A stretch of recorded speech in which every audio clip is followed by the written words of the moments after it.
The question is, how will the Empire respond to the disappearance of Omega and the Primal? Oh, I didn't see you there. Forgive me. Word from Baelsar's wall is proving long in the coming, and my mind cannot help but stray to grim places.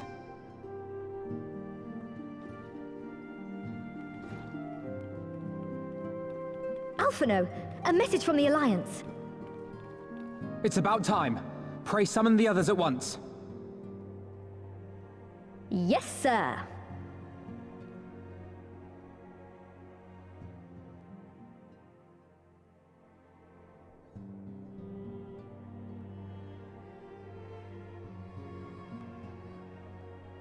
General Uldin reports that his forces have secured the breach in Baelsar's wall.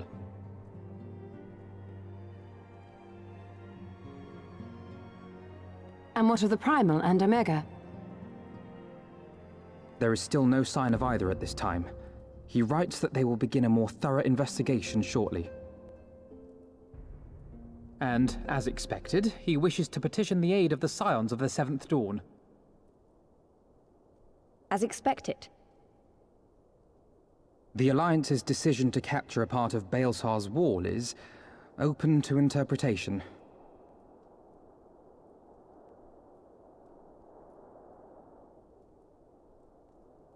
The wall serves to demarcate Imperial territory, Alamigo included, from the rest of Eorzea. To an observer, the Alliance's actions could be seen as a prelude to invasion. Indeed. And the Alliance leaders have no wish to be branded invaders. You're saying they won't fight for Alamigo? Even after everything that's happened? Not without the consent of her people, no. Make no mistake, Lys. The Alliance is in complete agreement that the Empire must be purged from Eorzea. However, they will not set foot in Gyr Abania until they have formally secured the consent and cooperation of the Alamigan opposition. They would have us act as intermediaries. Precisely. The Scions are uniquely qualified to serve in this capacity. That is to say, Lys's, given her personal connection to the Resistance. Who better than you to broker an agreement between the Alliance and the people of Alamigo? Assuming you are willing, of course.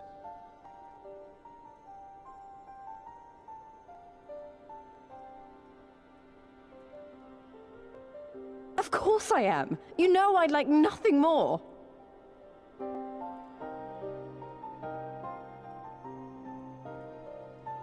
As for who should accompany you on said diplomatic mission, I had a mind to volunteer myself. Well, that covers the talking part. But you just know there'll be trouble along the way. Are you available?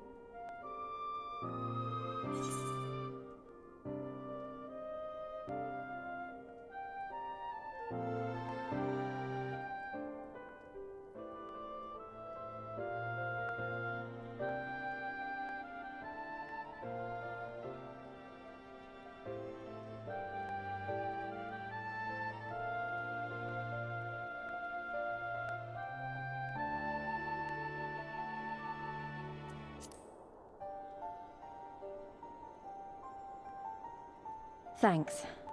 It means a lot knowing you'll be there. I too shall accompany you. Such endeavors are seldom hampered by a surfeit of healers. Good point. Allow me to offer my services as well.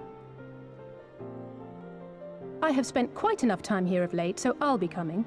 But we will need someone to keep an eye on things. I trust you have no objections? None, my lady. Gladly shall I continue to serve as caretaker of the Waking Sands, and there keep watch for signs of primal and Ascian activity both. As capable as my learned friend undoubtedly is, there are some troubles that may prove too much for a single scion, on account of which I mean to stay. It is settled then. Let us each see to our preparations.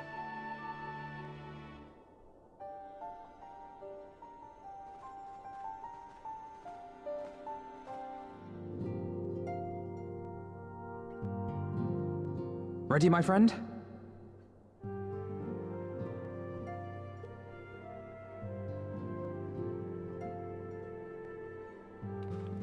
Well then, Tataru, I leave the rising stones in your capable hands. Don't worry, Alphino. I'll see that the place is still standing when you come back.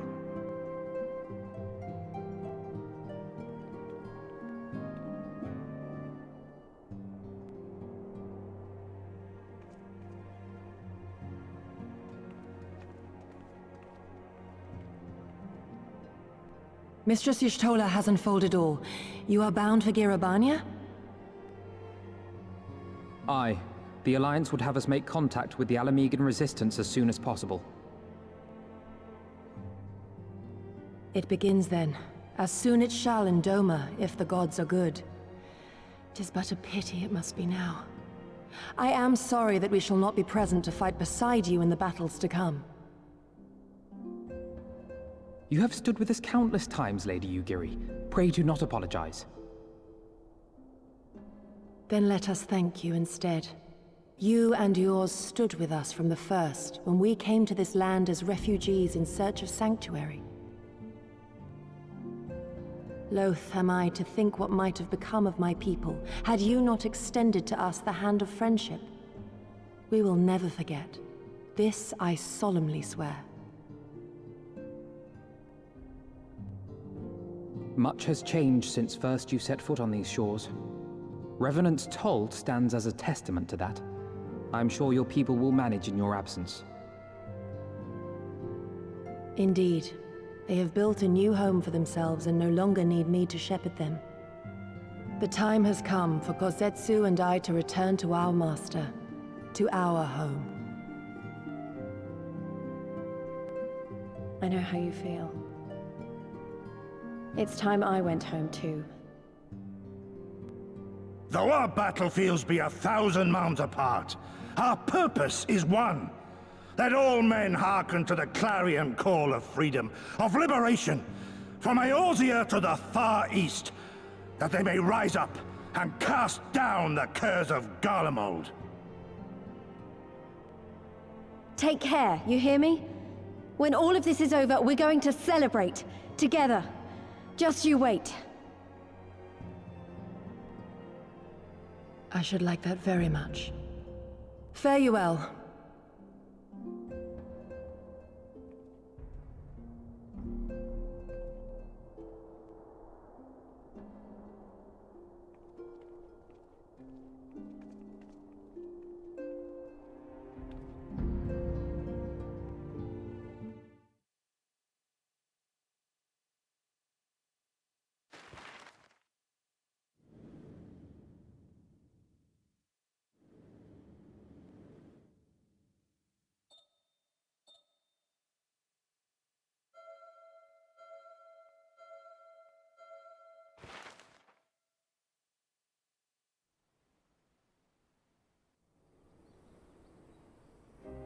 I remember crossing the border, standing in Girabania once more.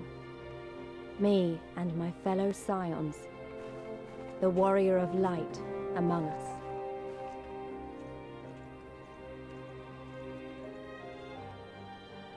Behind us, Baelsar's wall cutting the land in two. Freedom on one side, tyranny on the other.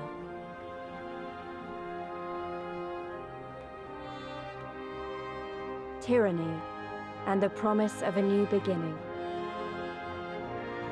But one that could only be bought with flames and blood.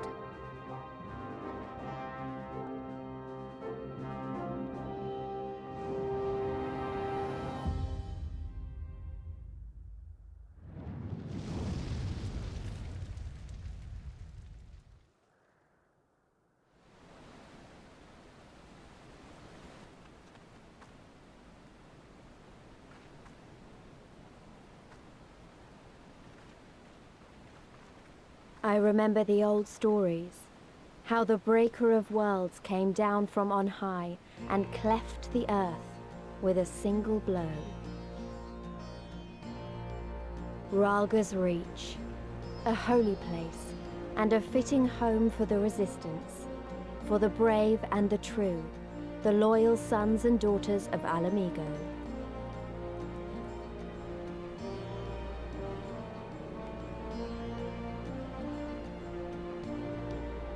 They were waiting for us there, men and women whose souls still cried out for what was lost, for what could be ours again.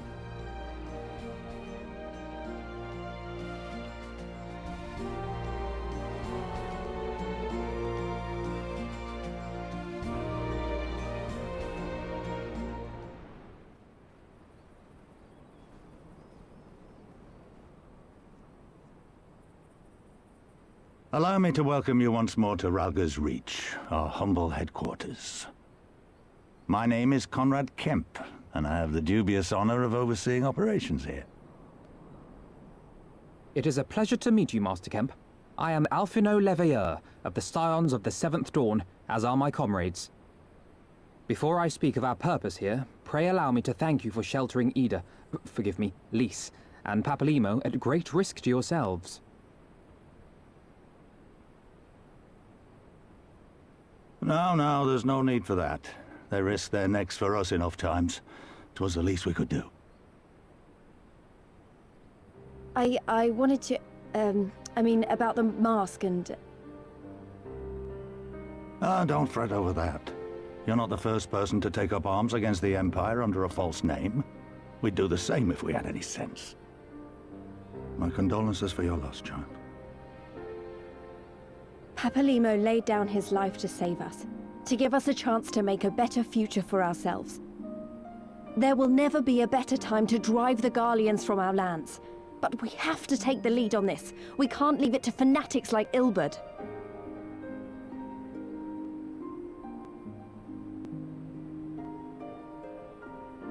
More than a few of our people were taken in by his promises. Followed him all the way to the wall. Good men and women who never came back. When Monago told us what had happened, how the bastard had made sacrifices of them for his twisted ritual, by Rolga it filled me with an unholy fury. But what's done is done. Best we can do now is see that it wasn't all in vain. That is why we are here today, sir, to see that some good comes of this tragedy. On behalf of the Eorzean Alliance, we do hereby extend a formal offer of military assistance to the Alamigan resistance. Do you now? Well, go on then. I'm sure there's more to it than that.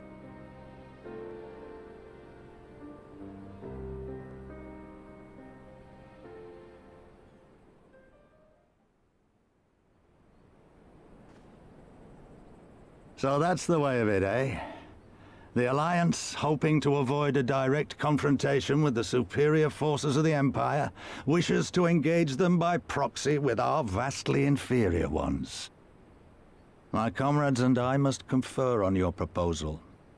A moment, if you please. Of course, Master Kemp. Take all the time you require.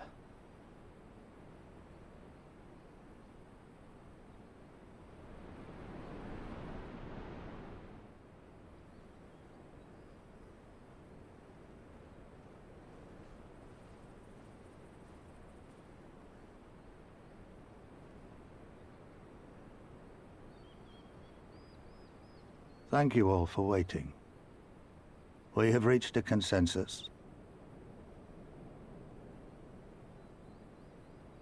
I, Conrad Kemp, do hereby accept the Eorzean Alliance's proposal.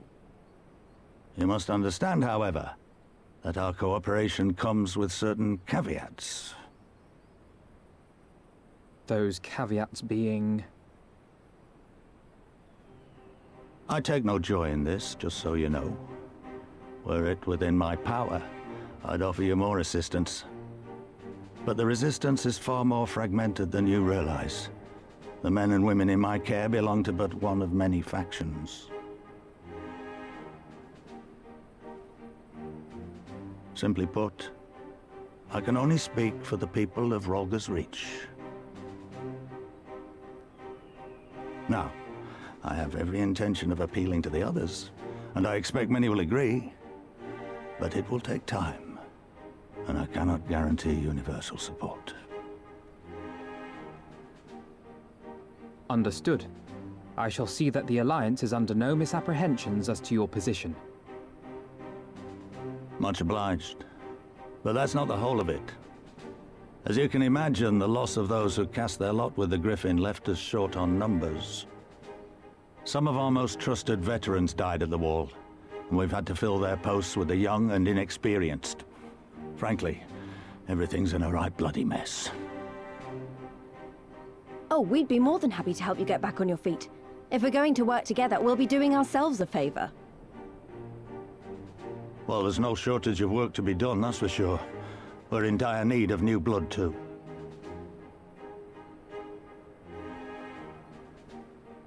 Ishtola and I could lend a hand in the infirmary. From what I saw, they could do with a few more healers. Very well. I, for my part, shall return to the Rising Stones. I'm certain there are others among the Scions who would welcome the opportunity to fight for Alamegan liberation.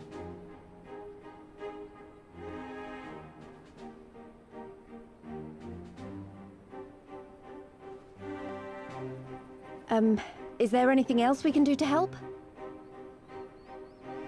I had something else in mind for you lot. Monargo and Mefred will tell you more.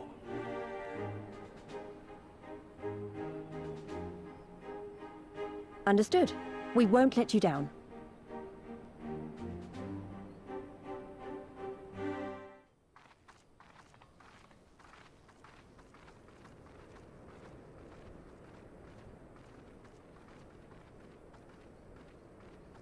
It is good to see you again, my friends.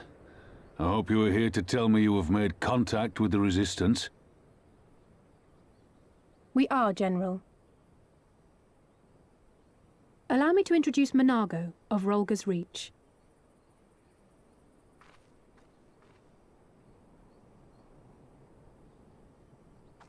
At your service, sir. And may I say what an absolute honor it is to stand before the Bull of Alamigo. These are not the Blood Sands, girl. You and I are but soldiers on a battlefield fighting for the same cause. As you say, General.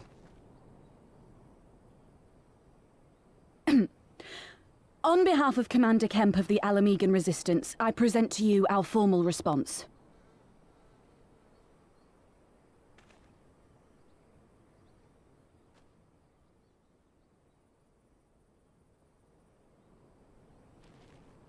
Good. I'm glad we've reached an accord. Though I was not aware you had suffered such losses. Aye. Some of our finest took part in the Griffin's doomed assault, and we've been struggling to find new recruits ever since. The massacres cast a pall over the whole Resistance, and many who might once have been open to joining us have since thought better of it. After all of the Griffin's false promises, one can hardly blame them. They have no desire to give their lives for a lost cause.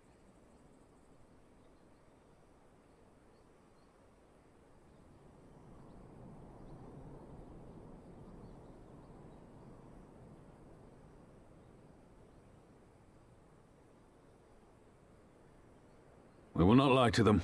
This is war, and lives will be lost. Yet what we offer is not the fever dream of a madman, but true hope. The people need proof of this, Father. Let us show it to them. I say we stand shoulder to shoulder with our new allies and engage the Garleans in open warfare. The Resistance must demonstrate that they can hold their own against Imperial regulars. And with our assistance, I am confident they can do just that. If we can achieve even a token victory, I believe it will serve to rekindle the hope of the Alamegan people and inspire them to rise up once more. Aye. Aye. Once word spread that we'd won a battle against the Garleans, I'd wager we'd have new recruits flocking to us from malms around. The question is, when and where do we strike? I'm glad you asked. I have a plan.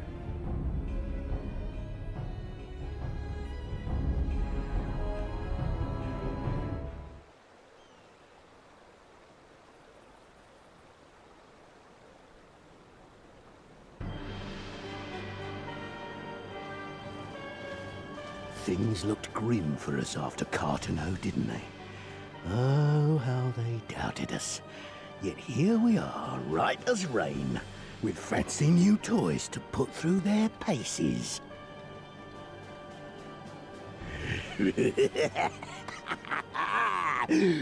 It's like all my name days have come at once!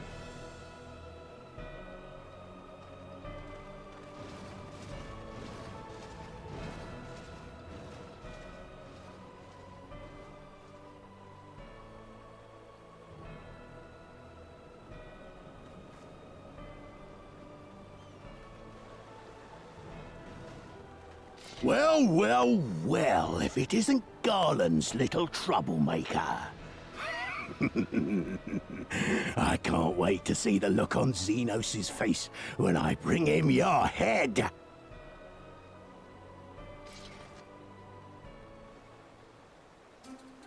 That is, if my secret weapons here don't grind it into mush!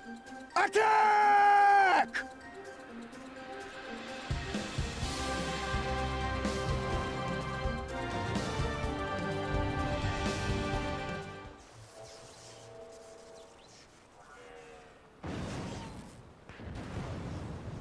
Oh! Damn it all! Miracles of Magitech design, my arse! I passed harder stools than these piles of scrap. You'll pay for this! Mark my words, the next time we meet will be the last!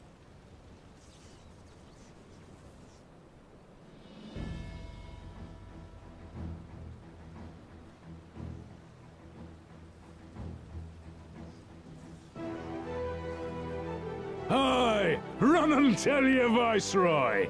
The day belongs to Alamigo! Yeah! Yeah!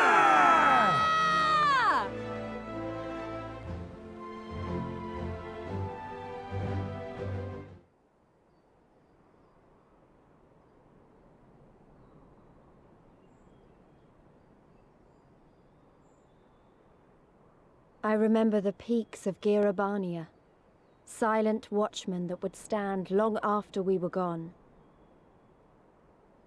We came seeking allies to join us in the fight against the Empire. People who had had enough. People who had suffered every possible indignity, who had been treated like animals, day after day after day.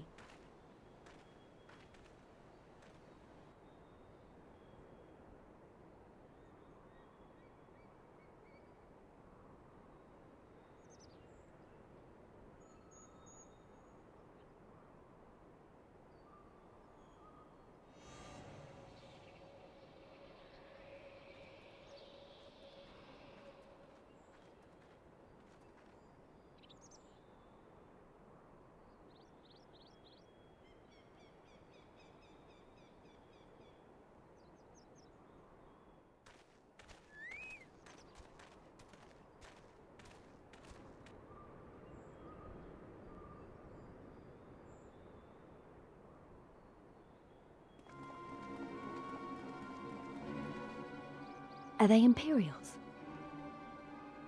Worse. Skulls.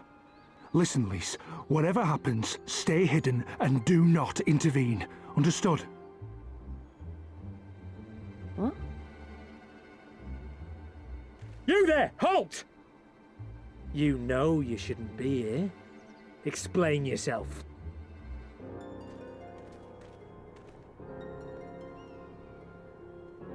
Forgive me, sir. I came to deliver the tributum. Oh, aye. A likely story. Only a fool would dare to come so late. Or, mayhap, a resistance spy. No, no, you've got it all wrong. I was waylaid by bandits. It's not my fault. I said halt!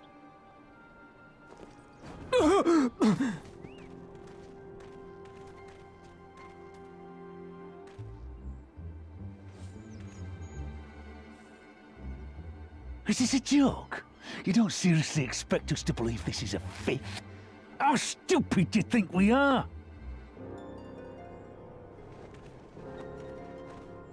It is, I swear, on my mother's life.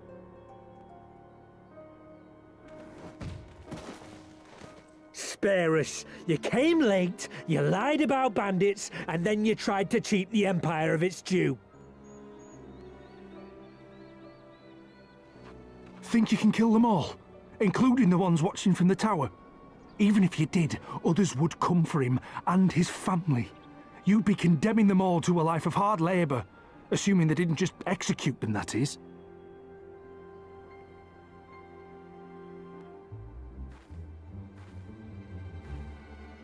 But it isn't fair.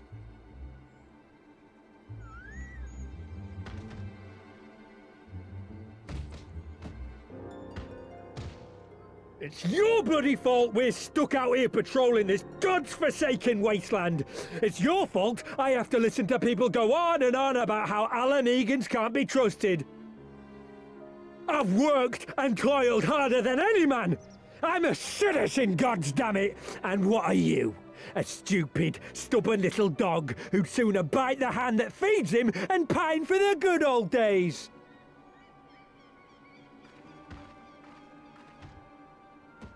That's enough! Lord Xenos is expecting our report.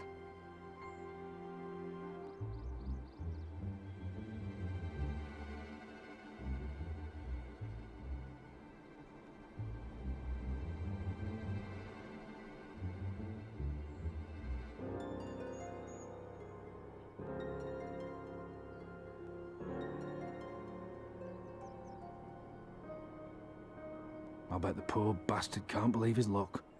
He gets to go home. We should do the same.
Alliance forces have occupied Castrum Oriens and taken up positions along the length of the wall.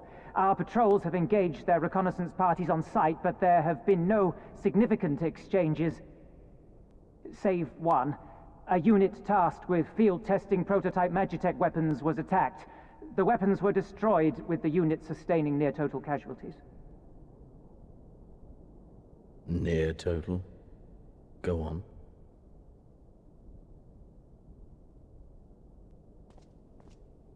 My lord, there was but a single survivor from the unit in question, which falls under my command. According to his report, they were ambushed by a contingent of Eorzean Alliance regulars, abetted by resistance insurgents. A simple ambush and only one survivor. A fine day's work. The stubbornness to survive is not without worth. He may live. However, the 12th is no place for the weak. He shall be relegated at once, my lord.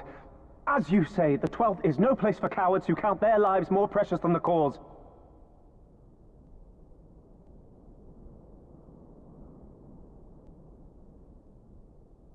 Indeed, indeed. We have no need of cowards.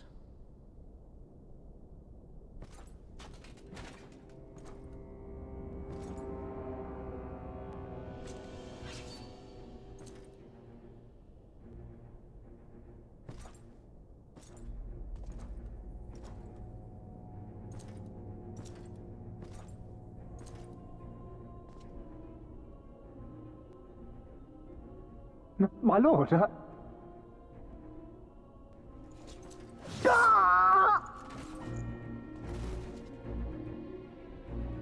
Cowards.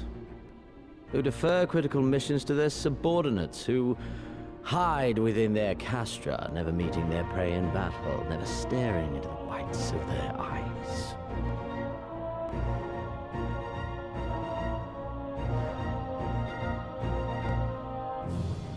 Why, when confronted with a heretofore unknown icon, did we surrender the wall to the Alliance? Because my honored father, in his infinite wisdom, has not seen fit to grant us leave to march on their lands. Accordingly, we have extended an invitation to our neighbors. Gyr Abania is where we shall host them. The field upon which we shall enjoy the sport of kings. Patience is paramount. Cornered animals may have spirit, but they are ultimately predictable and very poor sport. But if one dangles the promise of freedom before them while nipping at their heels to stoke their passion, then things become interesting. It is a delicate dance, one which asks much of my hounds.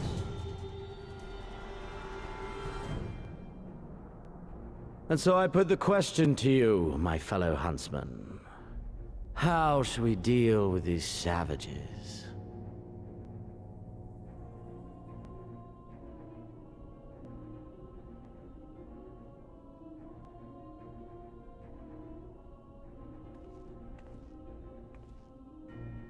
My lord, I have a proposal.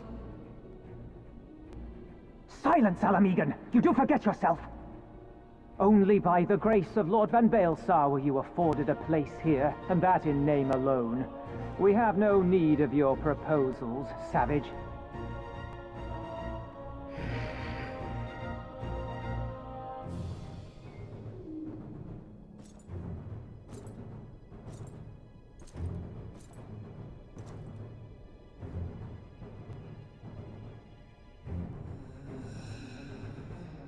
This savage yearns to hunt her own. The floor is yours, Commander. Thank you, my lord.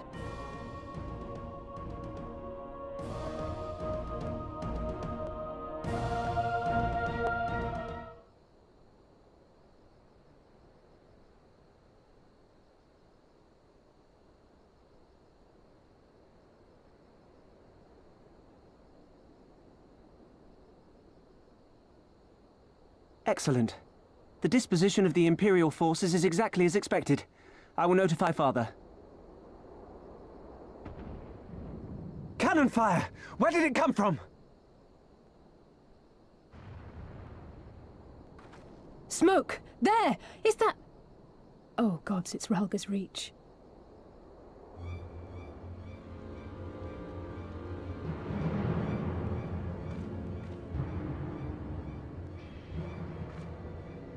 It's no use. I think someone's jamming our communications. You don't think... Could this be part of a coordinated attack? Too early to draw conclusions. We must abort the assault and return to the Reach at once.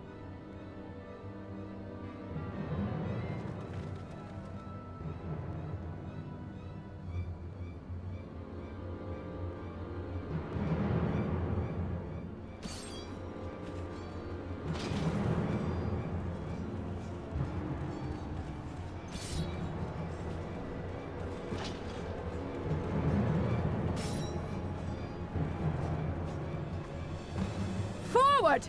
Forward! Give them no quarter!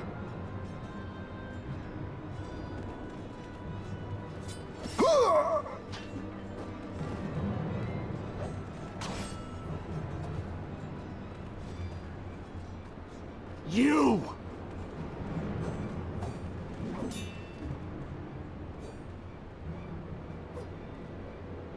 Traitor!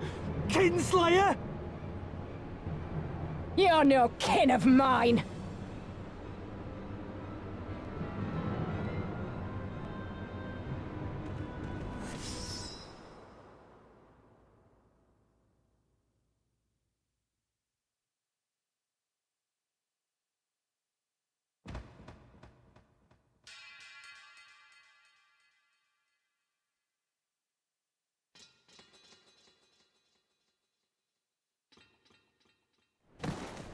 Mefred!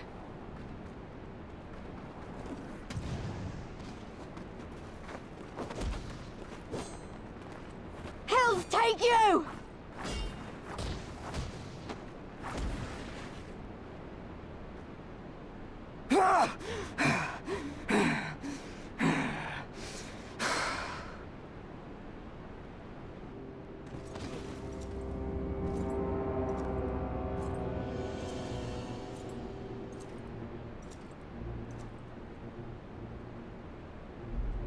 Well, well. Stand aside, Pilus. This one has promise. Have a care, my lord. She's not like the others. Do not disappoint me, girl, or I will kill you.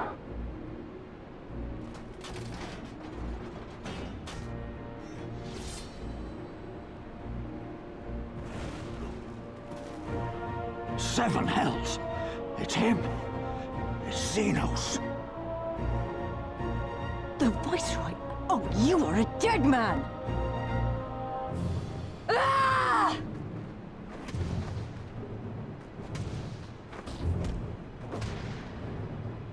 So spirited, and yet so empty.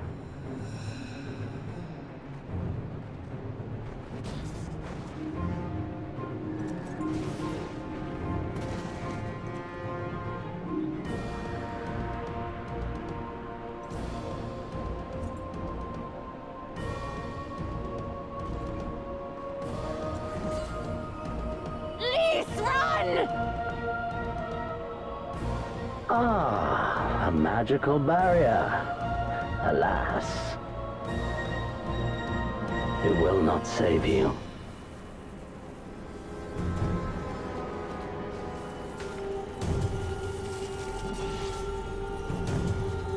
How? Yashola! Hold the line, Byrolga! Hold the line!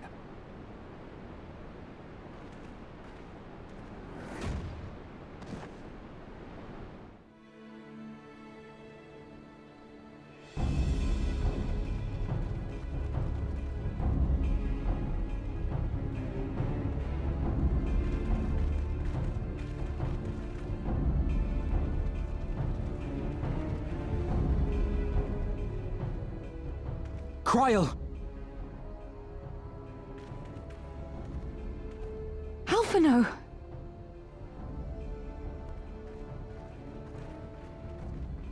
We saw the smoke and thought we heard explosions. Are we under attack? The Imperials were all over us before we realized what was happening. No one knew where to run or what to do. It was chaos. Lise and Master Kemp rallied the guards and bought us enough time to get some of the wounded to safety, but I haven't seen either of them since. Confound it! If we lose the Reach, this will all have been for naught.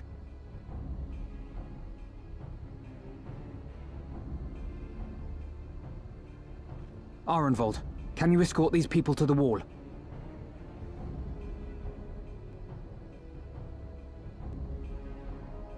Aye, sir.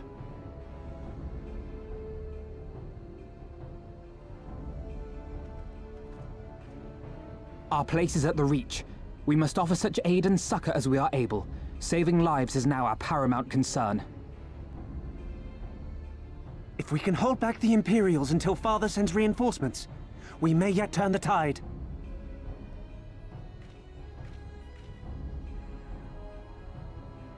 I'll join you. I've done all I can for these people, and you'll be crying out for a healer in there.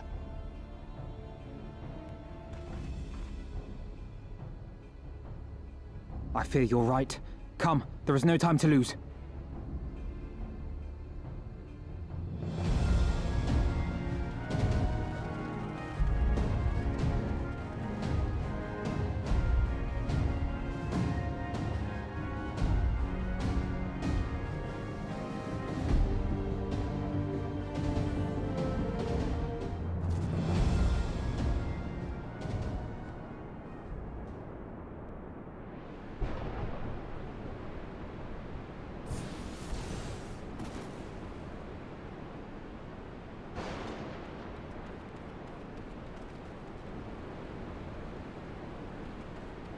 What took you so long?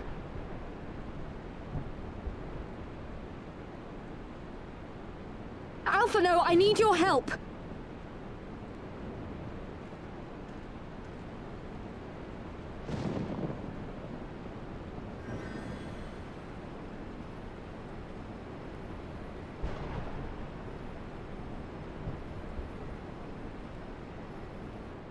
My lord, the prisoners! See to your men, Pylus.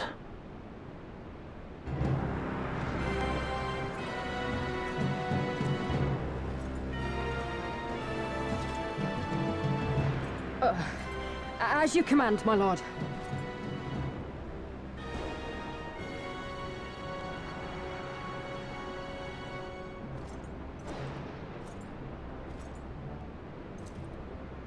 Your friends were a disappointment. But you will entertain me, will you not?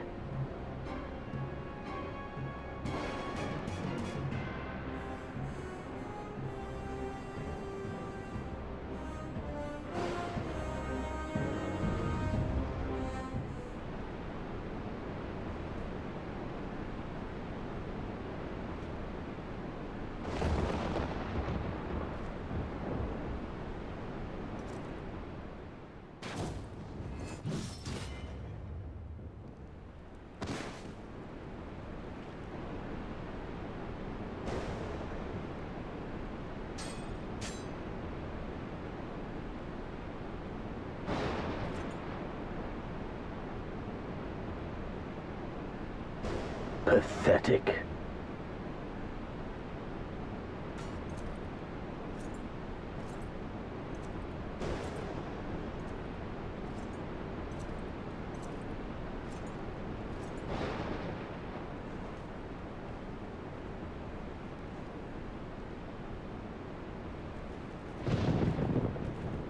Seven hells.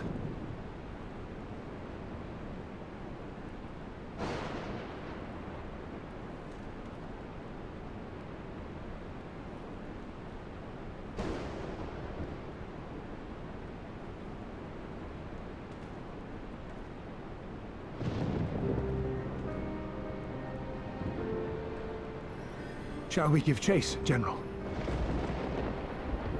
Nay. There has been enough death this day. See to the wounded. Aye, sir.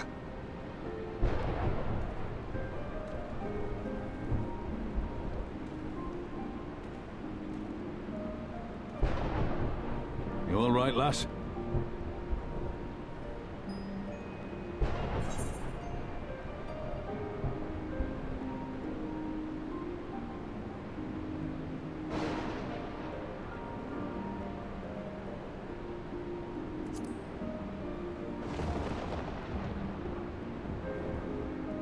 Aye, I do not doubt it.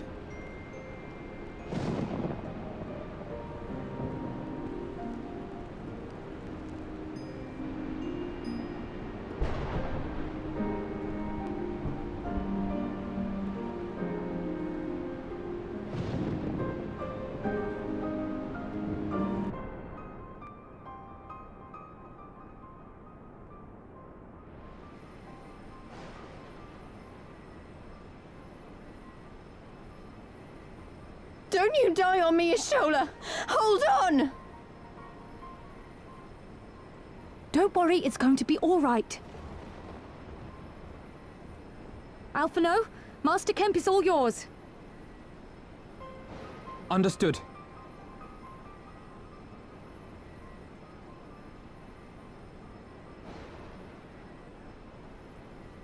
Don't just stand there gawping. Hold her down while I work.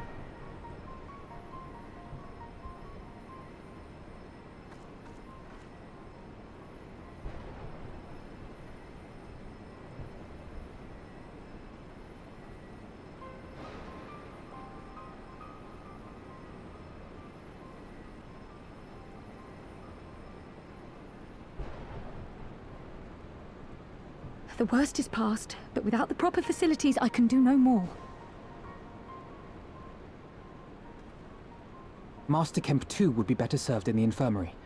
Let us take them there without delay. Give us a hand, would you, Lise? Of course. I know you must be exhausted, but there will be others who need our help. Leave these two to us and look to the other wounded.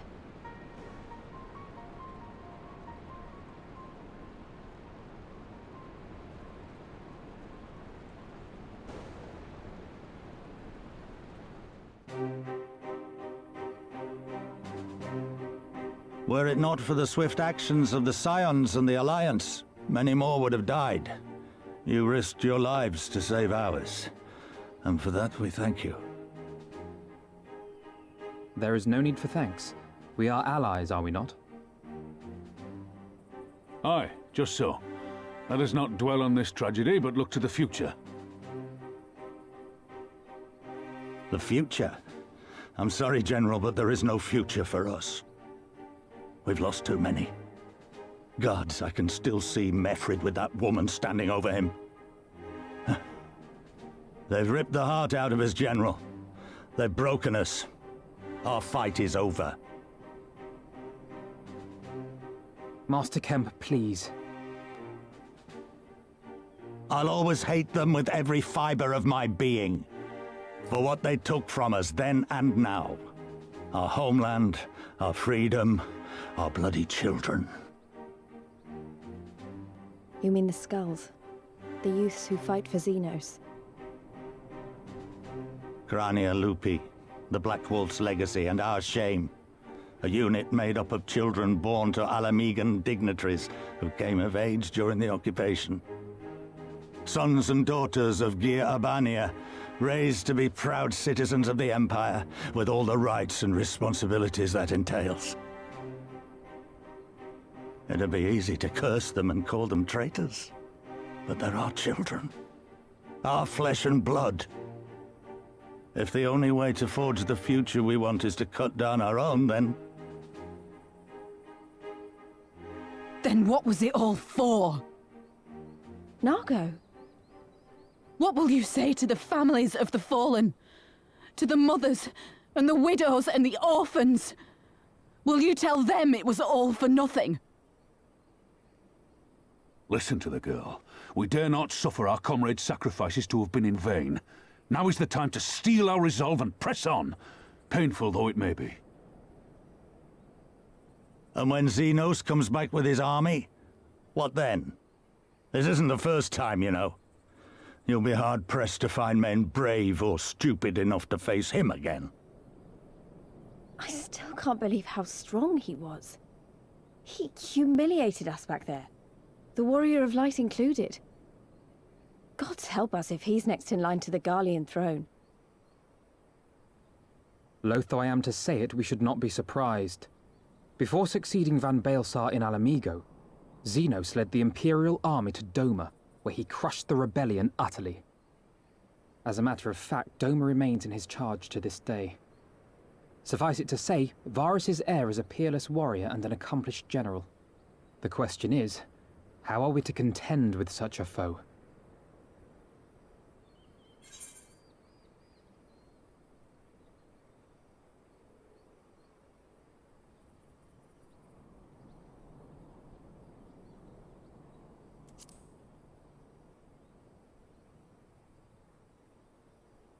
Well, to put it simply, we have one legatus overseeing 2 provinces a world apart.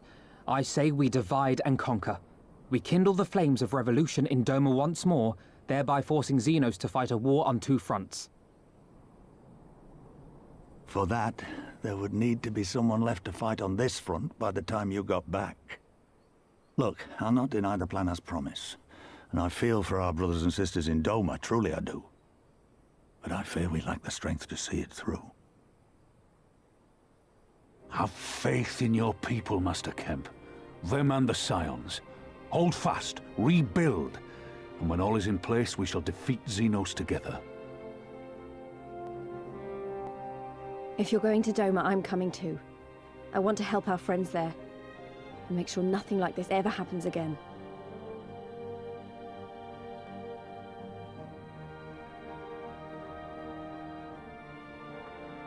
Give us the time we need, and we will give you something far greater.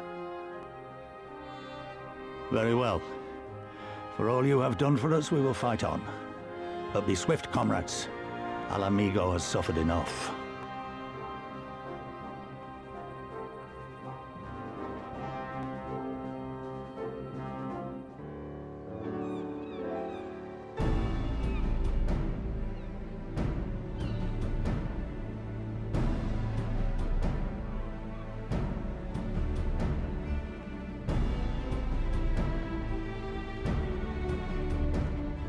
"12 be praised. Full sure was I that I had come too late." Urianger! Tell me you haven't come all this way just to see us off. Nay, my lady. Ere you quit these shores for eastern climes, I wished to share some words of seeming import. Look ye where the sun doth rise.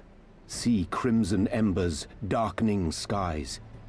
Look ye where the sun doth fall. See azure lost amidst the squall.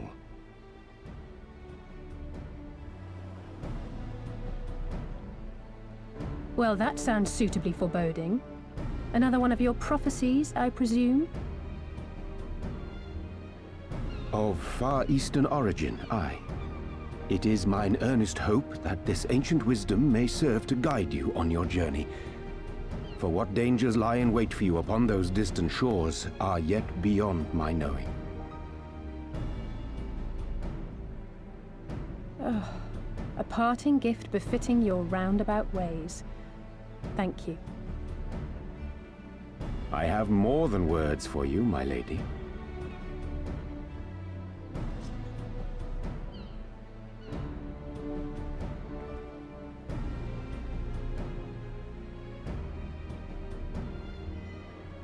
It's beautiful. Is it for me? Though undeniably powerful, your ethereal blade taxeth you greatly in the wielding. Not so this rapier, which shall serve you just as well against all but the most formidable foe. Impressive. It feels as though it's attuned to my ether. I shall treasure it. Honored guests, say your farewells, for the moment of our parting draws nigh. A fair wind blows, and I mean to follow it. It would seem our ship is set to sail. Pray give my regards to Thancred and the others, and take care.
A fine day, is it not?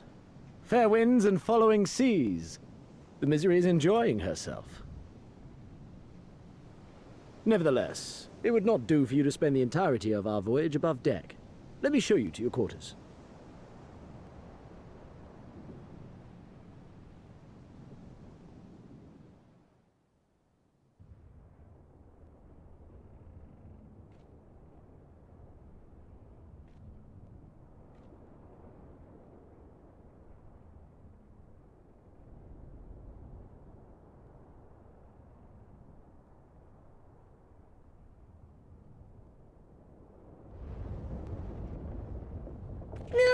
Is it supposed to do that?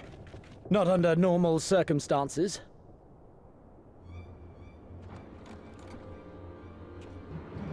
Captain! You're needed on deck! Something queer's afoot. The winds died down, the waters went still, and all of a sudden, we were dragged off course. Dragged? By what? Can't rightly say, sir. But some of the lads are muttering about seeing things in the water. Things that shouldn't be there. Oh, for the love of... If you will excuse me a moment. Actually, might I persuade you to join me? Loath though I am to admit it, I have a bad feeling about this.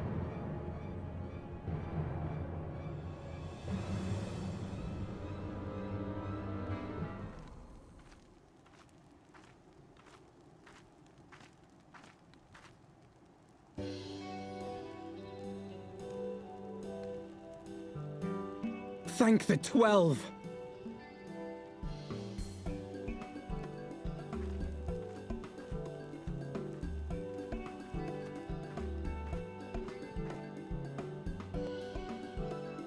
Everything here would appear to be in order. Good. Repairs should be completed by the time we return to the Misery, whereupon we shall resume our journey without further delay. I swear, if I never hear another ghost story, it will be too soon.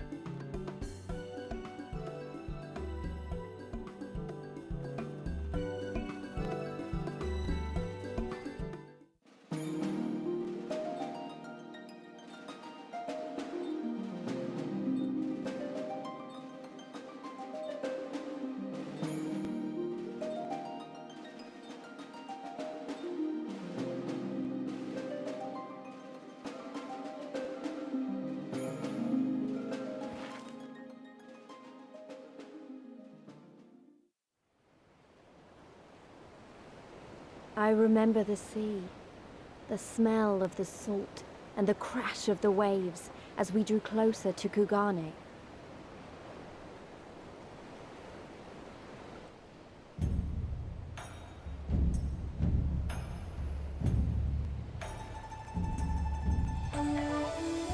The only port open to outsiders in Hingashi, across the Ruby Sea from Othard, from Doma.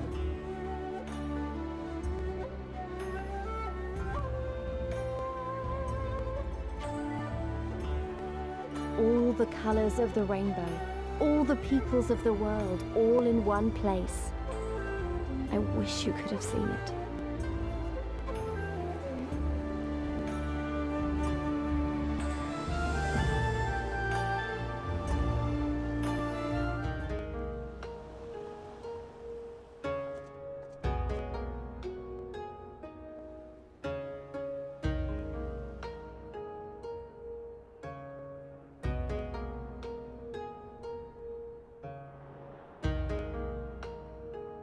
By the 12! I thought Ishgard remarkable, but this... We are certainly not in Eorzea anymore. A tavern is a tavern, Alphino, here or anywhere else.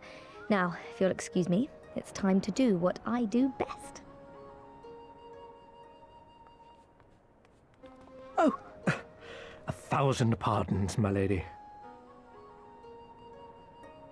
The signs of the 7th dawn, I presume. I hope your voyage was not too trying.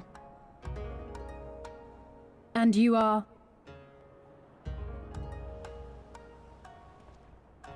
Ah, yes, of course. Forgive me. Hancock of the East Aldenard Trading Company, at your service. On behalf of Chairman Lolorito, I bid you welcome to Kugani and invite you to take refreshments at our local offices.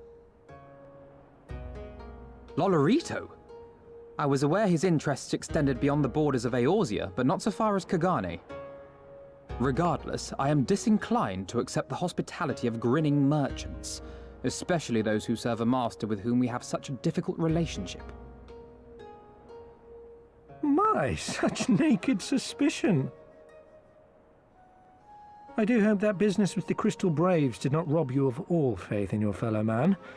Or do you really think the chairman is plotting to drag you into another one of his grand schemes? I beg your pardon?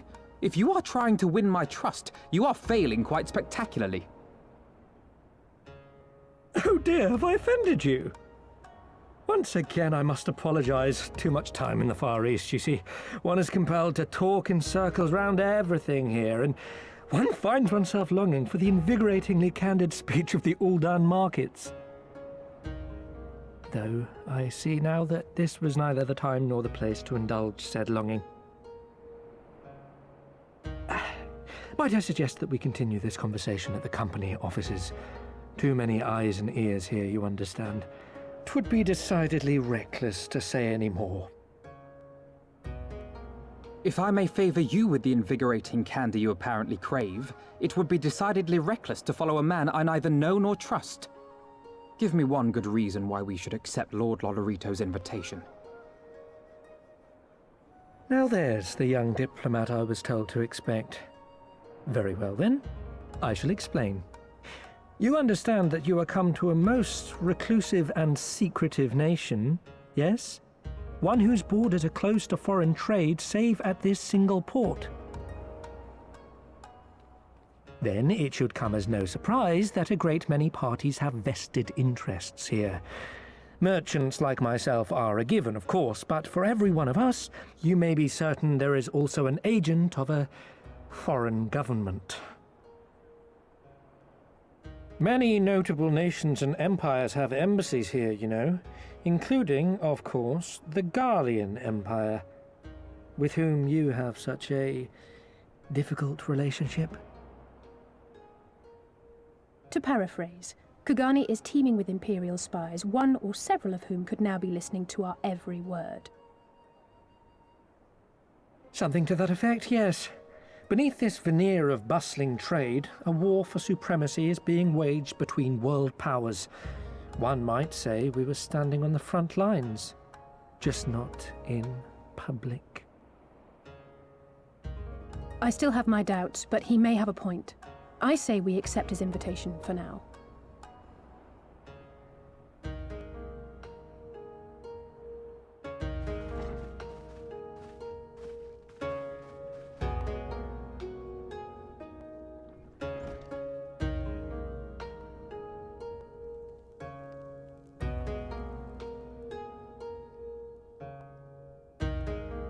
Our thaumaturges took great pains to ward these walls against all manner of surveillance. Where business dealings are concerned, we do not compromise on confidentiality. You may avail yourselves of these offices for the duration of your visit. Come and go as you like, and know that you may speak freely here. Your offer is most generous, but I will not enter into any agreement which would leave us beholden to you or your master. A legitimate concern. Allow me to clarify, then. The chairman bids you consider this as an expression of his heartfelt contrition for the bloody banquet and the unpleasantness which followed. Never having been one to put stock in words alone, the chairman deems the provision of material aid to be a more appropriate demonstration of his sincerity. By sheer coincidence, your purpose here also happens to coincide with our own interests. That is, assuming you are come to aid the Doman Liberation Front. How could... I will not bother to offer a denial. You have the right of it. To be specific, we are come in search of our Far Eastern allies, Yugiri and Gosetsu, whom we hope to assist in their fight. The Auri Shinobi and the Rugadan Samurai? Then you will be pleased to know that they have both come to Kugani. Are you sure? Quite. They came here aboard a company vessel, you see. However, they encountered difficulties securing passage across the Ruby Sea. The Ruby Sea? Sorry, I've never been any good at geography. Forgive me. This calls for a map.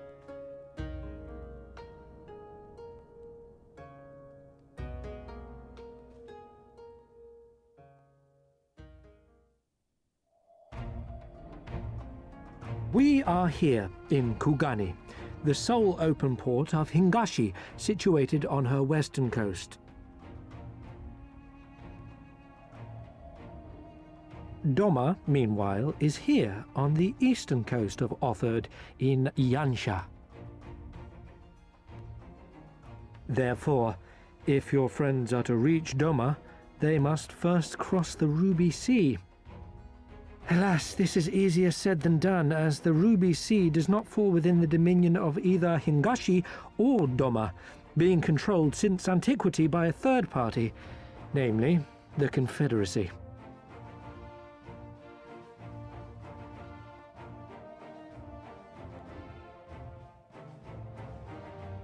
Said maritime collective is known for the consummate skill of its sailors, and for demanding that any vessel entering its waters pay a toll referred to as the Ruby Tithe. In exchange, the Confederacy's vast fleet guarantees the safety of those who travel within its territory. Now, as I'm sure you are aware, Garlemald conquered Doma some 25 years past, at which time the Empire saw no value in controlling the Ruby Sea, and thus did they turn a blind eye to the activities of the Confederacy. The recently appointed acting Imperial Viceroy of Doma had other ideas, however. She has formally condemned the Confederacy and declared that any who recognize their authority shall be branded enemies of the Empire. Bowing to this pressure, Hingashi severed ties with these toll-takers and forbade the payment of the Ruby Tithe, prompting the Confederacy to make it known that any merchants choosing to sail the Ruby Sea would do so at their peril.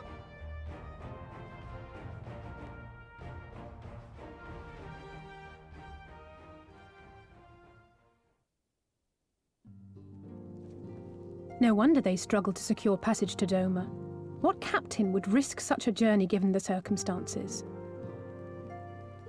I am told your friends were not so easily deterred from their course, but I know not whether their persistence bore fruit. I say we follow in Yugiri and Gosetsu's footsteps and attempt to secure passage to Doma for ourselves. We will need to cross the sea in any case, and we may learn something of their whereabouts in the process. And should we find that they are still in Kugane, we can make the journey together. In that case, I have some information which may be of use to you. No quid pro quo, I assure you. The chairman was most insistent that I aid you to the best of my ability.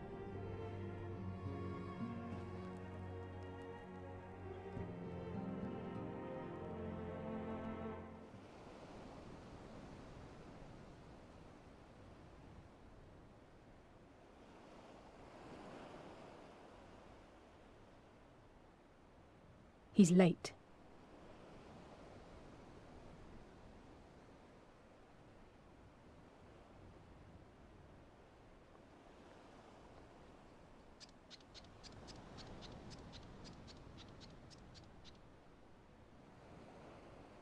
Endless and most sincere apologies to you and yours, yes, yes.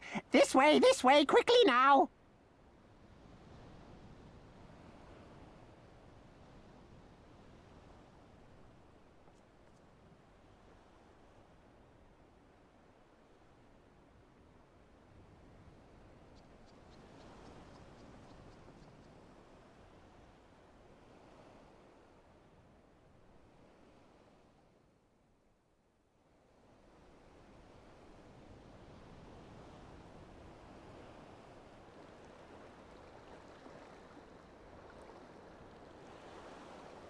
Enough!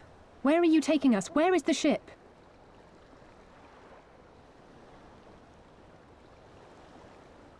This ship. So very sorry to inform you, yes. Long before was it pledged to another. To me. These ones are for Doma.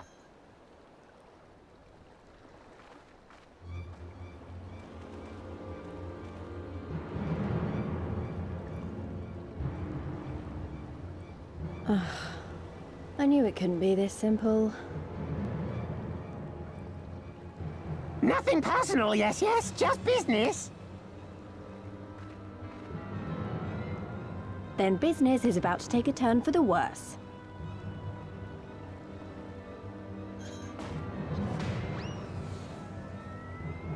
Ah! Come on, let's find a way out of here.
Stay hidden and quiet.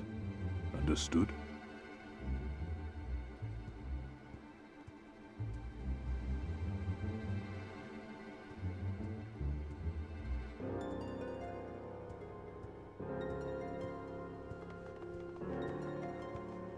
Clear the road! Clear the road!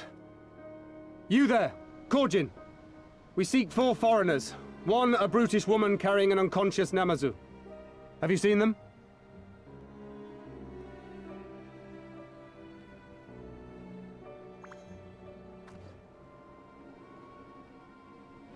For foreigners, you say? Ah, yes! Very rude they were, making no apology as they barged past. They went that way, I think. Many thanks, good sir. With me, they cannot have gone far.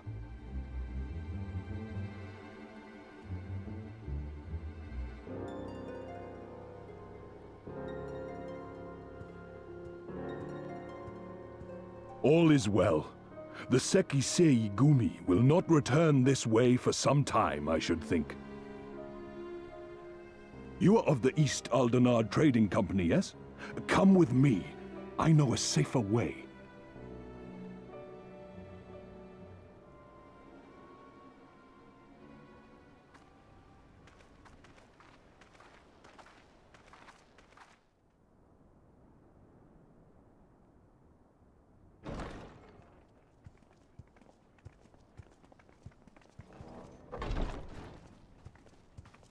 You are returned. And with guests, I see.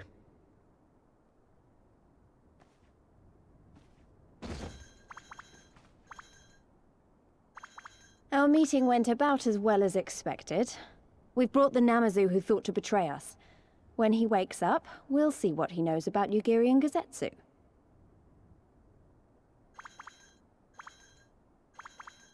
Well done, you. When I saw the Sekisei Gumi out in force, I did begin to worry, but I see my fears were misplaced.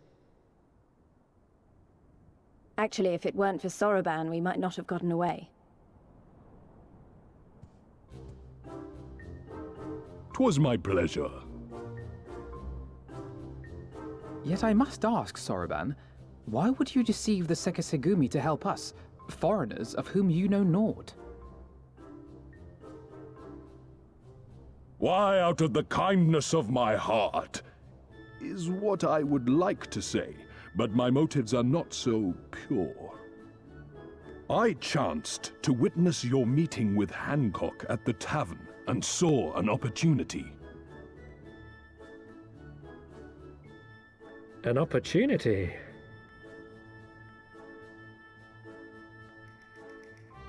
Like many, I came to Kugane as a trader to make my fortune. Kojin of the Red may serve the Empire as mercenaries, but Kojin of the Blue walk a different path.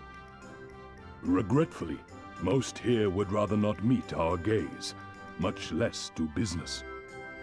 So I seek the custom of those less predisposed to dismiss us outright, namely the East Aldenard Trading Company. Quid pro quo, is it? Well, there is no denying that we owe you a debt. What say you, Hancock? Will you consider doing business with our entrepreneurial friend here? Rest assured, Master Soroban, that in matters of trade the company does not discriminate. We would be honored to hear your proposal. I promise you will not regret this, good sir. Ah, yes. You sought passage across the Ruby Sea, did you not? I have a ship you can use. You do? Well then, far be it from us to refuse. You have our deepest thanks. And you mine.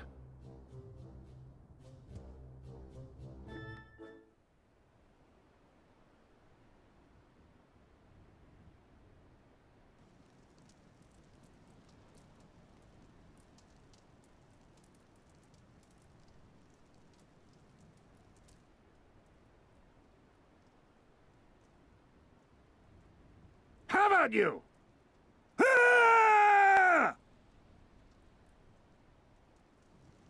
Was that?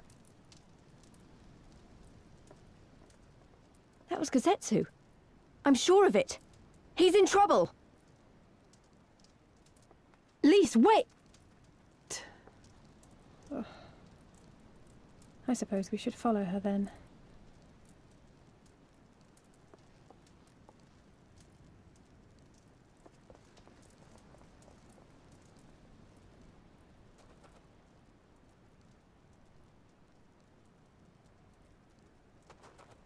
Victory to the samurai!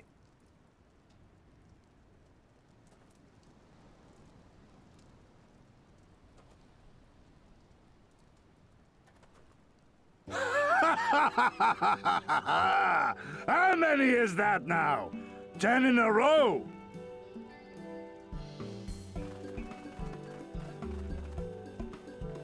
Gazetsu!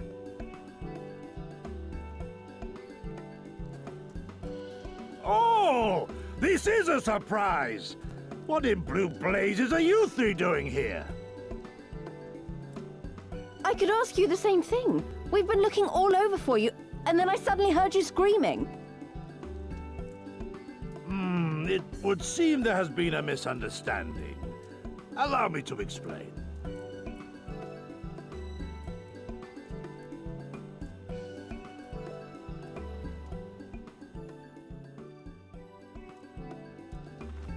So, in summary, you started a brawl with some off-duty Imperial soldiers and were subsequently arrested by the Sekisegumi, whom you somehow befriended and convinced to set you free if you could defeat a given number of them in single combat. 10 bouts for my freedom, aye. 'Tis but a pity you came too late to witness the last one.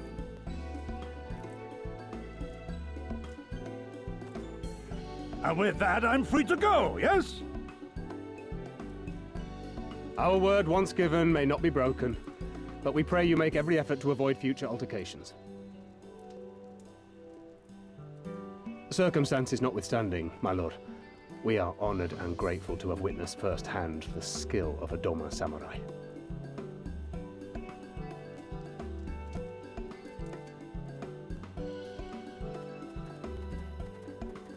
Ah, and we had just concluded negotiations. I gather my assistance was not required.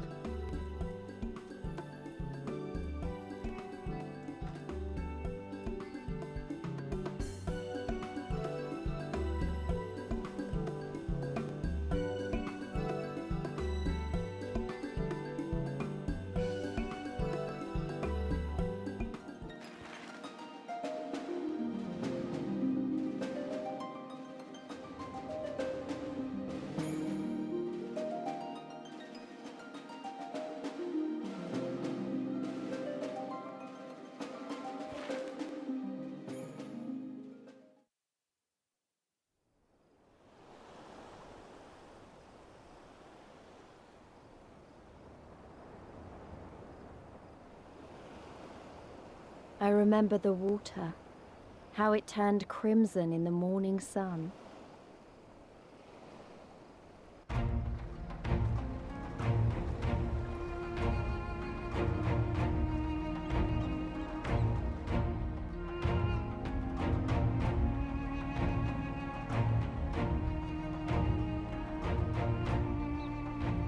A shimmering sea of rubies, stretching from horizon to horizon. You could almost believe it went on forever. But beyond that red expanse lay a land in turmoil. On the shores of Othard, our Doman brothers struggled in vain.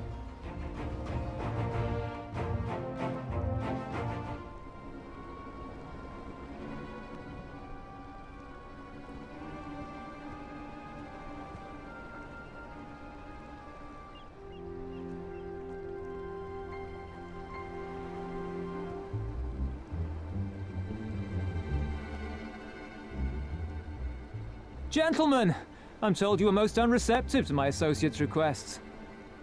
I realize you do not look kindly on the Confederacy and her ways, but if you refuse to pay the ruby tithe, your safety in these waters cannot be assured. Spare me your concern, pirate. Your feeble attempts at extortion will not work on us.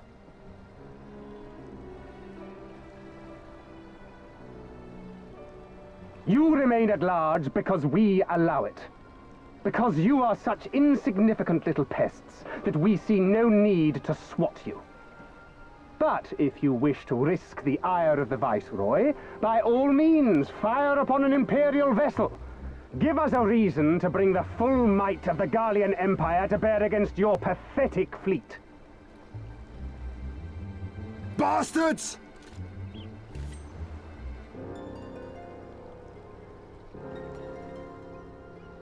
Gentlemen, surely the fact that you have such limitless resources at your disposal gives you all the more reason to spare some few coins for the less fortunate. All talk, just as I thought. Come, let us away. I have no time for this rubbish.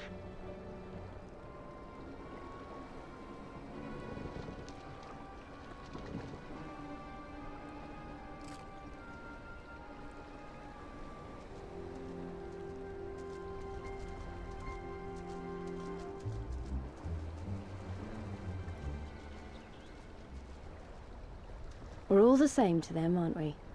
Savages to be ruled or slaughtered.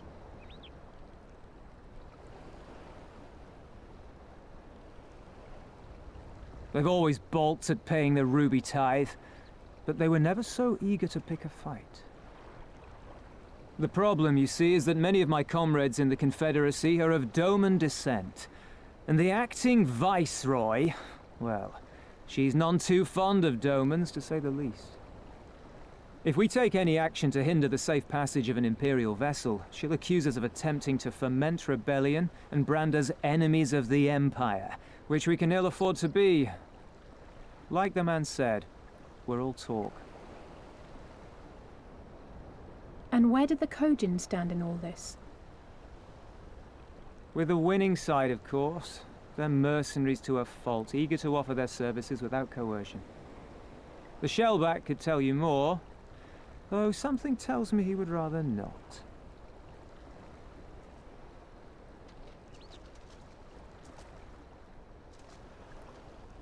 I don't understand.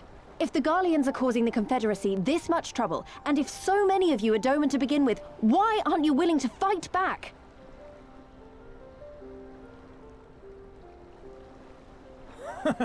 Spoken like a true friend of the Doman Liberation Front.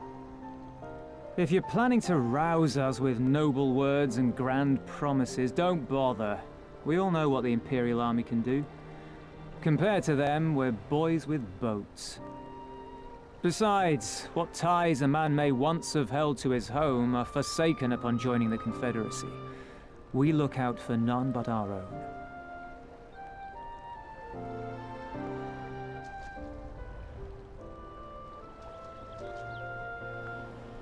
Be that as it may, our livelihood is under threat, and the captain will need to decide soon whether we're to go down in a blaze of glory or bow and scrape for crumbs from the Emperor's table.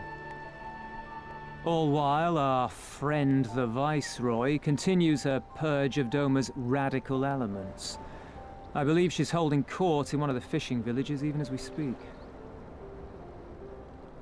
That she-devil! Her perfidy knows no bounds! She must be stopped! Come, let us find Soroban and put us here at once! Tell the others that these ones have paid. We all have places to be.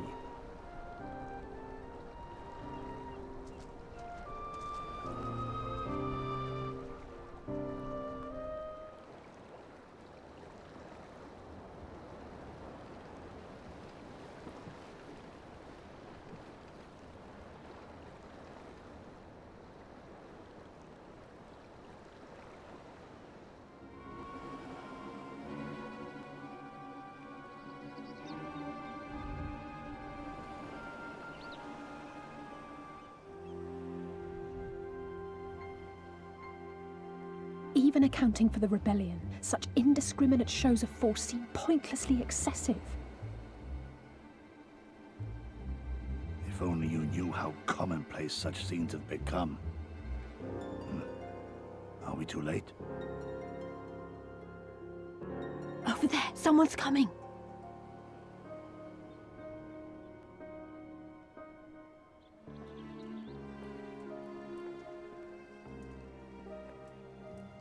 It is she, sworn enemy of Doma, of my master.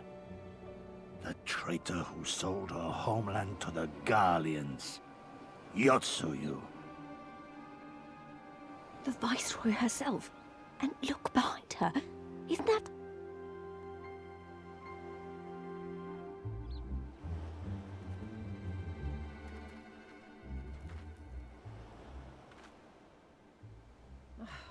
Filth and squalor everywhere I look. How very Doma. What I wouldn't do for a drink. Come now! You've no reason to look so afraid. You have lived through a quarter of a century of Garlean rule, remember? 'Tis better to bend with the wind than stand tall and be broken. Therein lies hope. Therein lies freedom. I come before you today seeking affirmation. A heartfelt declaration. You are free to answer me as you see fit, yet even the least among you should know the correct response. Should.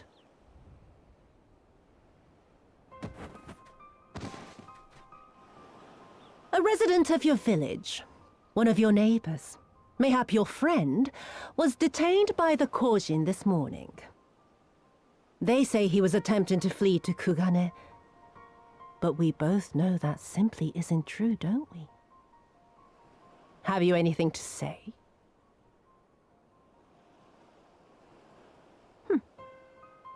Bit slow, this one. Is there anyone more sensible among you? Have any of you anything to say? To swear? My lady, I swear to serve the Empire, to do whatever is asked of me, and never disobey.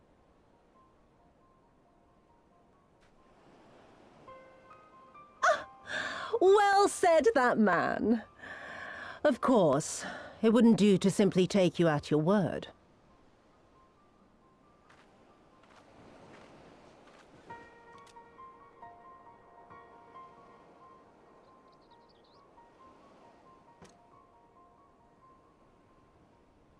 Kill him. Surely you can do that much. He must be guilty of something or other, or he wouldn't have attempted to flee the Empire.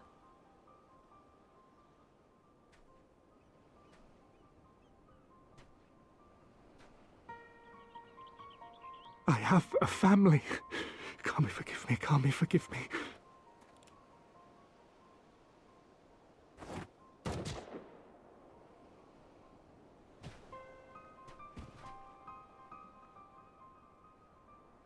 Oh, very, very good. I've always had a soft spot for men like you. Next, I want you to shoot those two over there. Too old to work, you understand. A burden on the Empire. We can't have that. But they're my parents. You can't expect me to...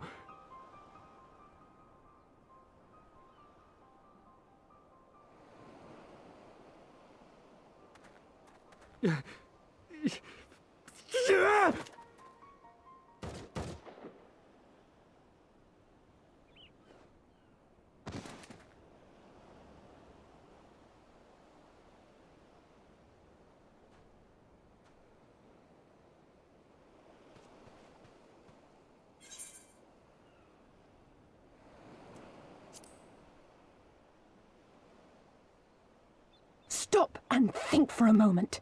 If you go charging in now, every one of those villagers is as good as dead. We must consider the wider picture. If we act recklessly, we risk alerting the Garleans to our presence here, making it that much harder for us to work with the local rebels. To say nothing of the reprisals ordinary civilians would be made to suffer.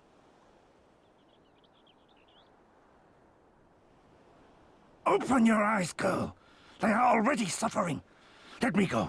I am putting an end to this madness.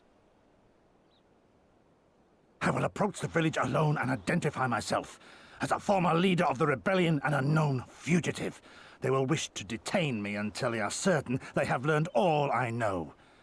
Use this time to make your plans. You saw what those monsters did to the villagers. Who knows what they'll do to you, assuming they don't kill you where you stand? We live and die at the pleasure of the Kami. My fate is in their hands and no others. If it be of any comfort, I am no stranger to chains.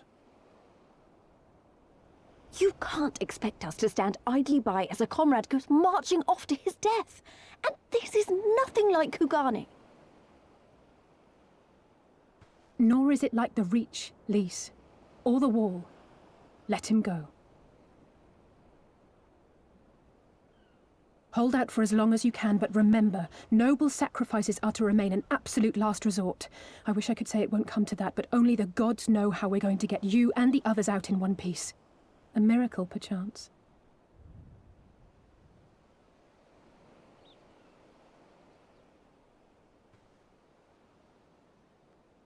A great tower stands to the north and east.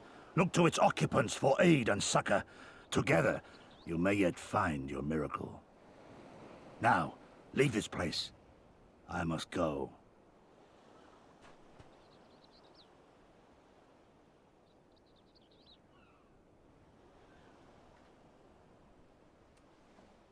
Oh. Another idiot like all the rest. I'm beginning to think it may be something fundamental. Something intrinsic. Something quintessentially Doman to ignore the simple truth. You can't do a damn thing if you're dead. Enough, Yotsuyu!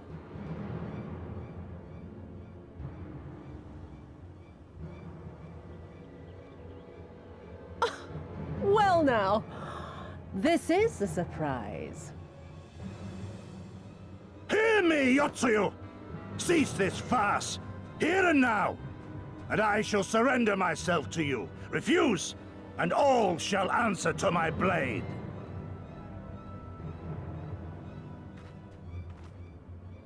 Bring him to the tavern.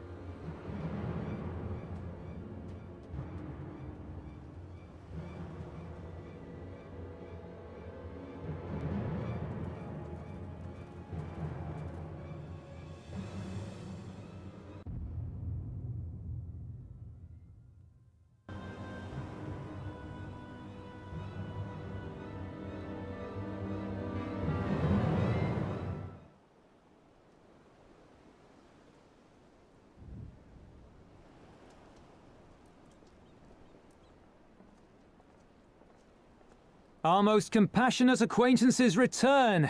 For your deeds we owe you many thanks. But something tells me our thanks are not sufficient. The strange thing is, I was certain you understood our position. And yet here you are with that same look in your eyes, and those same words upon your lips, I'll wager.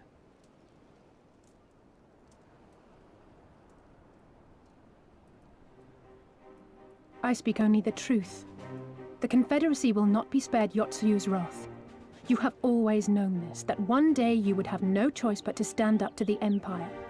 I say to you that day is today, and come once more to ask that you join us in the fight. How convenient that recent events should lend such credence to your claims. Tell me, do death and destruction always follow in your wake? They had no part in it, Tansui. You know this. We all know this.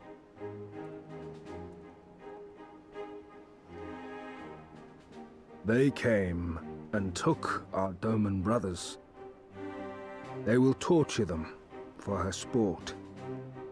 Murder them for her satisfaction. So we attack and get butchered for our trouble, or do naught and let them have their pound of flesh.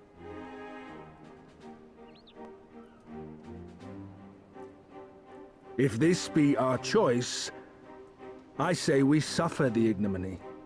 We endure. We survive. There is no better path. Until the day our enemy is grown weaker and we stronger, there can be no retribution. We will wait for a sign.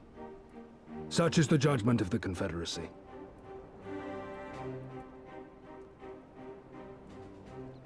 So that's it then. You're just going to abandon them to her. They'd die for you, you know, for the Confederacy. They would die for you, but you wouldn't even think to risk your lives for theirs.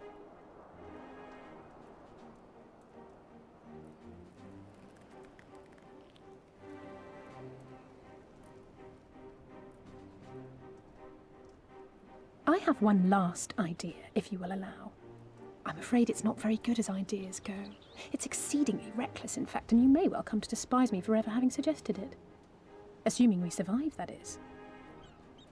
The question being, do you trust me?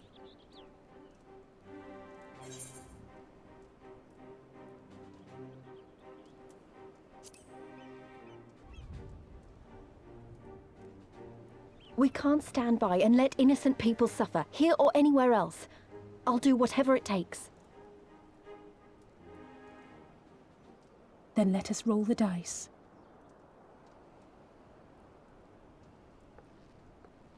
If it's a sign you want, we shall give you one. One rousing enough to make you drive every Garlean out of Isari without a second thought.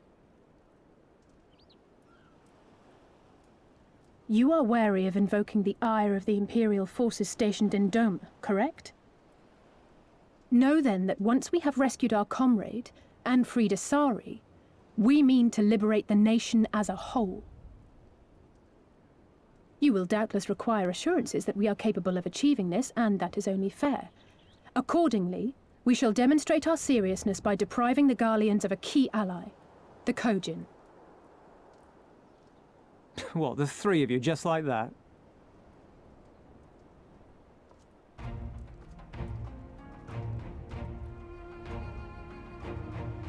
Actually, my esteemed colleague here will attend to it on her own. But the how of it is not your concern, only the outcome. If we succeed, you help us liberate Asari. If we fail, you lose nothing. A simple enough wager, if you have the stones for it.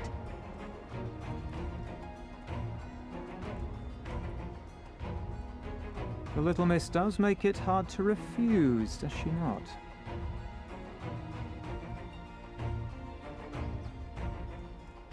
Words are air. We will weigh you by your deeds.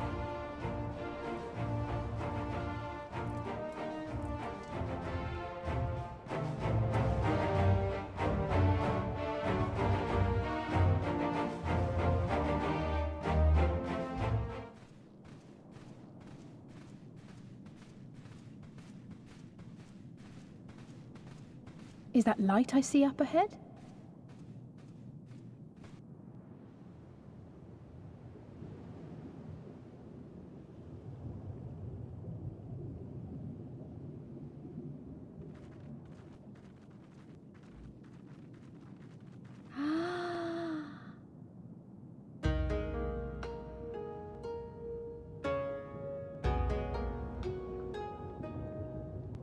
We appear to be standing inside a giant bubble. By the 12. I think we're on the seabed.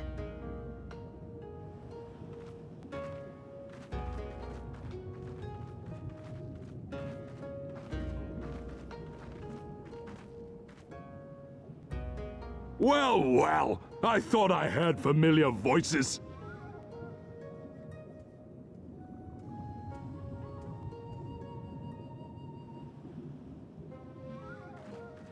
Soroban, what are you doing here? What a curious question. I live here. Then this is the home of the Blue Kojin. Just so. I bid you welcome to Tamamizu.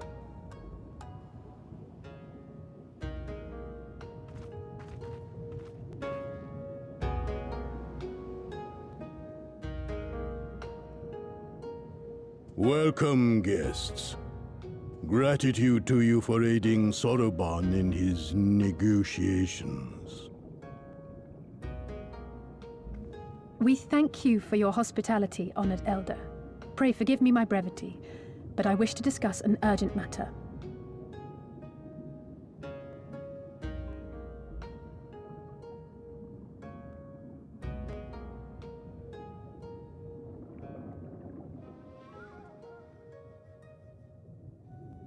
So, you seek to compel our Red Brothers to forego hostilities for a time. That's right. We know your two clans have your differences, but what with you being brothers and all, we thought you might be able to share some secret knowledge or something? From far above, you have journeyed here in search of our wisdom. You shall have it. All creation is a tapestry, through which the divine is interwoven. Kami are legion, and they can be found in the great and the small. Though they come and go as they please, they favor certain vessels. The ancient, the precious, the exquisite. We Kojin covet these vessels, these treasures. We go forth and bring them home to keep them safe and bask in their divinity.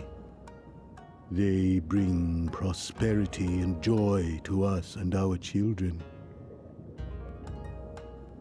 Yet, how are we to seek these treasures above if we made enemies of the Garlean Empire, powerful and far-reaching as they are? Wiser to join with them. So resolved the Red Kojin. Cautiously and carefully, for the Garleans are blind to the divine, nor will they suffer their subjects to see. So the Red masquerade as mercenaries who seek money and power and never speak of their faith in the presence of their masters. To honor the divine, they deny it. A twisted and misguided path.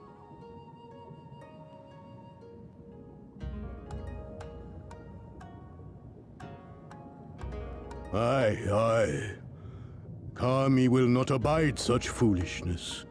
This they shall learn to their sorrow. While our red brothers live by the sword, we blue Kojin uphold the old ways, engaging in trade and valuing peace. Alas, men distinguish not between our clans, and judgment for the doings of the red falls unjustly upon the blue. Thus do men grow more and more reluctant to deal with us, denying us our treasures. This cannot continue. On that point, we are in agreement. You are willing to aid our cause, then? There is a way that the red may be driven to retreat into their shells. But to share with you this knowledge is to reveal secrets of the divine. Assurances must first be had, trust forged, a bargain struck. Well said, Elder.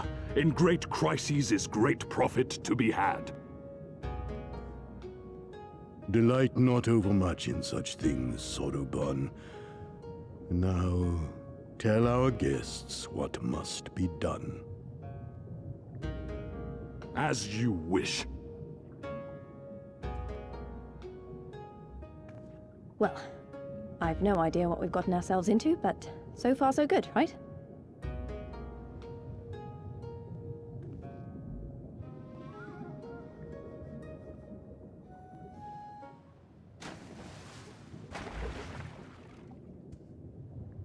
It is done. Your offerings have been given to the sea. The ritual can begin at last. Come and stand before me, my friends.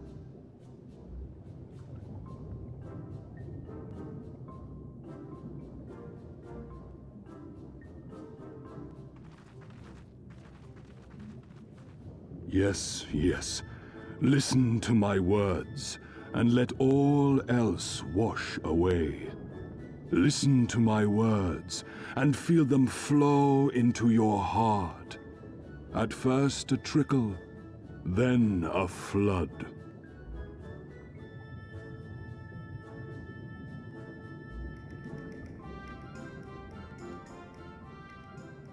O Kami of the fathomless waters of the fallen, the ascended, the flowing, and the becalmed, caretakers of the shallows and of the depths, receive of us our meager offerings, cleanse these ones of earth and stone, and grant them your blessing, that they might drink deep of the divine.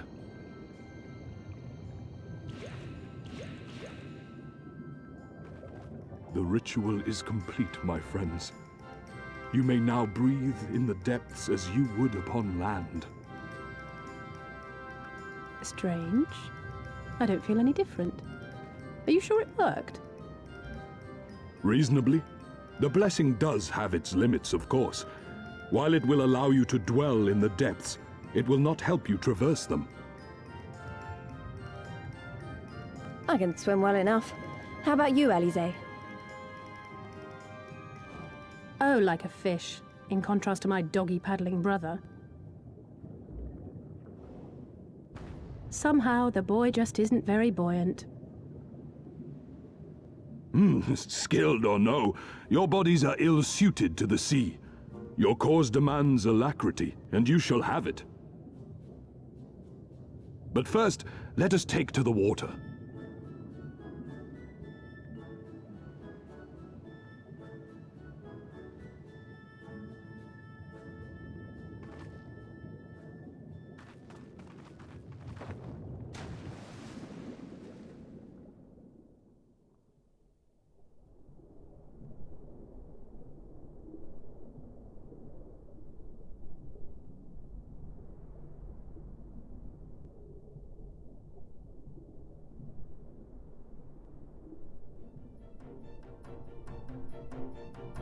Incredible. I could swear I was breathing air.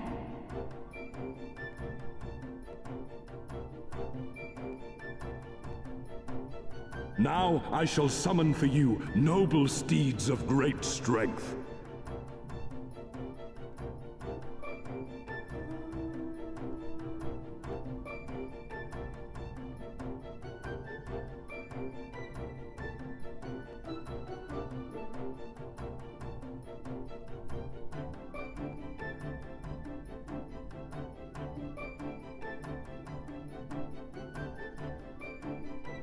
Wow, look at them! I bet they could take us all the way to the deepest depths of the sea. And so they may. After we've won over the Confederacy, rescued Kosetsu, and liberated your respective homelands.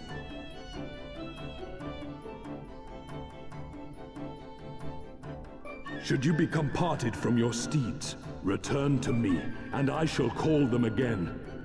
Take care, my friends, and may the Kami speed you on your way.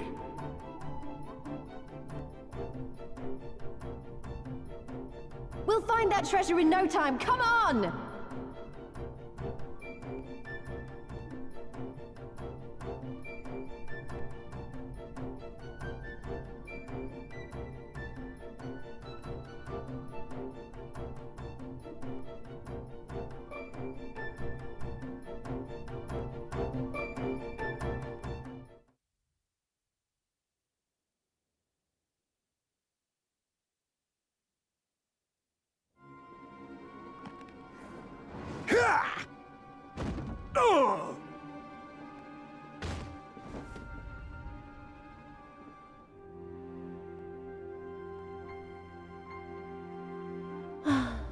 I tire of this filthy tavern, and its still filthier clientele.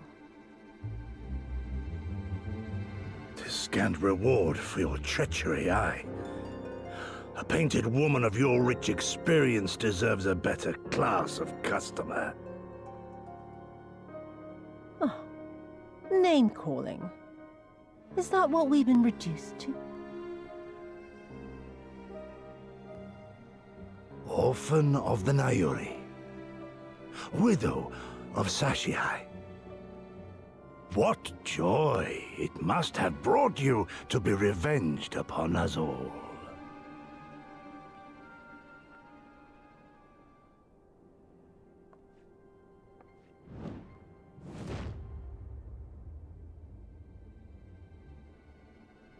Not enough. Not nearly enough. My appetite for your agony is as an abyss. Bottomless. Insatiable. Before you die, you will cry and beg and prostrate yourself upon the earth. You will crawl on your belly through the muck and the piss and debase yourself for my amusement. All of you.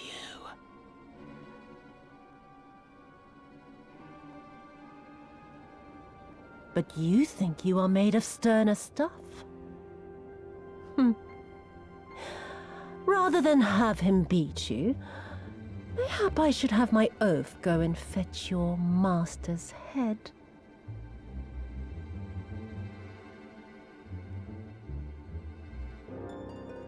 Oh, poor, poor Lord Cayenne. Kami rest his soul. Noble leader of a fallen nation. A fine puppet he made for the Viceroy. For a time.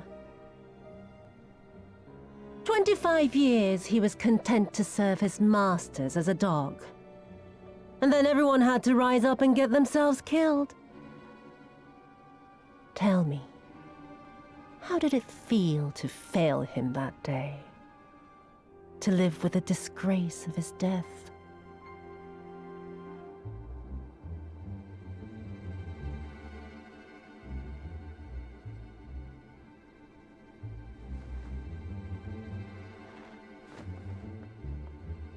Not that you were a stranger to living with disgrace, of course. In the what was it?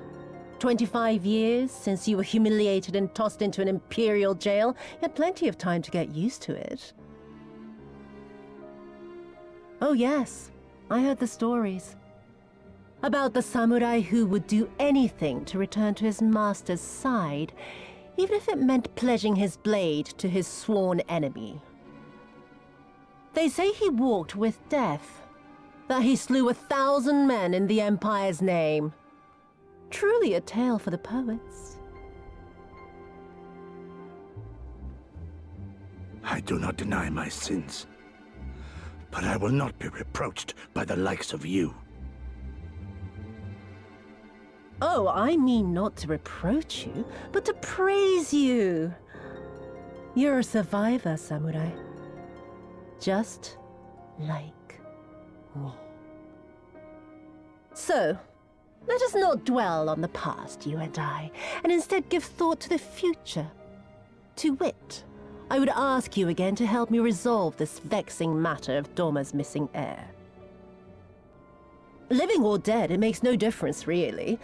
But the Garleans are most insistent that we put this problem behind us. And I know you helped him flee. So tell me, what became of Lord Hien? To my dismay, the details escape me at present. Mayhap your dog could jog my memory. Get on with it, and mark me, Brute. There is no limit to how far you can fall.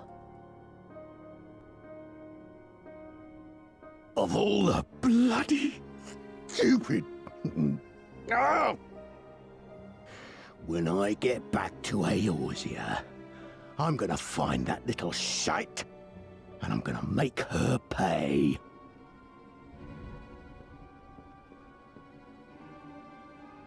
Yeah.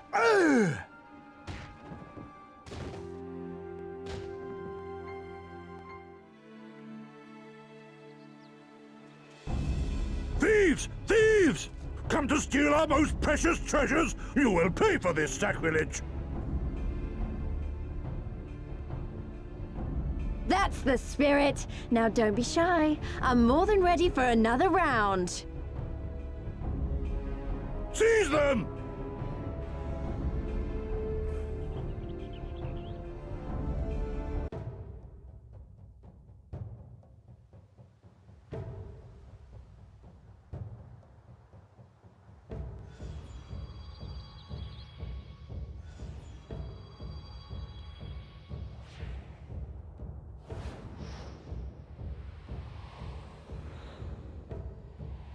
What in the world?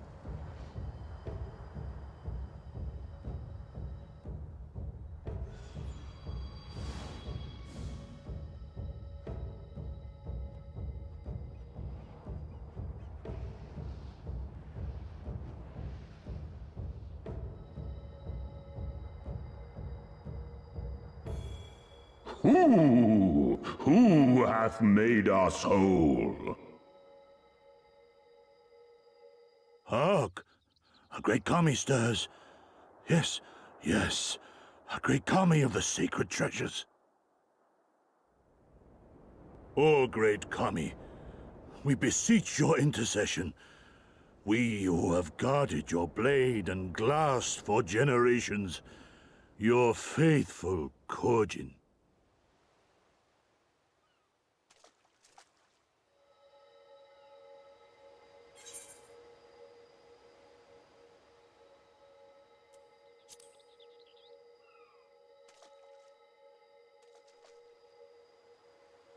Thou didst freely deliver our jewel unto thine enemy's own treasure vault?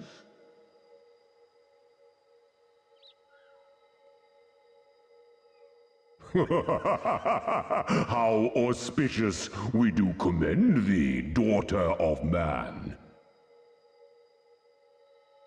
Such audacity is deserving of celebration, exaltation, a contest of wills to mark the occasion. Let lines be drawn, let sides be chosen, And for their loyalty, we shall stand with the caretakers of our greater part. Oh, perfect. A contest of wills. Just what we need.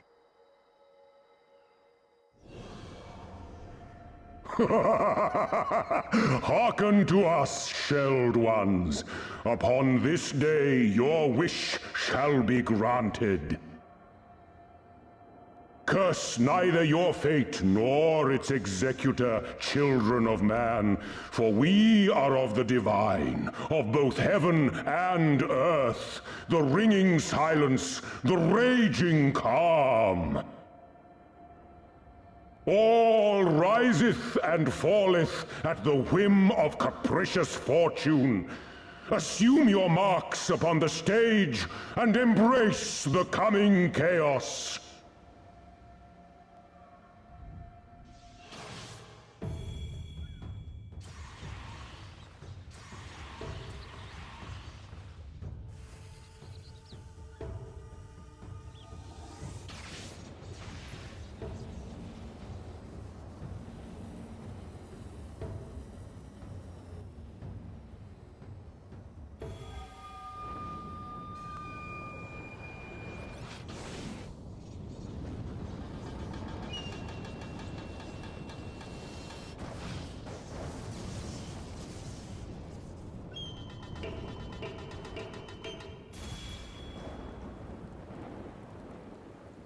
We are Susano, and in revelry do we rejoice.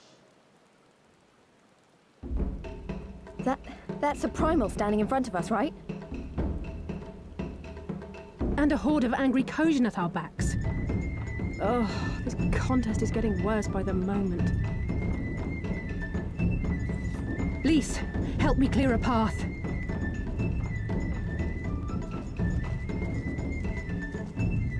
Leave them to us and save your strength. You'll be needing it soon enough. Make way! Make way!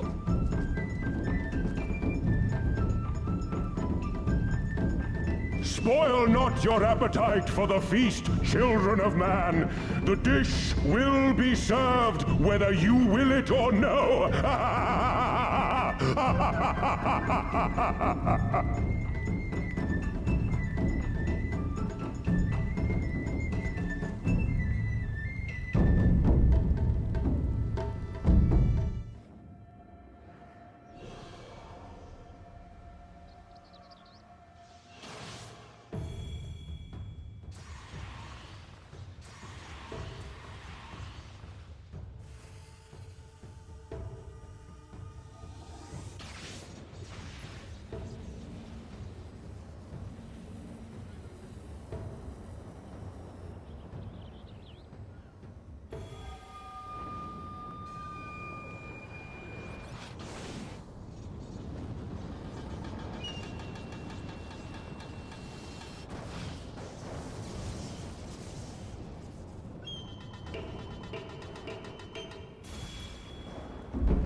Nary a peep from the shellbacks, sir.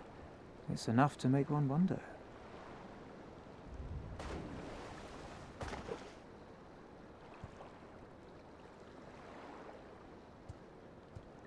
The Red have sounded the alarm.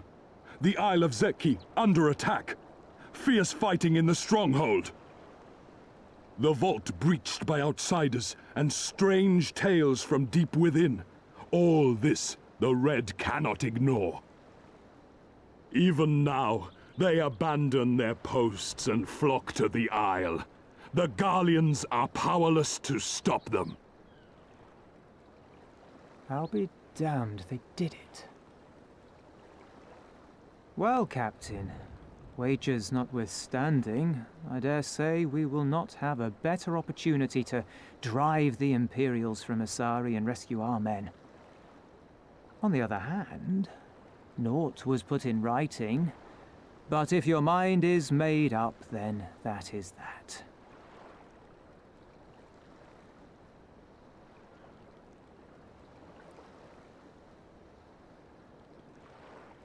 I should add that if you were to change your mind, none would gainsay your decision, nor think you beholden to your past.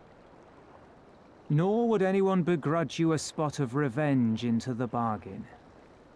Like the little miss said, we knew this day would come.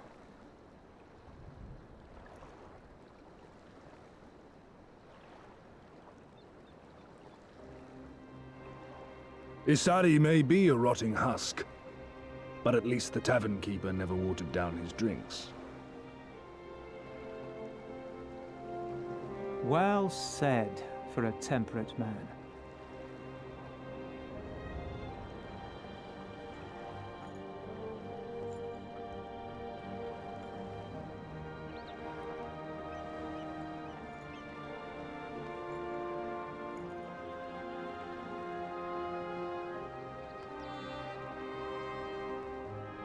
Hear me, comrades!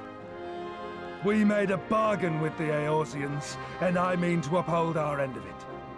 I mean to remind the Garleans that this is our sea, that all here belongs to the Confederacy.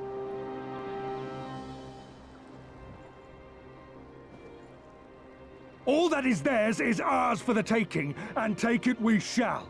We will strip them of everything they hold dear.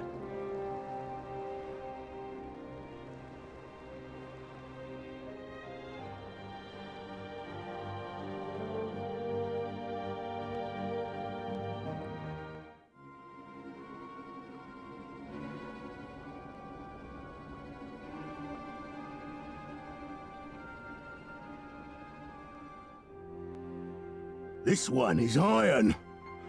My hands will break before he speaks. Kami, give me strength. Are you good at anything?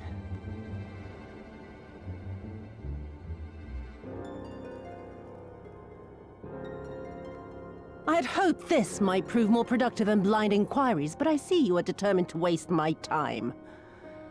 Very well.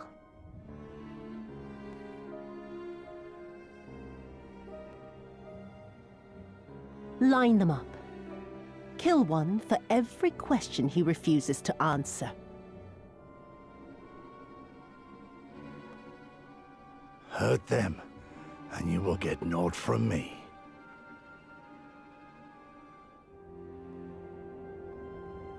You have given me precisely that thus far, so what have I to lose? Mark me, samurai. I will find Lord Hien, be it with your help or with your heads.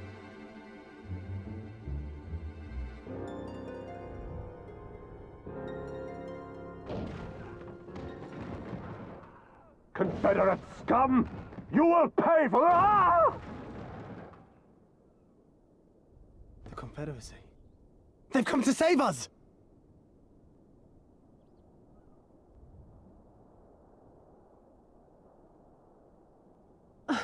And this after I took such pains to cow them. Even pirates have their pride, I suppose. Enough to march to their deaths, no less. Oh, the stupidity of it all. It truly is a sickness. I shall just have to lance the boil. Drain them of every last trace of honor and compassion. Every last drop.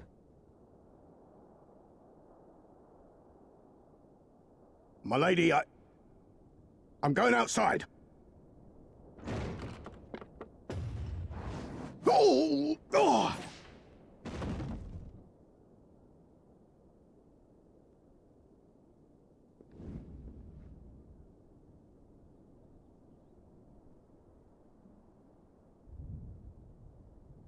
The Kami are not finished with you yet.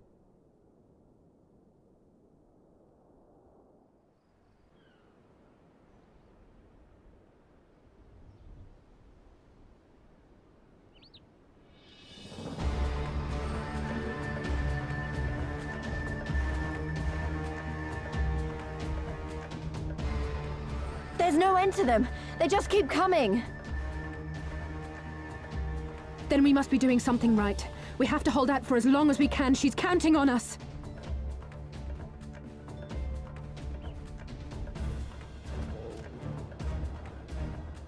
Susano is slain! Slain by the Shellless One!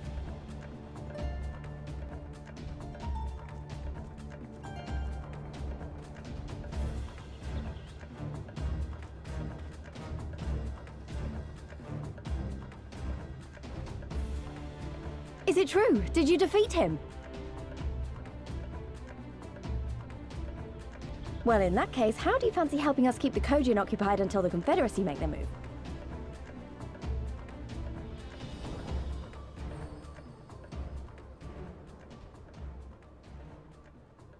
Speak of the devils, that's coming from Isari. I think we've done all we can here. Let's withdraw and make for the village. Right. Although, they don't seem keen to let us go.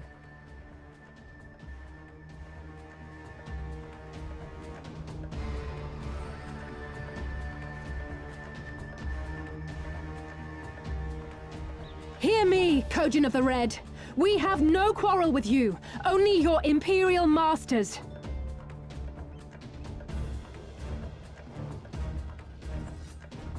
No more blood need be shed this day. I pray you let us go in peace. You dare speak to us of peace? Your flesh will feed the fishes, thief! Attack!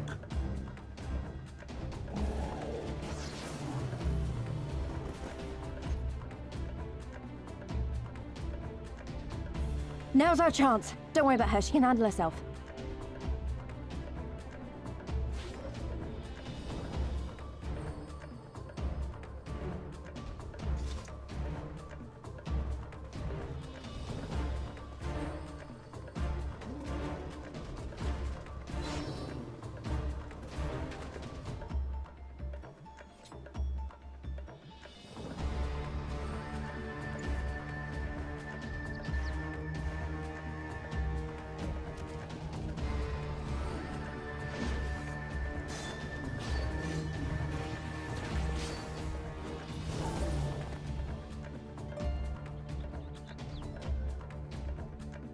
I can't let you take all the glory, can I?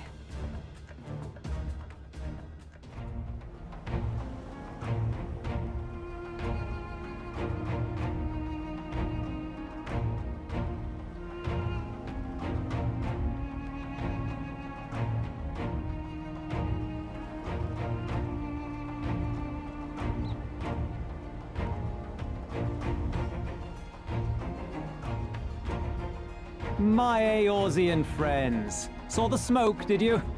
A pity you did not come sooner, though I gather you were busy elsewhere. Gosetsu! You're alive. You're all alive. And full of vim and vigor.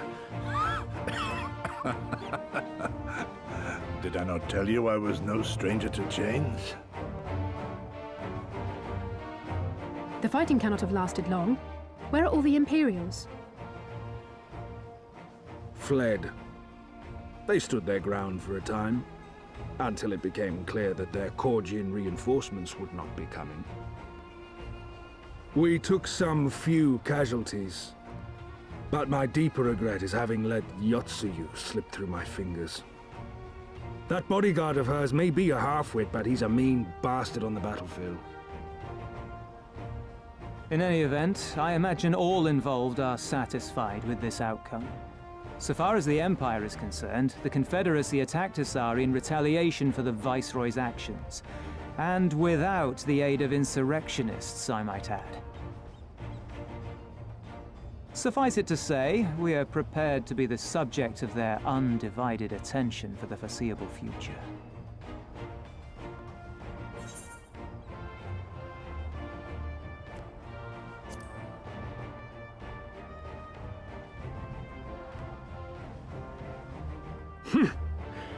An impossible claim, yet one spoken with such conviction that I cannot choose but believe it.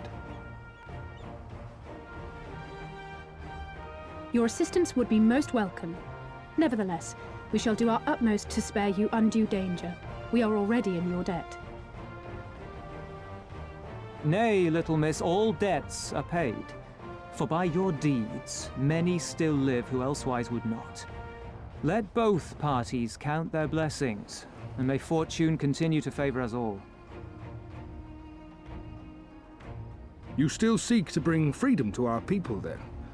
You will go to Yansha. I have faith that our allies yet live. Once we have found them, we will plan our next step.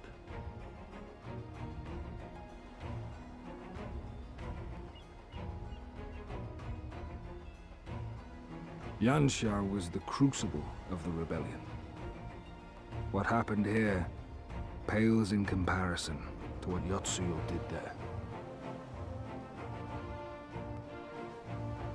Remember this. Fear changes men. Have care in whom you place your trust.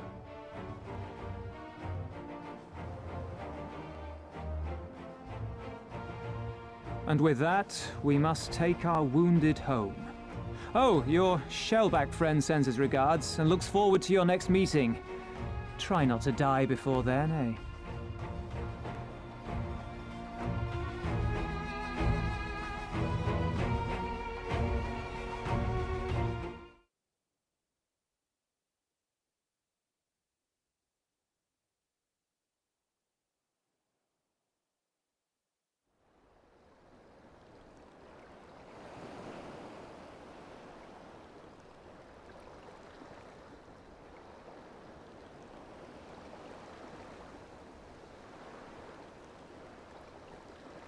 We cannot rest here for long.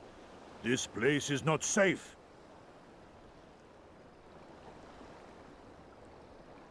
Mayhap nowhere is, if thieves can breach our vaults.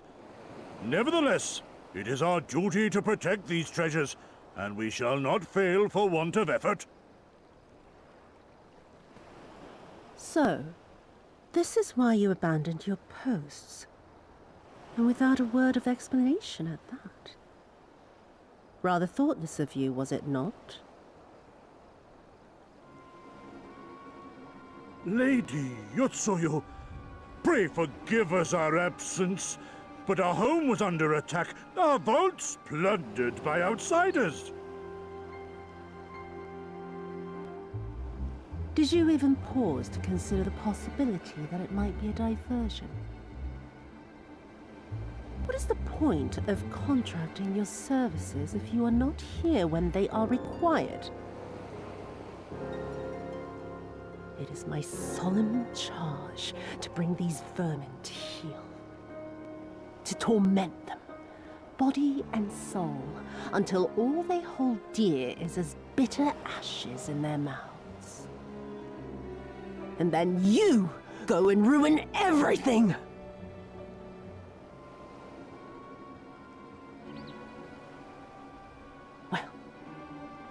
There's naught to be gained in belaboring the point. All that remains is to administer your punishment.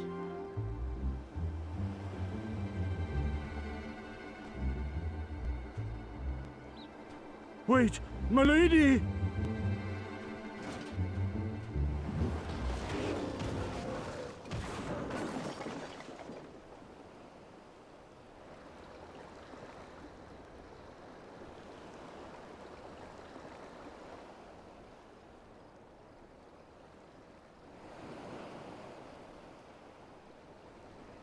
No.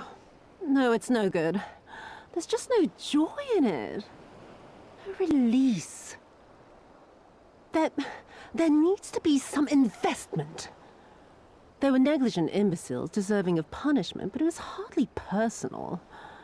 10,000 such Korjin could not satisfy me half so well as a single doman.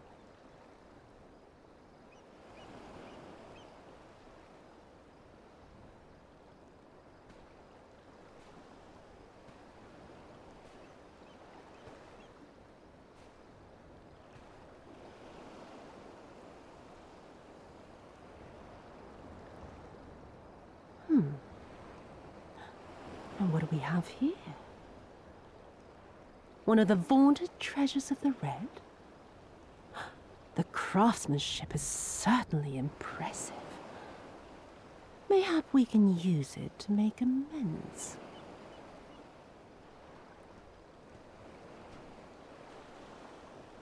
How long before Lord Xenos reinstates me, do you reckon? I've got unfinished business back in Eorzea. Is serving me really so unbearable? At least pretend to enjoy it, you witless lump! If you are so desperate to earn a way back to Eorzea, then be quiet and do as you're told. And bring that sword while you're at it.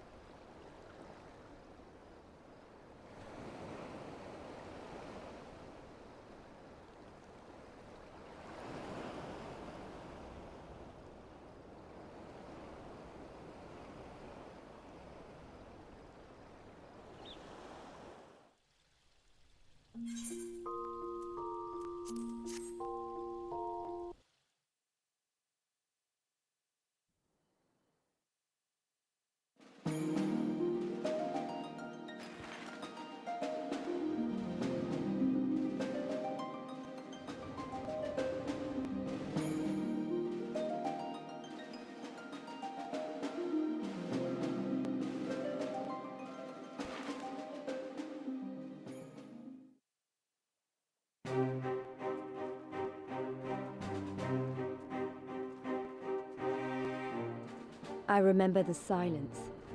How the talking stopped when we first set foot on the plains of Yansha.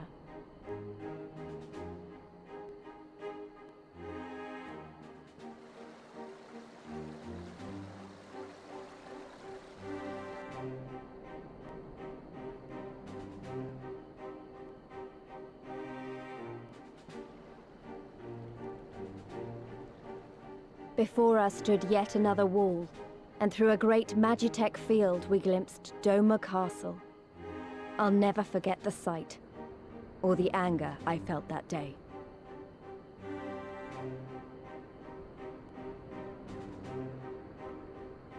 Life, liberty, hope, so much lost, so much taken. As we walked through that war-torn land, no one said a word.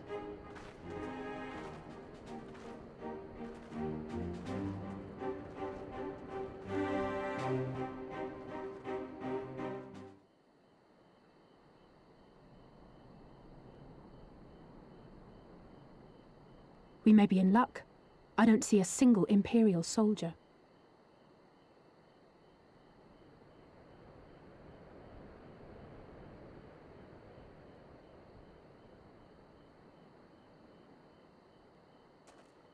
Then there is no need to remain hidden.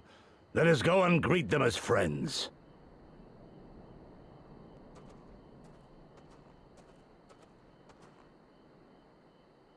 I'm going too.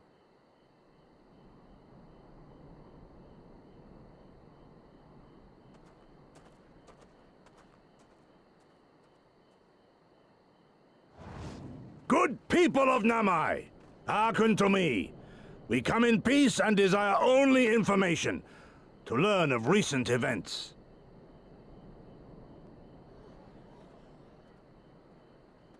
Isn't that the General?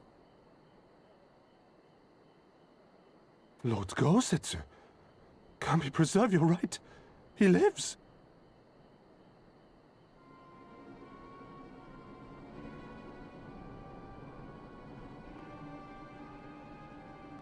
I say, brothers and sisters, is aught amiss? Why do you regard me as one with a wild beast? Why is there fear in your eyes? Why do you tremble so? Ah, but of course, you fear me a vengeful spirit of the dead. Rest assured, naught could be further from the truth. For am I not corporeal? Are my feet not firmly set upon the ground?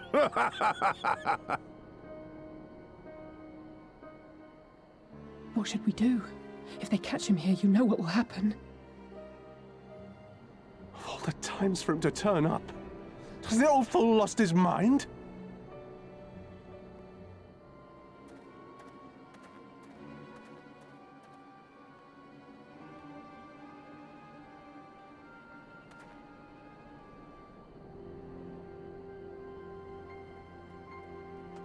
You! But why have you come here? What do you want from us?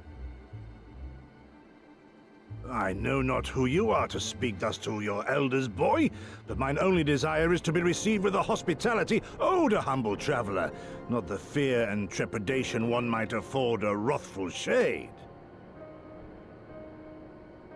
What you going on about? Actually, never mind, just come with me, now!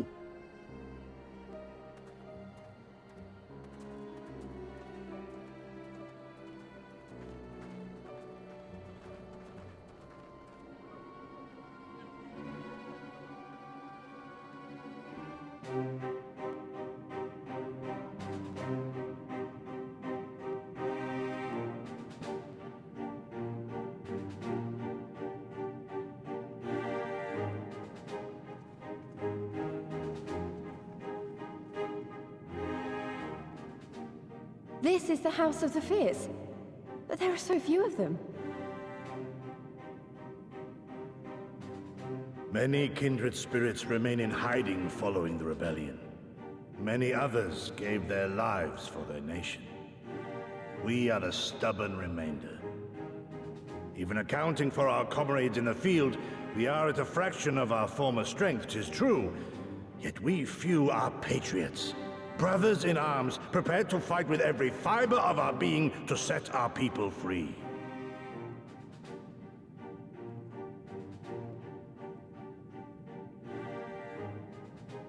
Ever are we hopeful that others will join our cause, but never did I dream that you would journey so far.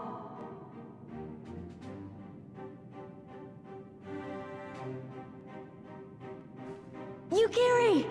Gods, it's good to see you. You look great, by the way. Have you been here long? I returned but recently, having concluded my mission. Oh, it is good to see you again, my friends. Did I hear aright? Your mission is concluded? Then you have found the young master. Ere we speak of that, I would know by what fortuitous circumstance our friends came to be here.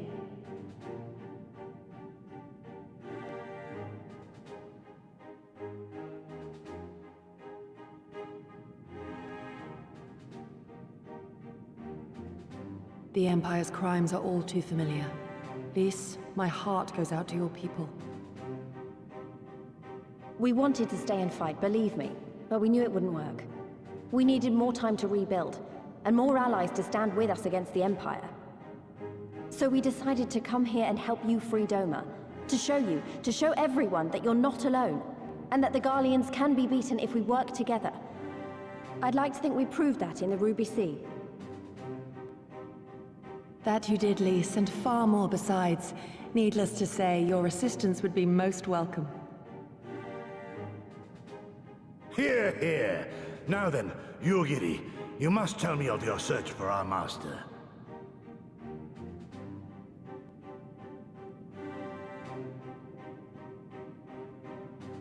Lest you wonder, he speaks of Lord Hien, son of Lord Cayenne, who perished during the rebellion. When it became clear that all hope of victory had gone, Lord Hien bade us deliver as many of our people as we could to safety beyond our borders. But as his father's heir, he was determined to fight on, and so he did, until he suffered a grievous wound in battle and vanished without a trace. Until now. For I have found Lord Hien, seen and spoken with him, on the Azim Steppe. O boundless and merciful Kami, the young master lives. Tell me, was he well? Did his wound yet ail him? Where is he now? Have you brought him back to us?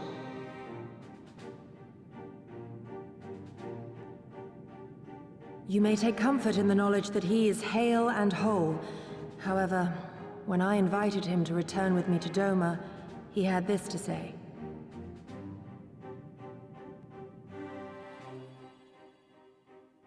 If Doma yet thirsts for the blood of patriots and tyrants, I shall offer unto her my blade.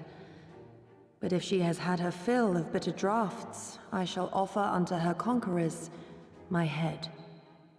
Thrice did I declare to him that no true son or daughter of Doma would ever accept such a sacrifice.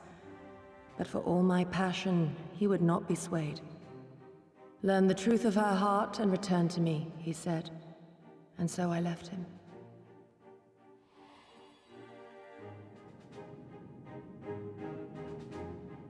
The words of one made to wear the mantle of leadership too soon. Yet there is wisdom in them all the same. If the people no longer yearn to be free, 'twould be folly to rekindle the fires of war. To suffer our master, to surrender his life and forsake all hope of freedom is by far the greater folly. I will not go to face my fallen comrades having done naught to stop it. Nor I, Shadow Walker, nor I. But we need not rouse our comrades to battle this day. Let us instead welcome our honored guests and allow them a moment of respite.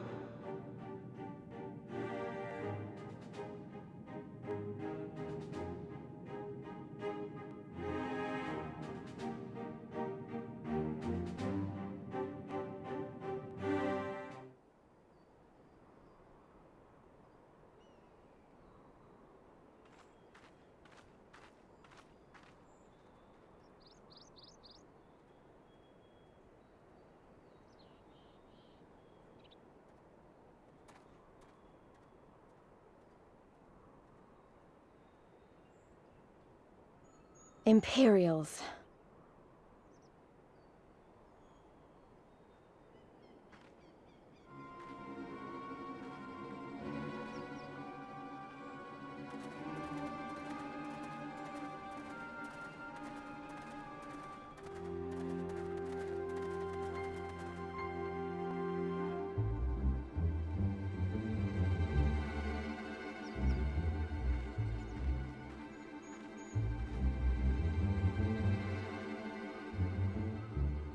Why are you milling about like a pack of slack-jawed mongrels? Form a line! Now!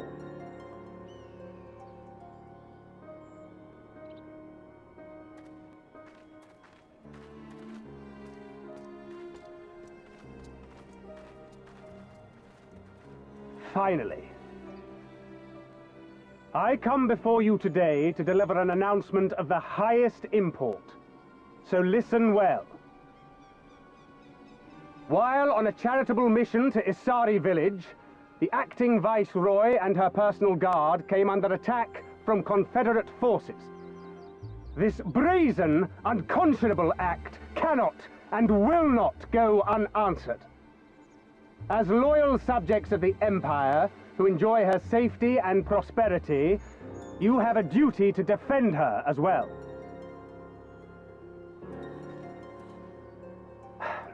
There is no cause for alarm. We have no intention of sending ill-trained fodder to the front line.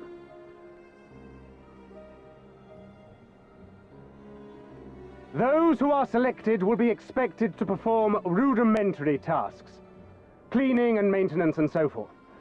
You will serve only as long as you are needed. Afterwards, you'll be free to return to your homes. You first.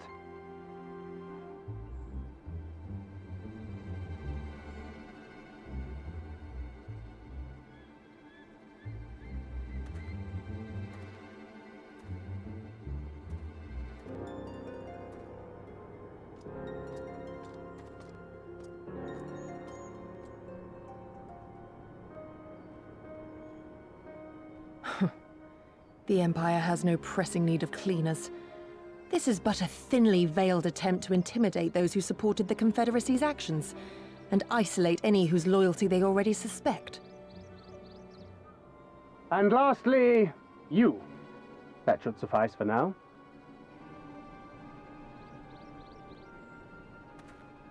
Don't worry. I will be back before you know it. Listen to the elders while I'm away, and do not play outside the village. Everything is going to be fine. I love you, all right? Remember that I love you.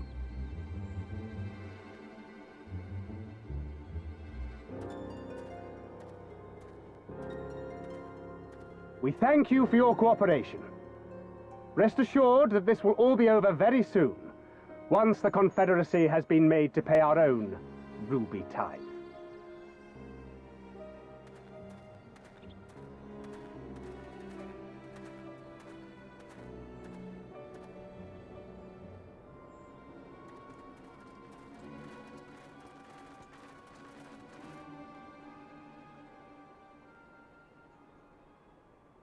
There's no telling what might happen to those people. We have to help them. And we shall, but before all else, we must needs ascertain their destination. I doubt this is the first village the Garleans have visited, nor is it like to be the last. I will track these men. Will you help me? Pray return to our headquarters and tell the others what you saw here. Should we have need of reinforcements, I would know that they are ready. But I should be going with you. I came here to fight! Soon enough, Lys, soon enough. For now, we must proceed with caution.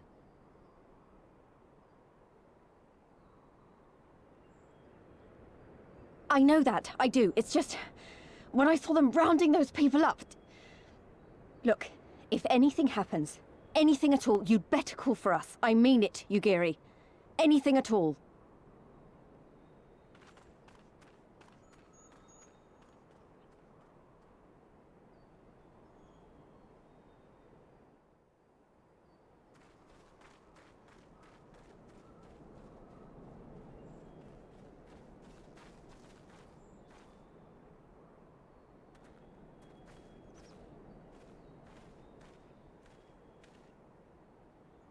Listen to me, all of you. We have dealt with the Imperials for now, but you must flee this place, quickly.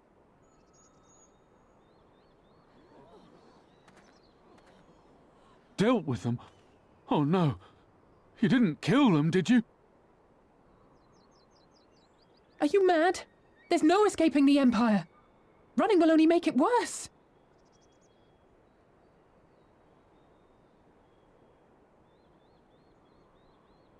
To stay is to die. You know this to be true. Even if you lack the will to fight, surely you have the will to live! Or has that, too, been beaten out of you? Is this what has become of Doma?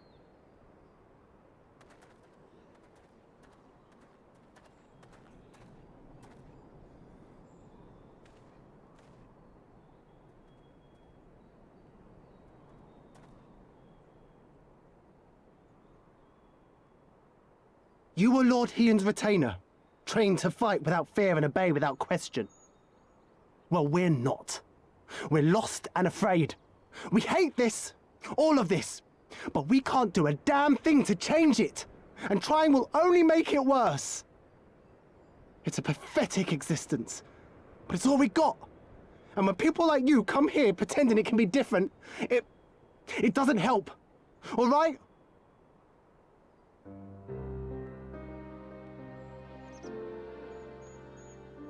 Peace, boy.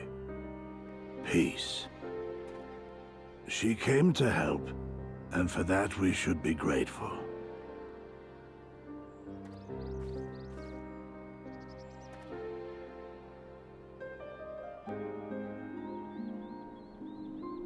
Elder, your face. We all have scars. Some too many to bear. Too many battles. Too much lost. Our friends, our family, even our liege. We who survived are forced to bend the knee, to sell our souls and surrender our dignity. How are we to lift our heads when this shame weighs so heavily upon us? Your courage, your resolve, they are as salt in our wounds.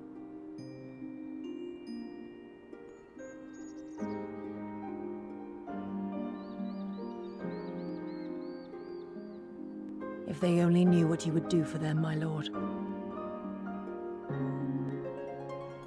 You have made your plight clear, and I shall impose my will no more. But know this, brothers and sisters of Doma. For all you have suffered, for all the horror and the ignominy, you are still here. You are still alive. My lord prays you value your life as highly as he does. As for me, I swear by all the Kami in creation that I will free you from this torment, no matter the cost.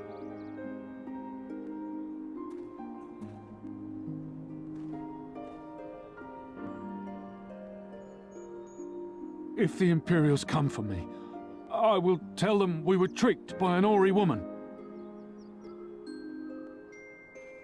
Tell them whatever you must to keep your loved ones safe.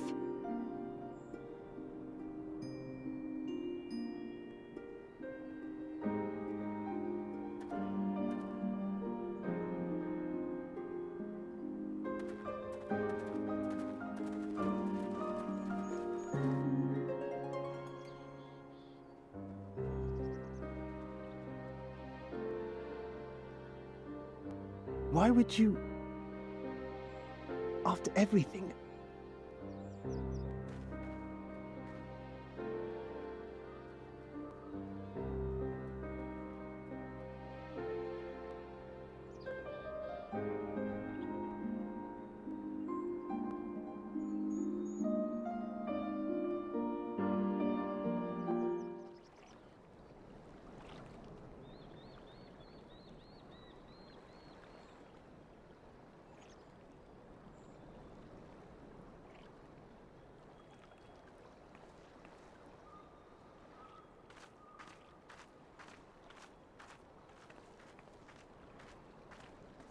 Forgive me for making you search.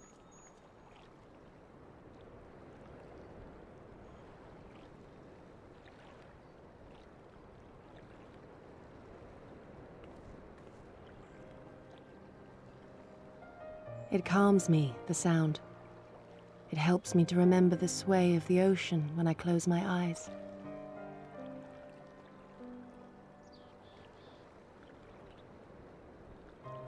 Despite the many great and noble things I said, in truth I am not of Doma. I was born beneath the waves of the Ruby Sea.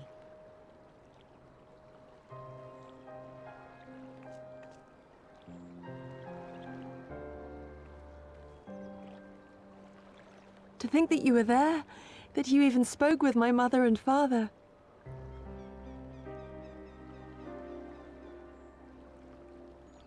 They are in good health, then. The knowledge is of great comfort to me.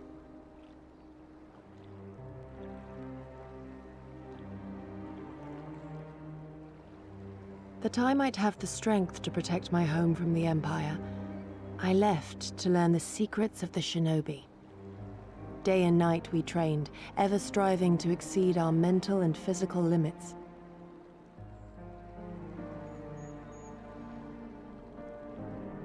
After a time, my skills were recognized, and I was dispatched to assist the Doman Liberation Front. It was then that I met Lord Kaien and his son, and their loyal samurai, Gosetsu. Good men all, brave and true, so clear their eyes, so pure their purpose. Any shinobi would have been proud to serve them and Doma.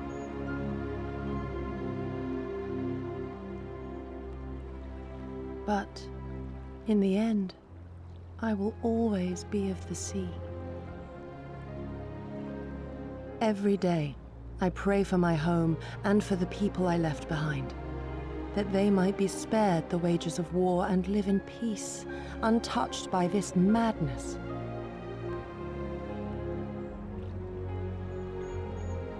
I confessed this to Lord Hien once. Do you know what he said to me?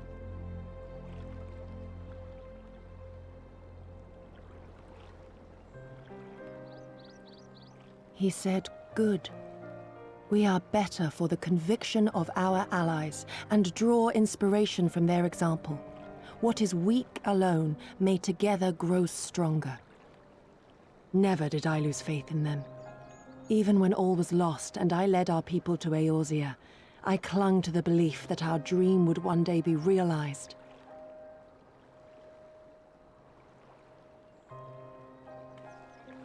But when I gazed into those eyes bereft of hope, when those broken men balked at liberty, the dream was shattered.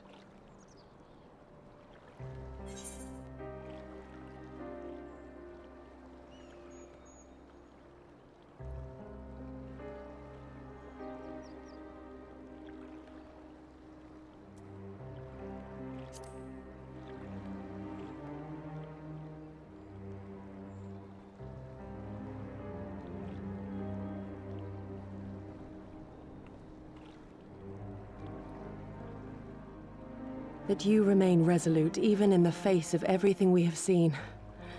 It heartens me more than you know. Thank you for standing by this naive fool.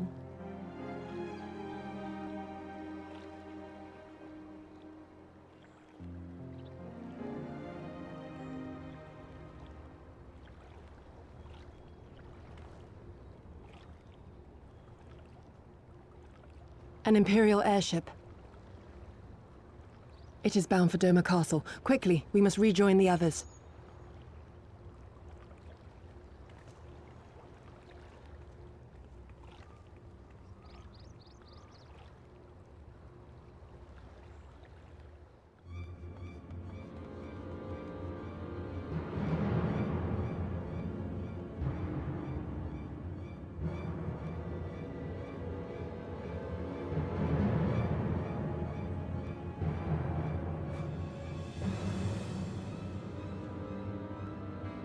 There you are.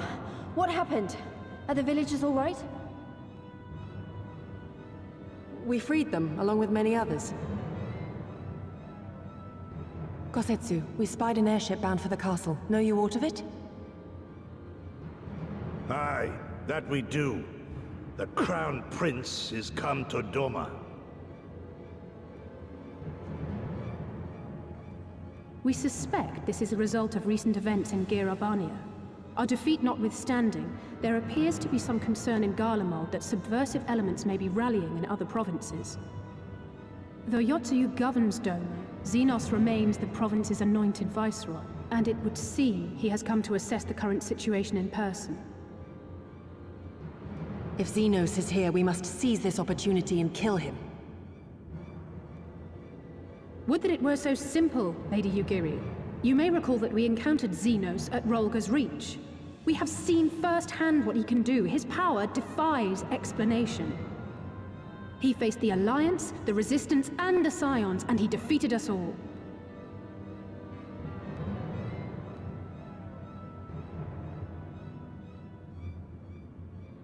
We survived and learned from the experience, it is true. But if we are to defeat him, it will not be through simple opportunism. We will require a flawless plan. We know his strengths. A prodigious swordsman trained from childhood by the finest Imperial tutors, reputed to be without equal on the battlefield, which is why we must not meet him there. Nay, we keep to the shadows, the domain of the shinobi, and thence we strike. You need only give me the chance. Were this but a matter of personal revenge, I would not presume to bar your path, for I myself crave that same vengeance. But to draw steel against the Emperor's son is a grave decision, and one that will shape our nation's future. Do not forget Lord Hien's words. What, that we should sheathe our swords if the people lack the will to fight? I will not squander this opportunity. If we do naught, our master's life is forfeit. Even should you succeed, Xenos' death will not win Doma her freedom. more likely her doom. Can we defend our people against the Empire's retribution? We few against a legion? Do not be a fool, child.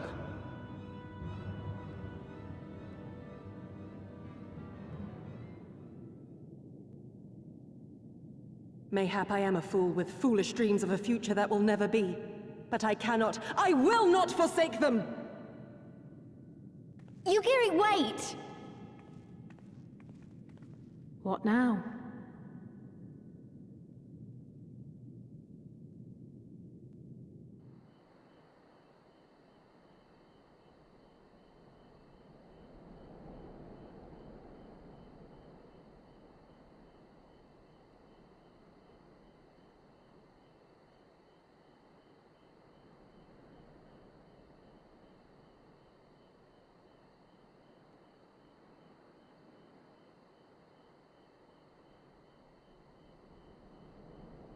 He comes.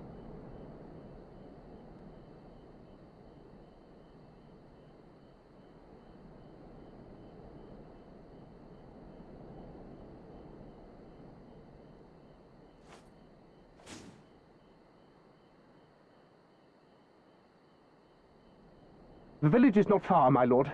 If it please you, we shall escort you there directly.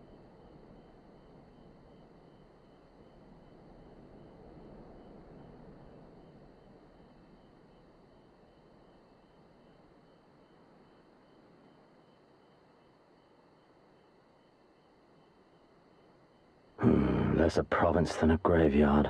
The rotting husk of a broken nation devoid of proper sport. But as his radiance wishes... Yes, of course, my lord. And may I say how terribly sorry we are that you had to come so far.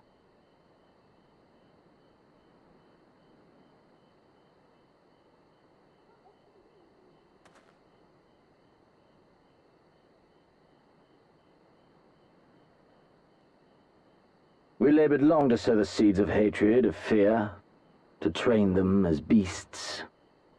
Now we shall see the harvest. Let there be savage beasts baying for blood, and not hollow-eyed prey cowering in the dark, or there will be no joy in this hunt.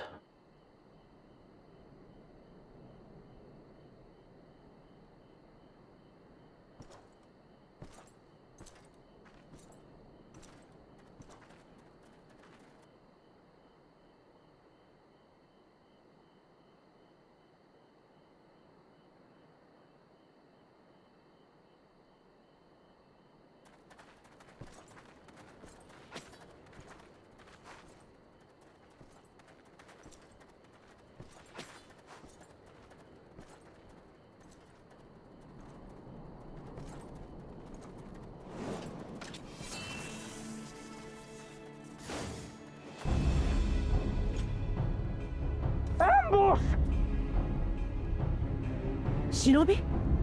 And me without my brute.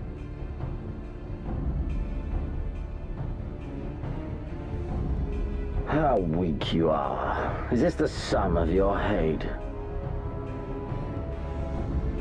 This is only the beginning.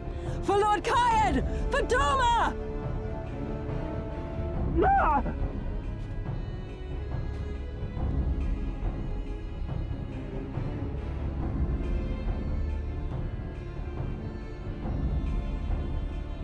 Mayhap I shall test this new blade of yours. Let us hope it is to my liking, lest your misfortunes compound.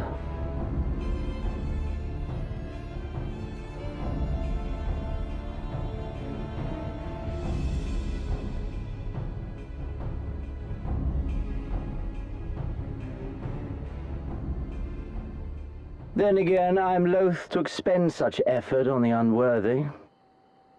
Come, earn the honor.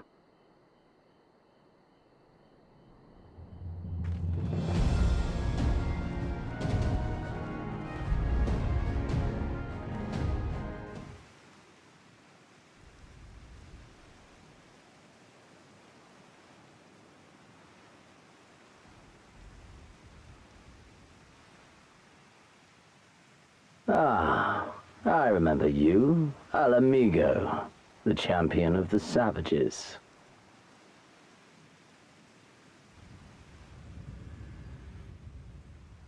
Look ye where the sun doth rise, see crimson embers darkening skies. Look ye where the sun doth fall, see azure lost amidst the squall.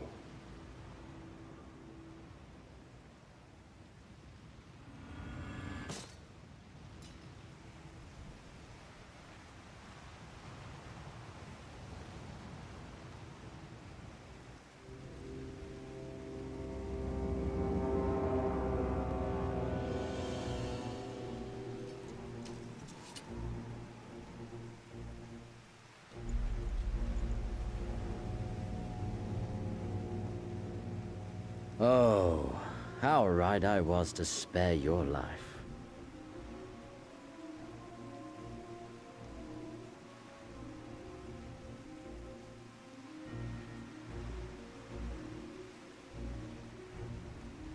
Hear me, hero. Endure. Survive. Live. For the rush of blood. For the time between the seconds, live. For the sole pleasure left to me in this empty, ephemeral world, live!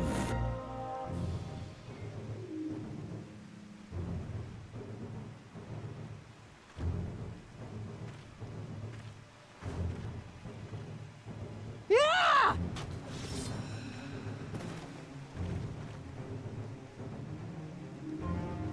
You are not worthy.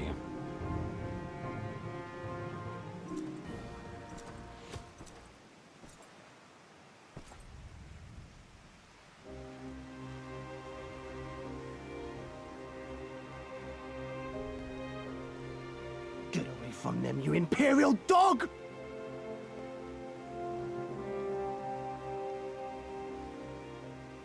No, don't. You must flee. We're not going anywhere, do you hear me? We're not running away! What you're doing is stupid and reckless, and I never wanted any part of it, but here we are! I've spent my whole life hating myself. For every time they made me beg, for every time I held my tongue to protect the people I love.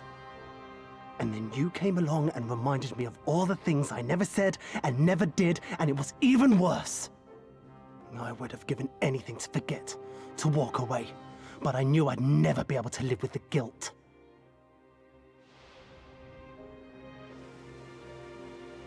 So we came, all of us, for you, for ourselves, for Doma!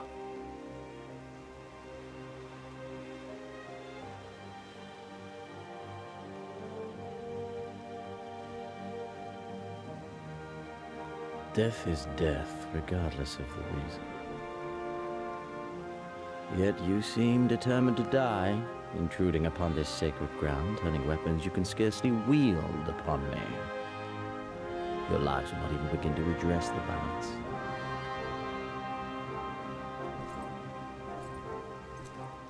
How wrong you are!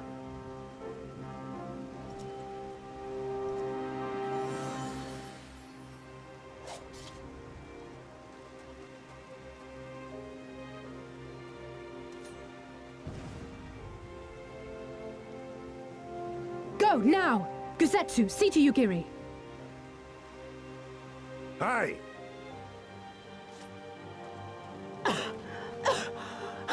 I can't see a damn thing. Someone stop them!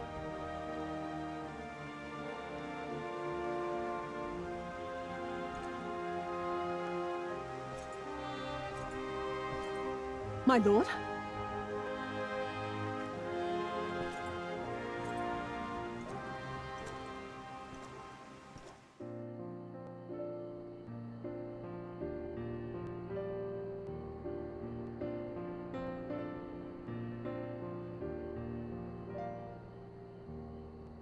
How are you feeling, my lady? Much the better for my comrades' ministrations and your most generous hospitality. You need not worry. Good. If there is anything else we can do for the two of you, anything at all, just ask.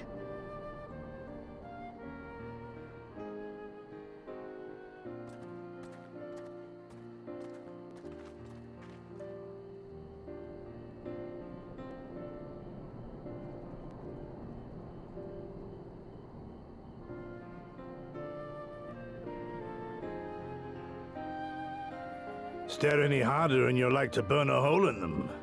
Go and say your piece, for goodness sake. I've got nothing more to say to them. I'm going to find out how the others are getting on.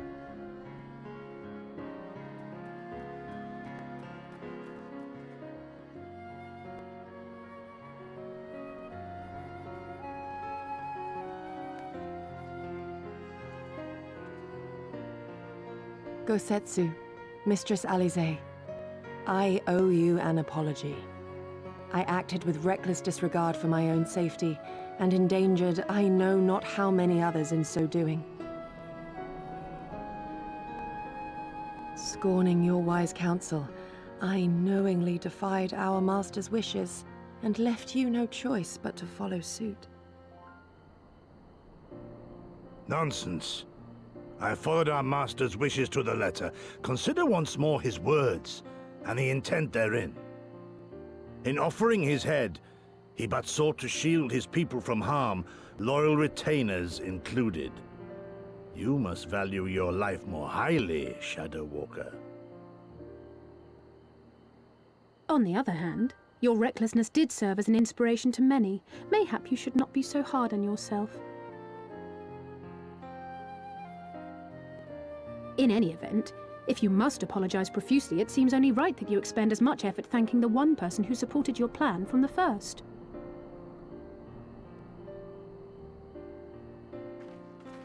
That it does. There are no words which will suffice. But thank you.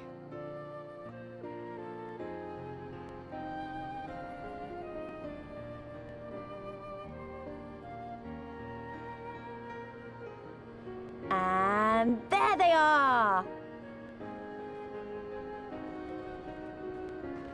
12 be praised.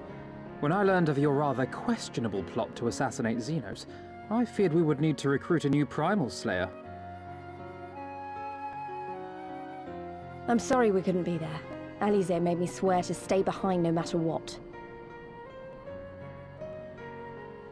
I think she was worried I'd hurl myself at Xenos the moment I set eyes on him.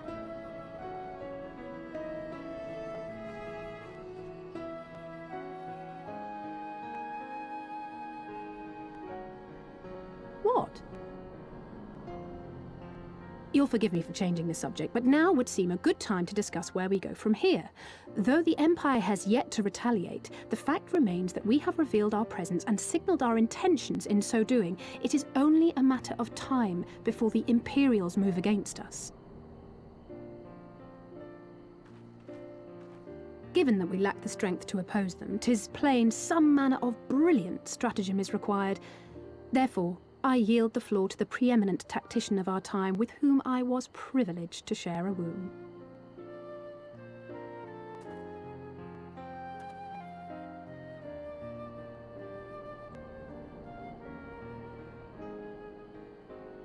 If you insist. While in Kagane, we debated a number of approaches and were eventually forced to concede that we cannot look to the Alliance for aid. Even were it possible to ferry sufficient forces and materiel from Eorzea in a timely manner, such a massive undertaking would not long escape the attention of the Empire. It would be a miracle if our ships reached the shore. Fortunately, according to Tataru and Hancock's intelligence, the Empire has withdrawn most of its forces from Doma in the past year, leaving her relatively unguarded. That being the case, a popular uprising, spearheaded by the full might of the Doman Liberation Front, may feasibly be sufficient to threaten the seat of provincial government, namely Doma Castle. 'Twould be rather easier said than done, of course, but I have seen worse plans prevail. Then we must needs meet with Lord Hien and convince him to return, for there is no surer way to inspire our people to rise up as one. He desired proof of his subjects' conviction, and they have provided it, through no less a deed than openly opposing Xenos himself.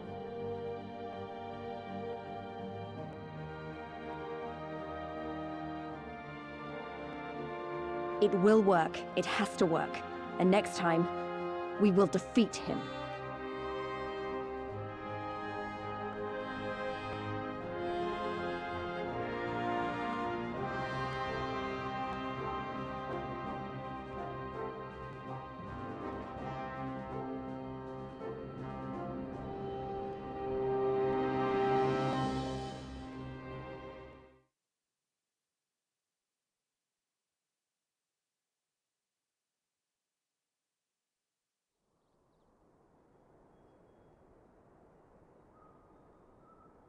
I would expect no less of Bahamut's conqueror.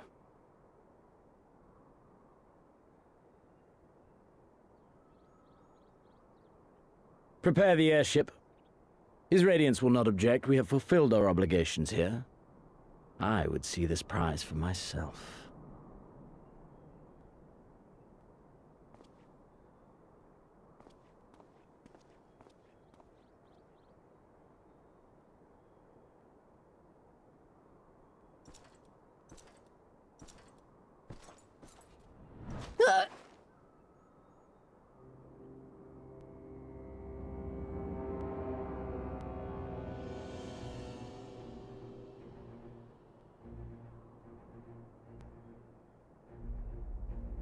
Do you understand why I appointed you to act in my stead?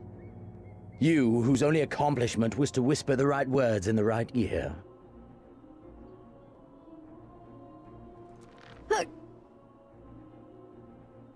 Because of your petty hatreds, they render you the perfect instrument to bleed your kinsman of hope, to make an example of Doma, such as was ordered. Listen well.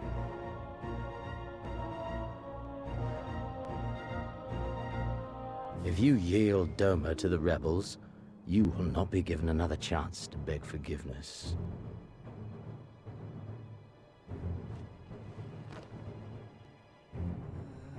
Do your duty, now, or die with the rest of them.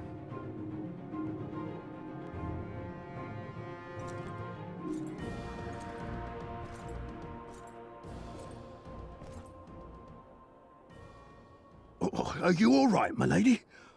That was uncalled for. Oh!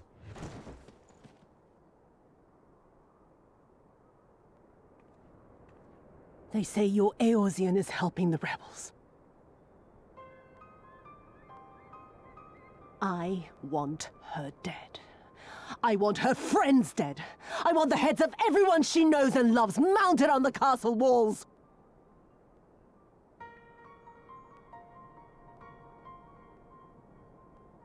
You mean I can finally go after her?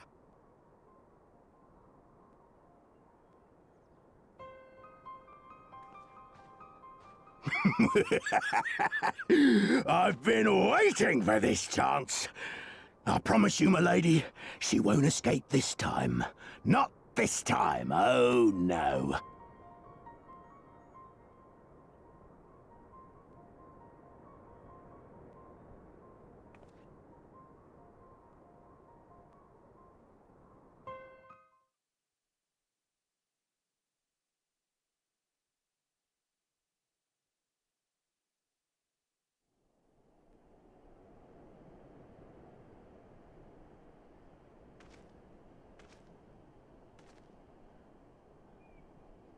Aye, this is the place. When his shade was banished, you swore to leave this life behind. And yet here you are.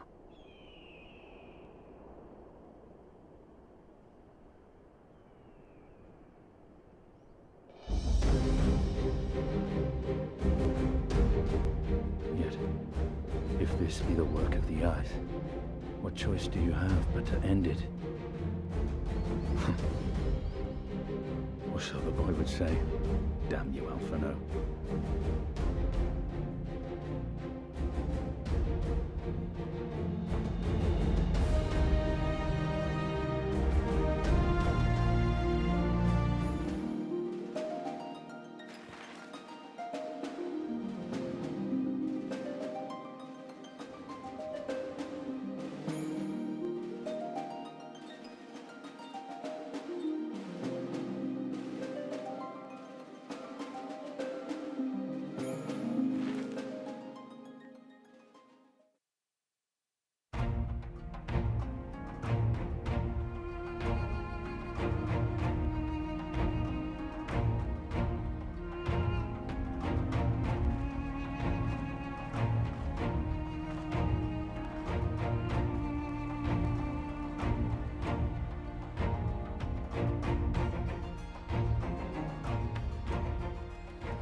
I remember the emptiness, vast and endless.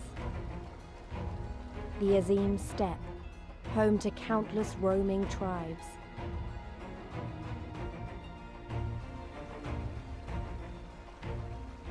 A sacred land, watched over by elder gods. Here, we would find Doma's salvation. With the wind at our backs, we walked on, in search of hope, in search of him.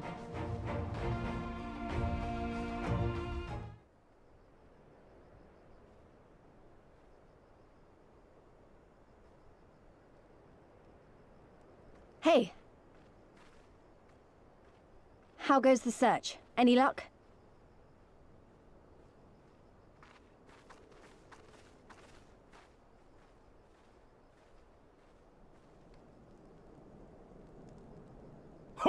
What fortune to meet a friend of the young master!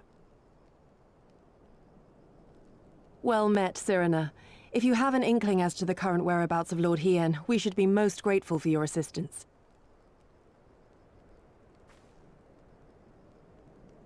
Oh, please! It is I who should be grateful.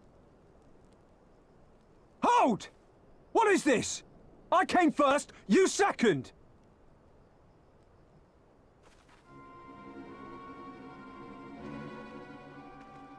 Know you to whom you speak? All people of the steppe should. Or have you fought so much that you have forgotten the face of your superiors? Superiors? I spit on your superiority, little prince! Twisted and mad as sand devils your kind are!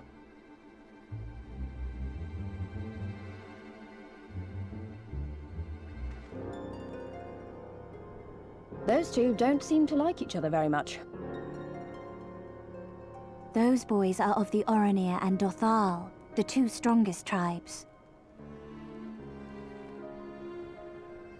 The children of Azim are destined to rule, so they declare to all who will listen. Their word is law, for now. Grand, flamboyant fighters, but deadly, very deadly. He prances as a horse, as do his brothers after their many recent victories. The Undying ones too are strong, fearless, and vicious. They often reigned in the past. Now they are sorely tested.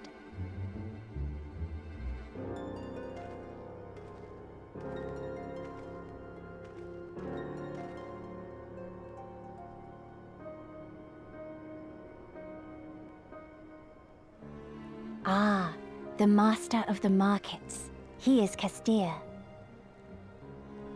To fight in reunion is forbidden, and to break the peace is to be banished forever. This he says without words, for words are lies to the Castilla. They do not speak. That's interesting. And all these different tribes share the same lands, do they? No wonder it's tense.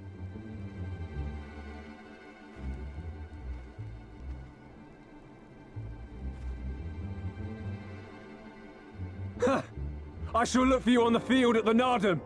Mark my words! As shall I.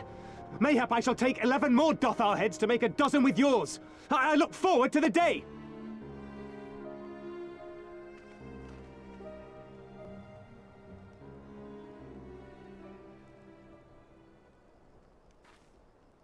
The dispute will be settled at the Nardum? A great battle held on the final day of the Sahan San. During this time, all bonds of hierarchy are broken. All Zayla are equal and free to prepare for the fight. The tribe which triumphs in the Nardum rules until the next Sahan San, which in these lands is now. Ah, so that is what they call the custom. I presume your tribe will also be taking part?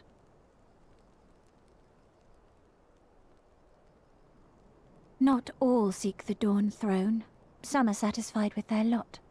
Others, like the Kestir, have reason to remain neutral. Them all are lambs among wolves.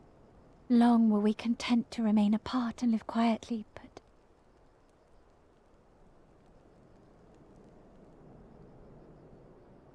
Never mind that. You seek Hien, yes? I know where he may be.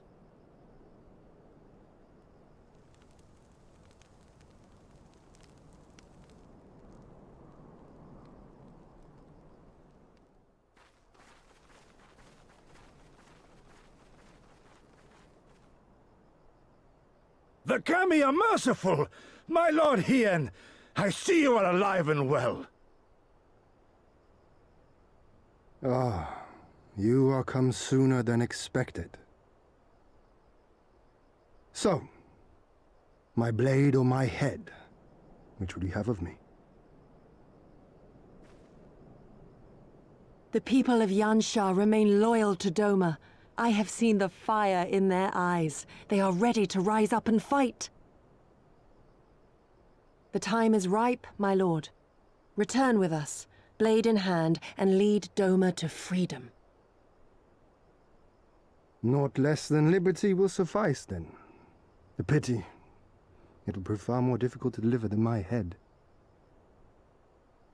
But if my people wish to pursue an impossible dream, then who am I to deny them?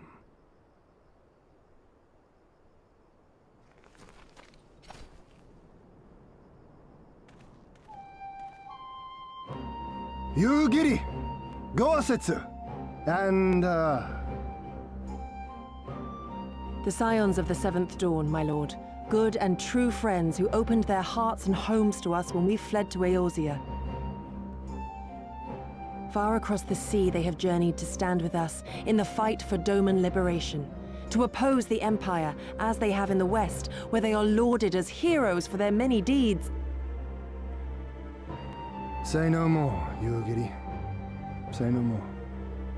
I observed how you helped Cyrena, to whom I am deeply indebted. For that and for the aid you provided my people, you have my deepest gratitude.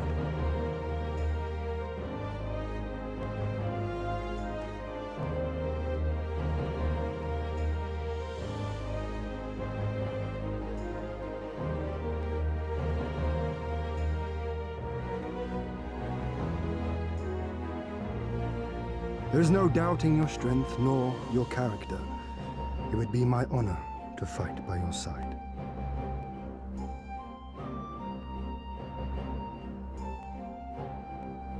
So, what of Doma? Arise, my friends, and tell me of our home.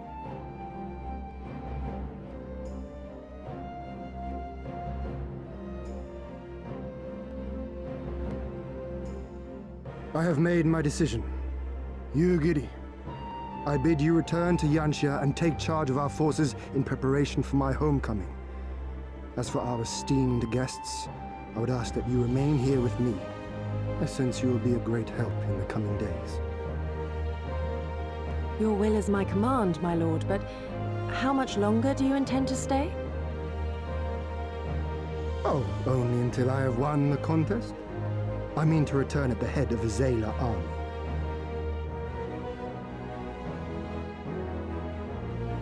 You mean to participate in the Nardum?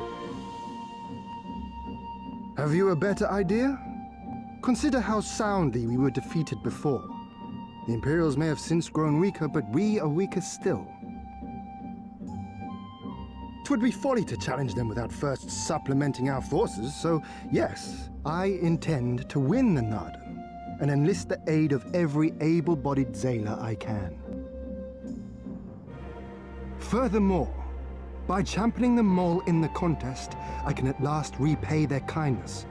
Lest you forget they saved me from certain death, and a man who suffers such debts to go unpaid is without honor and unfit to lead. Just so, just so. Our Lord has spoken, you giddy. But take heart, I shall keep him safe, and should it come to it, bring him back by force. This is no laughing matter, Gosetsu. But if these are my orders, very well. Once more I place my faith in you. Pray look after them both.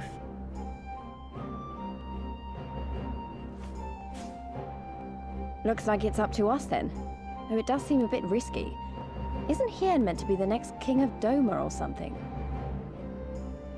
So they say, though in truth I am but a pale reflection of my late father. All the more reason to entreat your assistance.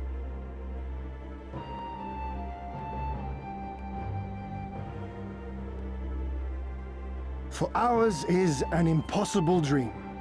To set in motion a revolution that will rattle the very firmament and shake off the yoke of the most powerful empire in the world.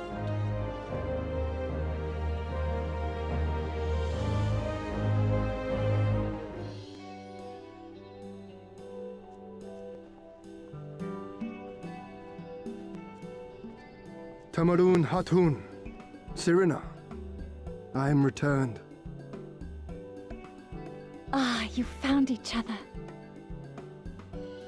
Ours is the soil, Hien. The Domans, and the Eorzeans too. You know us? The gods know you, child. As do the stars in the heavens, which shone bright at your coming. The Mole hearkened to the whispers of the elder gods, which guide us in our daily lives. We know them through the Utun, like my grandmother. Hatun, I am come to beg a boon of you and yours. That I might liberate my homeland, I seek to rally the strength of the steppe. To that end, I wish to fight in the Nardam, as a warrior of the Mall. Will you grant me this honor? To stand with the Mole is fruitless. Hien, do not do this. The gods may have willed that our tribe join in the Nardam, but there is no path to victory. We are weak and our numbers few. Even with your help, it would be impossible. I thank you for your concern, Sirina. But it is precisely because of the seeming hopelessness of your cause that we must needs cast our lot with you. Were we to join hands with a more favored tribe, our victory would inevitably be attributed to them, and no one would follow me to Doma.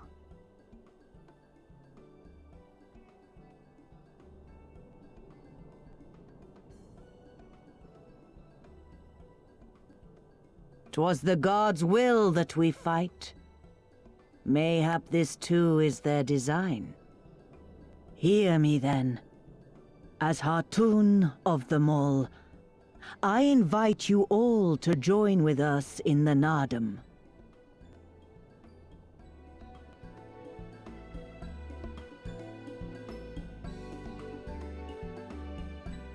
Will you look after them? Come with me, friends. There is much I would show you.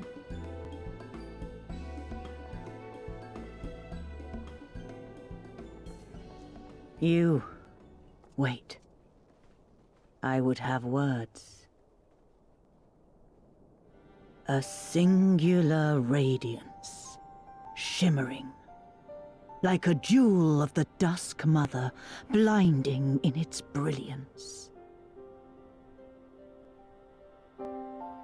Stars flicker and flock to you. Before such gathered light, even the secrets of the gods may be laid bare.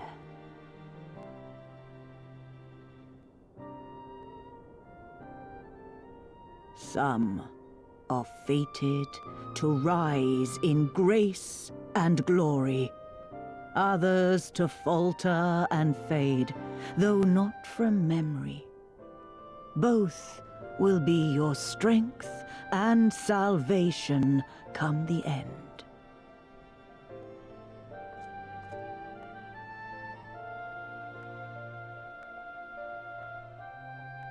Cherish the stars and the light they bring you in the dark. For you are a traveler, are you not?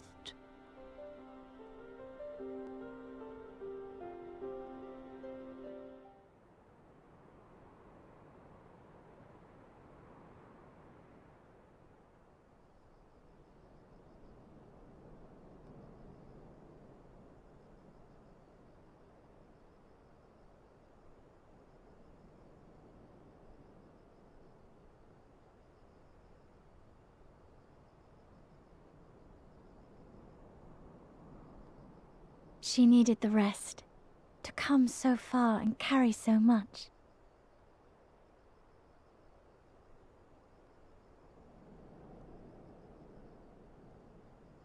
Hien and his friend, too. Strange that they should vanish so soon. Ha! Ha!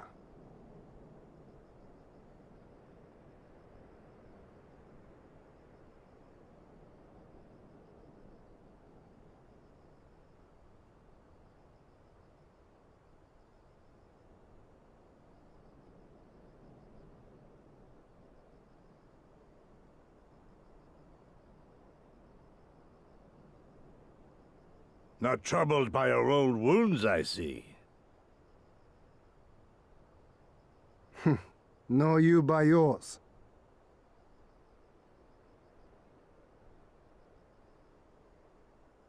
I know I should have fled with the others after Father died, instead of blindly fighting on. It was reckless and foolish, and there was naught to be gained from it.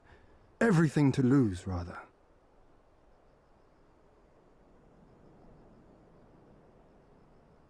We know no path save the one we walk.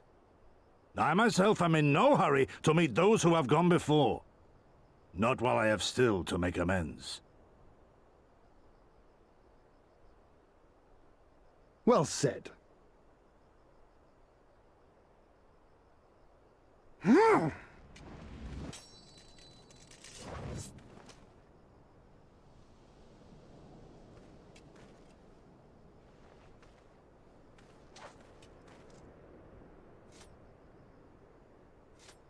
You are none the worse for your time in the wilderness.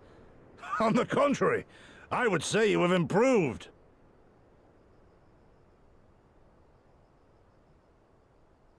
Come now, your victories still far exceed mine. Or have you forgotten all the times you trounced me as a boy?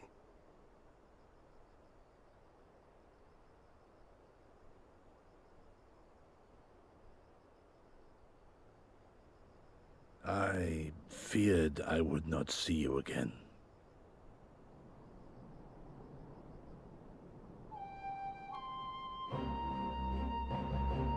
A life so fortuitously saved should be spent wisely.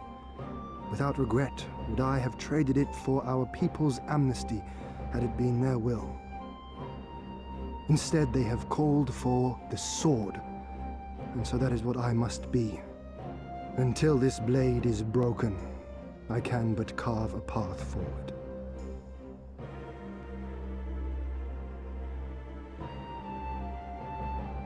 Were you truly so concerned for my well-being? You never showed it when we used to spar.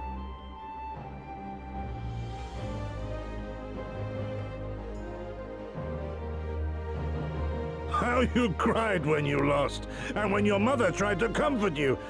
And when you inevitably came at me once more, swinging your wooden sword wildly. Mina's little Master Shun. What a fine young man you've become. A man should not be addressed by his childhood name. I've told you about that before. Ah, the mask slips. And I was so close to cultivating a winning persona.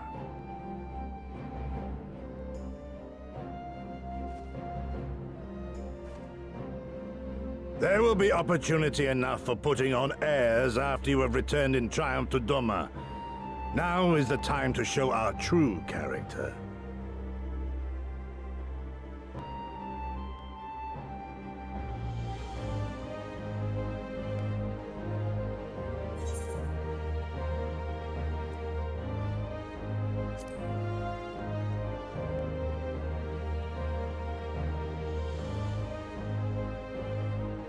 Quite right. Which makes me think you should join us next time. I dare say you have a secret or two of your own to share.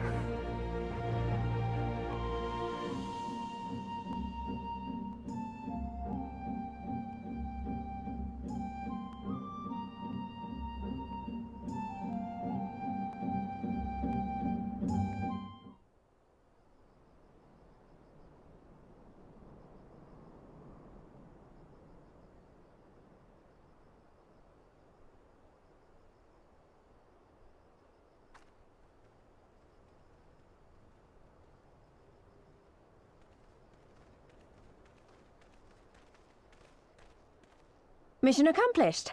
Everything still in one piece? More or less, aye. That mountainous monstrosity came as quite a surprise. Who knew that the steppe held such secrets? I see the two of you emerged similarly unscathed. Well then, by my reckoning, there is naught left to prevent us from taking part in the Nardam.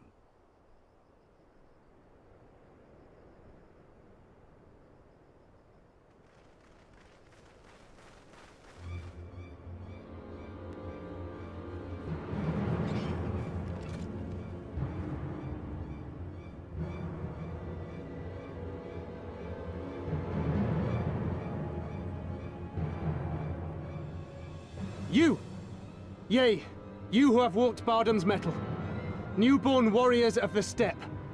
Our Khan demands an audience. You will come. I remember those clothes. He's Oronir, isn't he? What should we do? Ordinarily, I would politely decline, but this may be an opportunity to assess their strength. And we do have some time before the Nardam begins.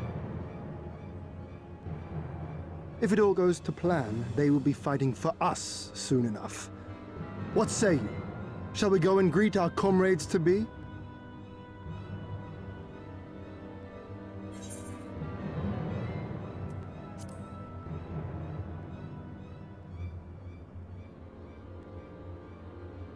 Whatever happens, we shouldn't keep Siren and the others waiting.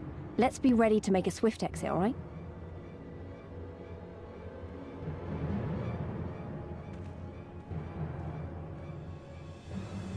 We accept Johan's generous invitation. Lead the way.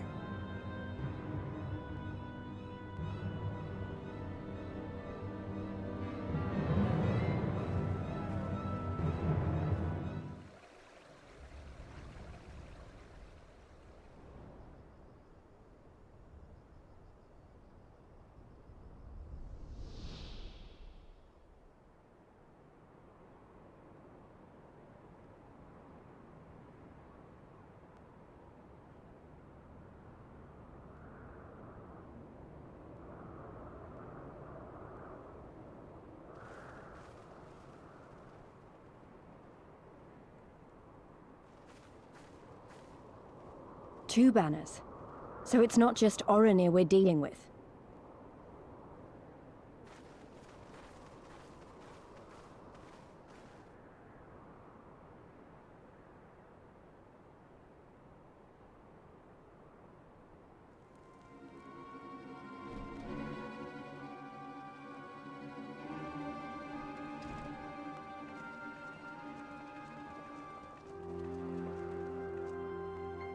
Most radiant Brother Magni, we have brought the ones you seek.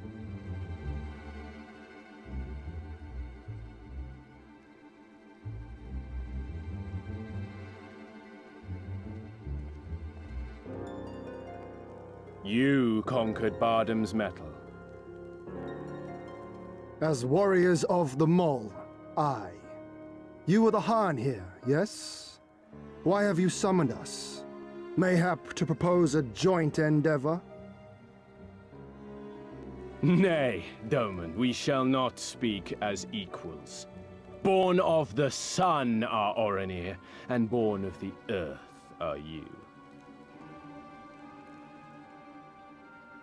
When I learned of trespassers, I bade my warriors take their measure, to flay them if they failed. But if by the grace of Azim they should survive their trials and emerge anointed, then bring them hither to pay tribute. Tribute, should it prove satisfactory, shall earn you the favor of the sun. His beloved shall bask in his radiance, and their supplications be duly considered. So you want us to bow down and serve you? What if we don't feel like it? The defiant will suffer in shadow. It would be an affront to the resplendent Azim himself to refuse this generous offer when by rights you should be condemned. But in lieu of tribute, swear fealty to the sun. Pledge to him your body and soul. Promise to serve him unto death, and you may know his glory. A generous offer granted to but few, though perchance this is too merciful.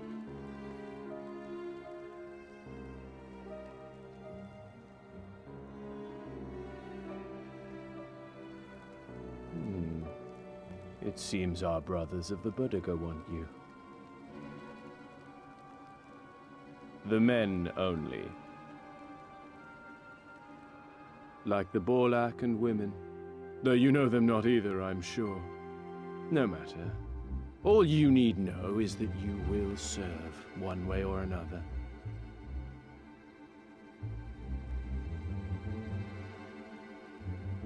That much does indeed seem plain. However, as we are but newborn warriors who know little of your customs, we struggle to conceive of ways in which we might be of service to the most gracious and illustrious sun.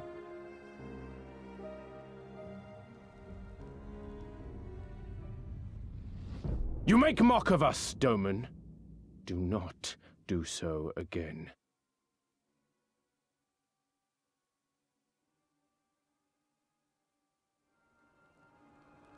You will be given a task. It will be difficult. You will carry it out. When you have accepted this, you may ask me what it is.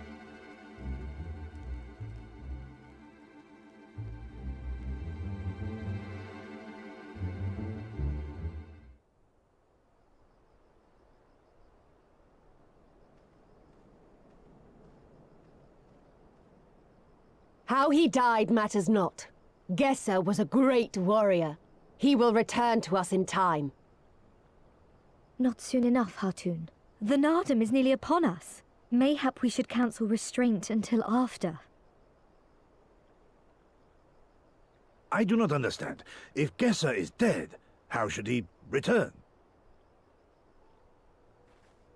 Silence! You come to spy on us, knowing naught of our ways. We know you are fearless, and that you are called the Undying Ones. That is true. None are braver than the Dothal, for we do not fear death. With death, a warrior must dance boldly, fearlessly, for thus does his soul burn bright.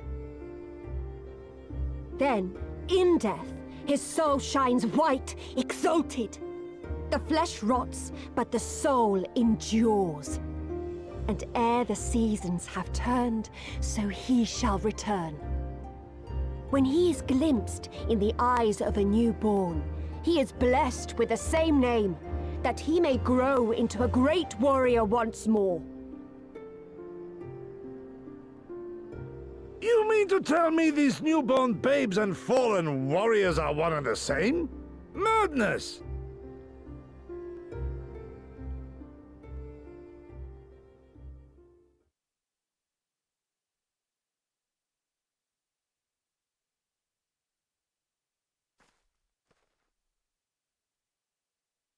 I gave you leave to observe, not to insult our beliefs. Have care what you say. Otherwise do as you will.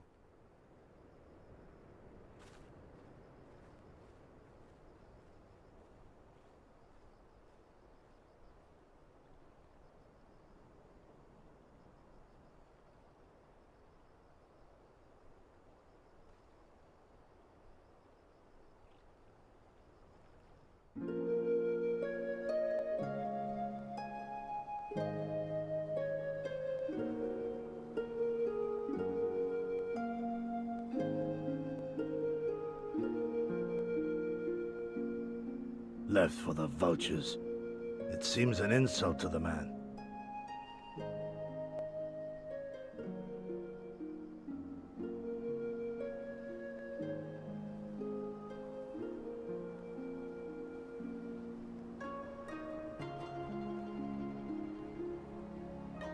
But the soul lives on, they say. These bodies, no more than empty husks, returning to the earth. Seen through those eyes, I suppose the sight is almost comforting.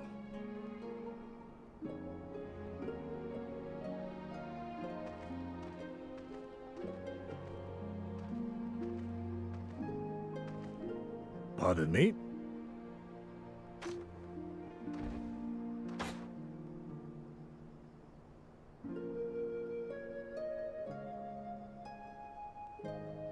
When first I heard the tales, I could not help but scoff. Another queer tribe, I thought, with still queerer customs. Yet having borne witness to their rites, I cannot deny there is a certain logic to it all. A samurai will die for his lord without hesitation or regret. But this is not because he delights in such sacrifice. It is because he has faith that his death will serve a higher purpose. There is an awakening in that instant, when the heart sings and the blood burns, and his soul finds peace.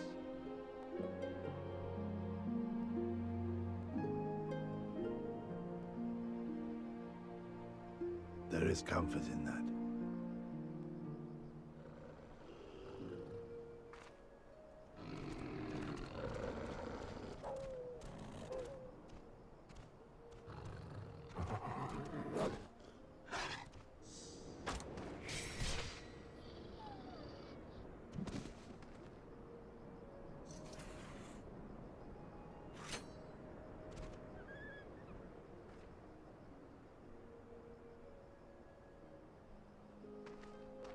Nay, we dare not permit ourselves that luxury, my friend, tempting though it may be. Not while our loved ones yet remain in chains.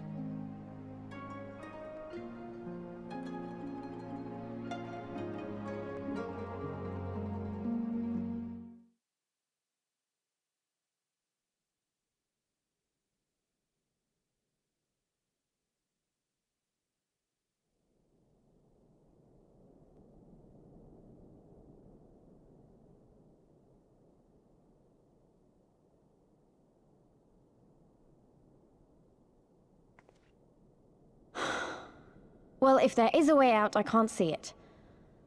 Shame we didn't learn much before they locked us up. 'Tis little wonder the Oranir won the last Nardum. These people leave naught to chance.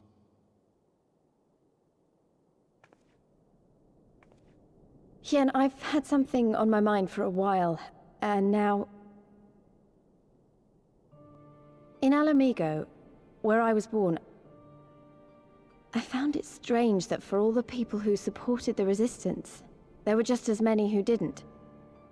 But then we came to this part of the world and met with the Confederacy and lots of ordinary domans, and almost every single one of them seemed content to just put up with things, no matter how bad they got. They all had their reasons, of course, and it's not like I don't understand them, but the thought of it made me so angry. After everything they'd been through, everything the Empire had done to them, how could they not rise up? How could they not fight back?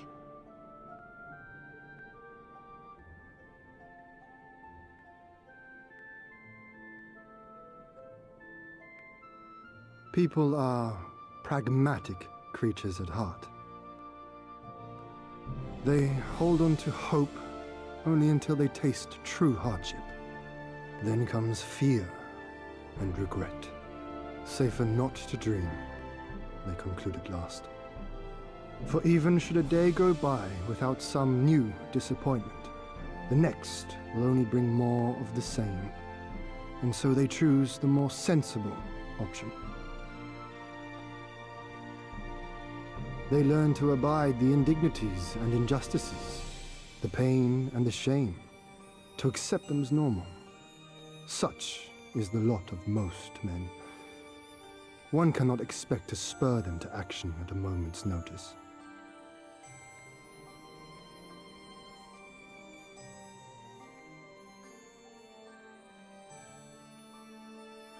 But if one who has known their pain can convince them to strive for something greater and rekindle the fire in their hearts, then they will remember what they have lost, and they will rise.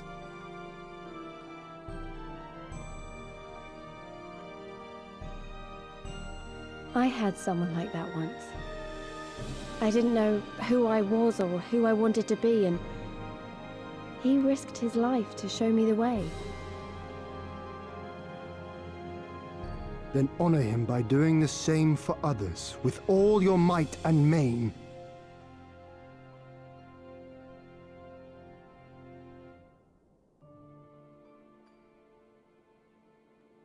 You know, when my homeland fell 25 years past, I was still in my mother's womb.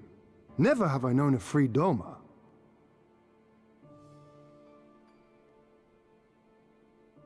But my father did, as did many of my fallen comrades, as do many of my people now. It may be no more than a dream to me, but if I do not chase it, then who will?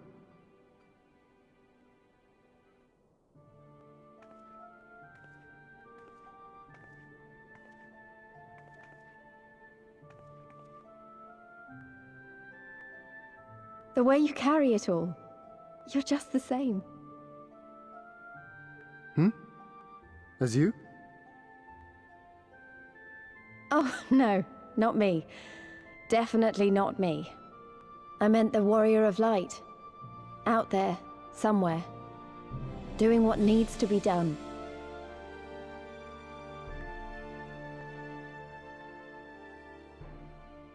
I won't have you put me to shame any longer.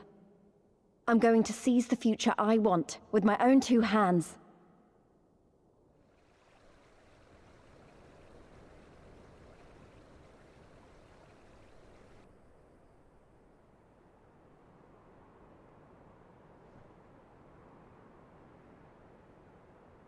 I see you, soil bearers.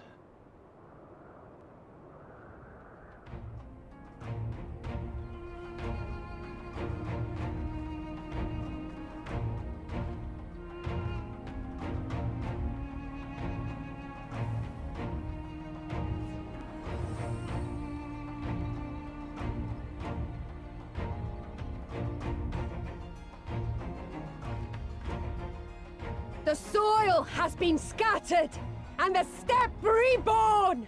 Sanctified and unbound, she calls for a new Han!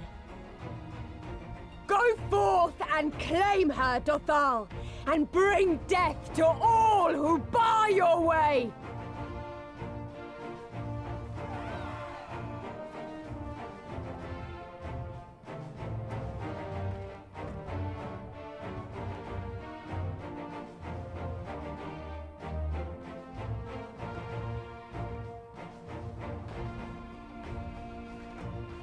It begins, Grandmother.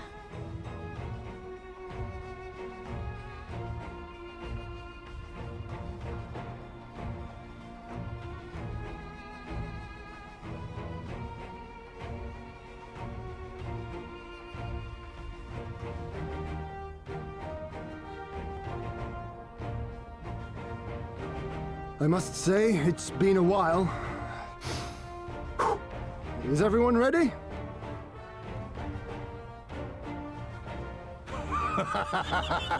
A samurai is always ready! You shall remember this soon enough once I have taken to the field. So we take on all comers, and then it's off to Doma. I can't wait.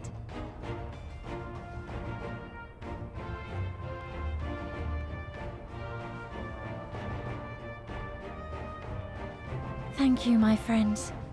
Upon the soil of one and all shall our deeds be inscribed. Grant us favor, O Mother of the Dusk, and to victory guide them all!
The steppe has spoken. Then the Harnies. We have won. The Mall have won. The Dawn Throne is ours. We did it. And you, my friend, you were magnificent. Magnificent and, not a little terrifying.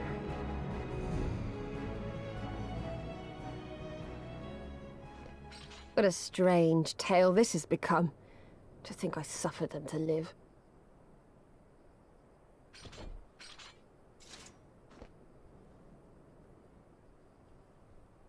On your guard, Utun. The wind warns of men in iron.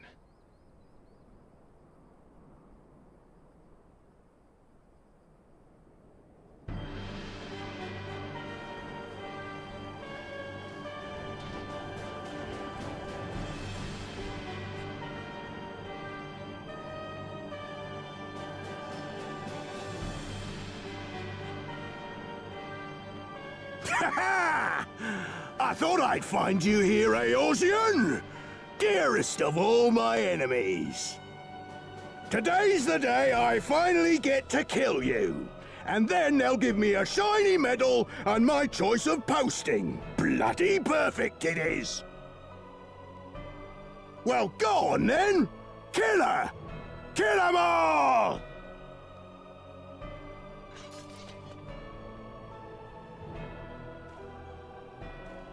Dearest of all his enemies, eh? Congratulations.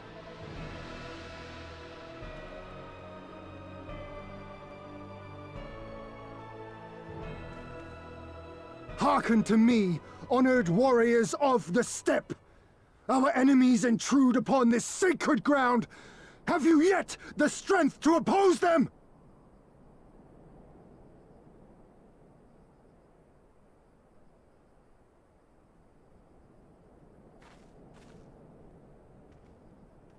You forget to whom you speak, Doman. We are the Undying Ones. We are Dothal! If this be the will of the Mole and their Khan, so be it. The sun shall abide by the law of the steppe.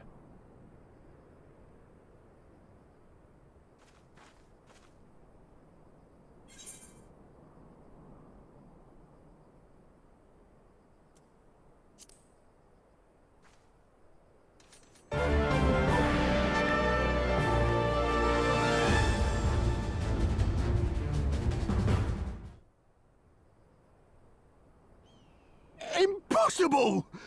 She was there for the taking! What do I have to do?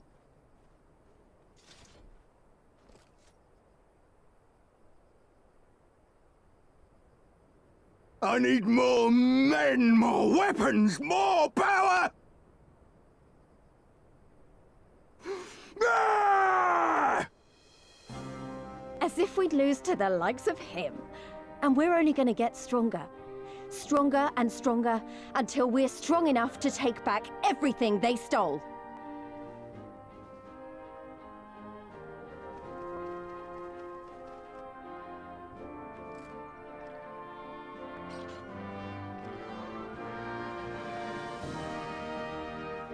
I have kept my promise, Serena. They are yours to command. Oh, yes, of course.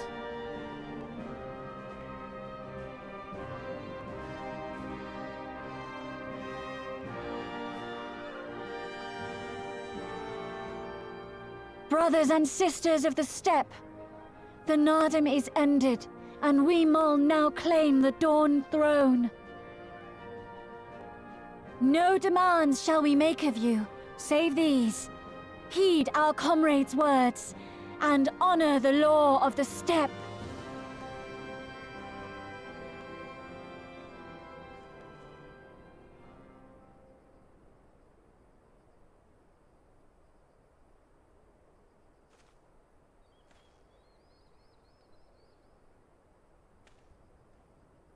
Before I fought for the Mol, I fought for my homeland, for Doma.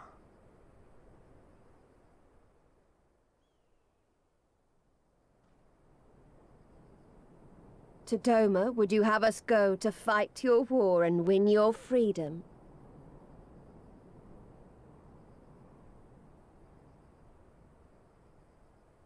Very well.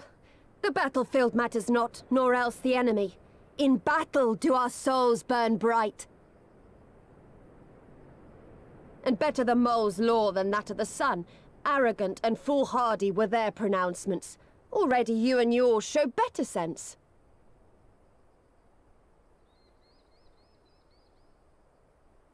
The sun shall answer your call, Doman. Wild as the wind the Otun and her brood may be, but they will deliver you naught. We will deliver you your kingdom.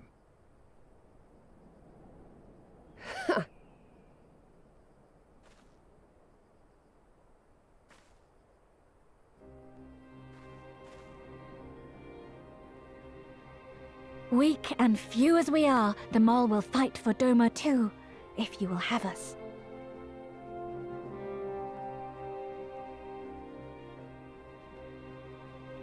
Well then, I believe naught remains but to return to Doma at the head of a Zayla army, my lord. I cannot wait to see the look on Yugiri's face.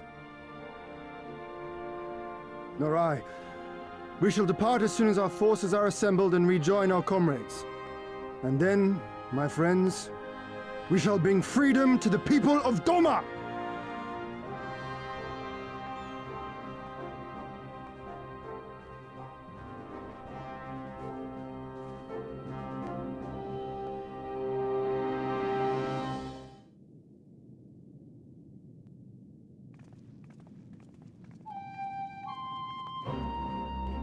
Brothers and sisters, pray forgive me my absence. It has been far too long. Lord Hien.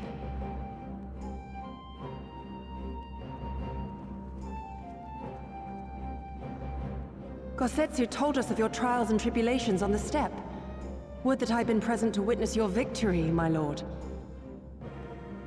Our victory, Yugiri, owed as much to each of my stalwart comrades as it did to me. Now rise. I will not suffer this excess of formality any longer. Alphino and Alizé Levieux, I presume? I'm told we owe you much. It is a pleasure to meet you both. The pleasure is ours, Lord Hien.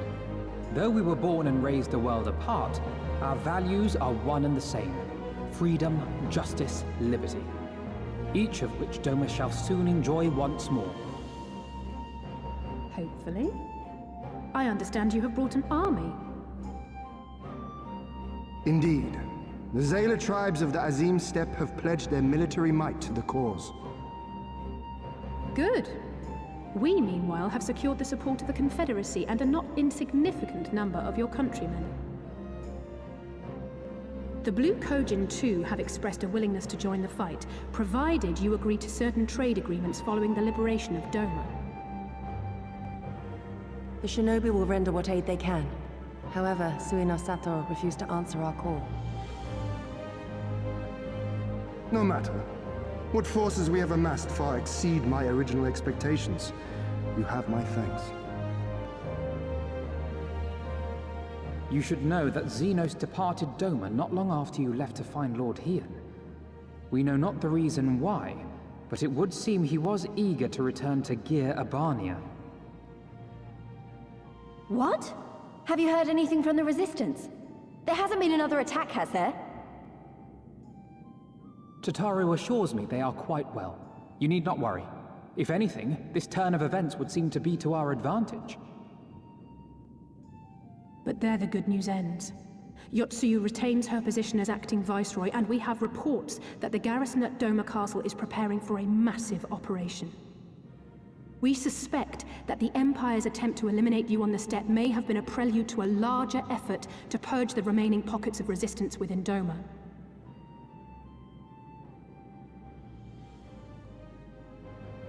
The hour of reckoning is upon us.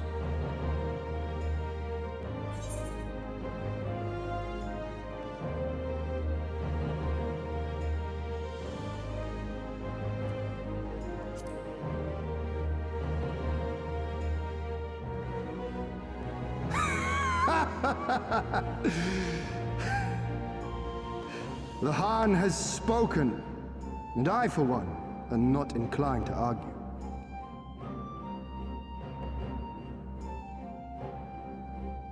In this place, in this moment, I call upon you all.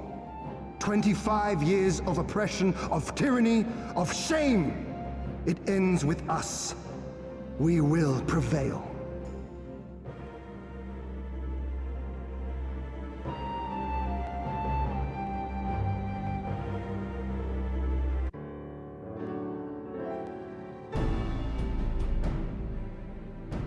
If all are in agreement, I will outline my plan to retake Doma Castle.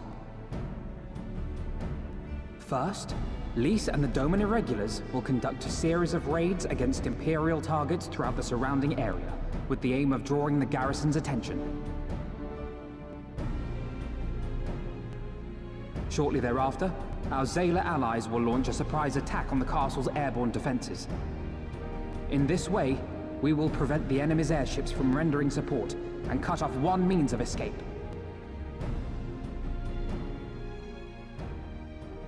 Alizé and I, together with the shinobi, will exploit the ensuing chaos to infiltrate the moon gates and disable the Magitech field generators.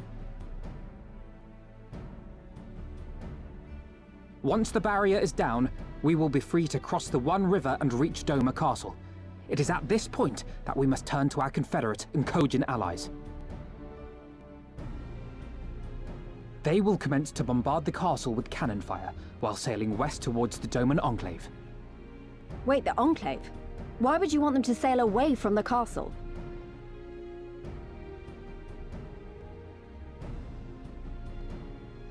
Because the Enclave is home to countless civilians.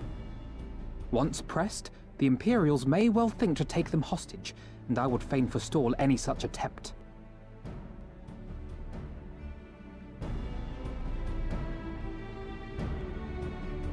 After we have secured the Enclave, we may lay siege to Doma Castle directly. The main strength of the Doman Liberation Front, under Lord Hien's command, shall be committed to this endeavor, as will you and your redoubtable allies.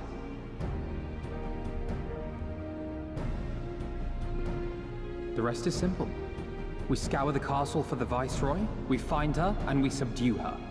Without their leader, what remains of the Imperial's morale will crumble, and they will surrender or attempt to flee.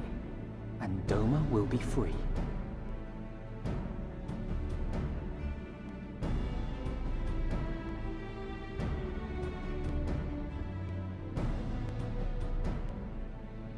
Your thoughts, Lord Hien? If any points were unclear or gave you cause for concern, I should be glad to go over them with you.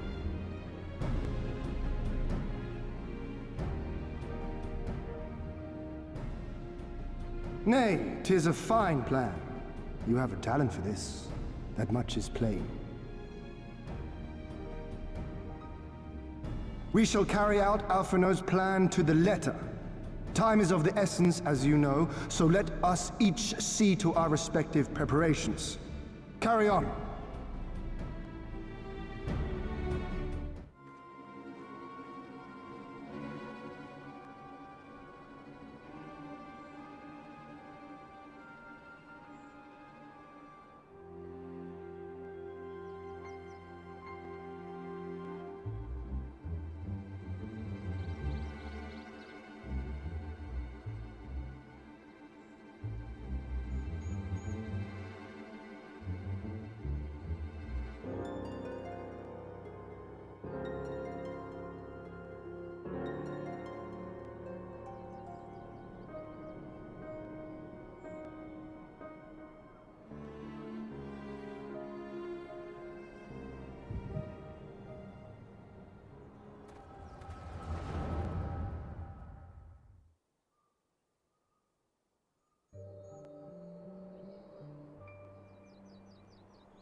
May I present the Blue Kojin's emissary?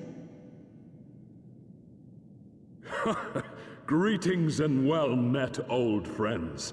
The Elder sends his regards. Soroban, it's good to have you with us.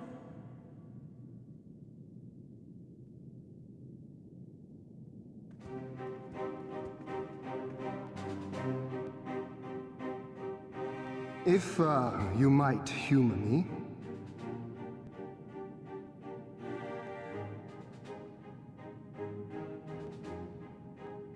Thank you for coming, Soroban. Doubtless you have already been informed of our plans and the role we would have your people play. However, I seek your counsel as a Kojin of the Blue. Be it by spell or siegecraft, could your forces destroy the underwater foundations of Doma Castle's outer wall?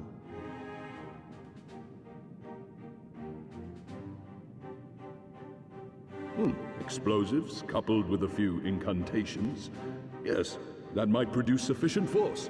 Such a thing could indeed be done. Then I wish to revise the plan. Instead of assisting the Confederacy in securing the Enclave, I would have the Kojin advance upstream beneath the water and breach a segment of the outer wall. I mean to flood Doma Castle.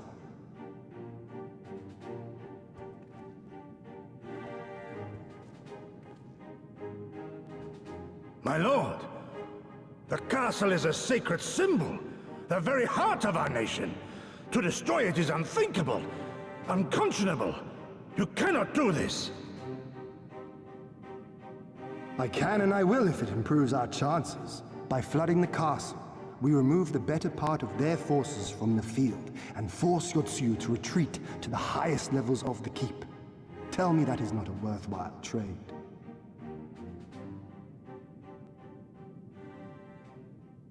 But my lord, that castle was entrusted to you by your father, and his father before him. I say to you again, it is the heart of our nation. Stone walls do not a nation make, my friend. Her people do. And as long as we yet live, we can rebuild. So let us only think of this battle, of victory here and now. For without that, we have no future.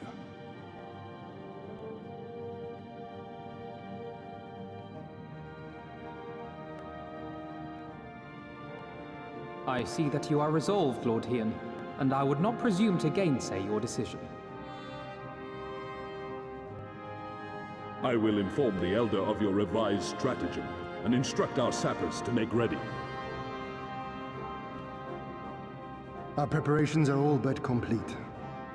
Once we receive word from our Kojin allies, we shall set our plans in motion. We shall fight, and we shall prevail.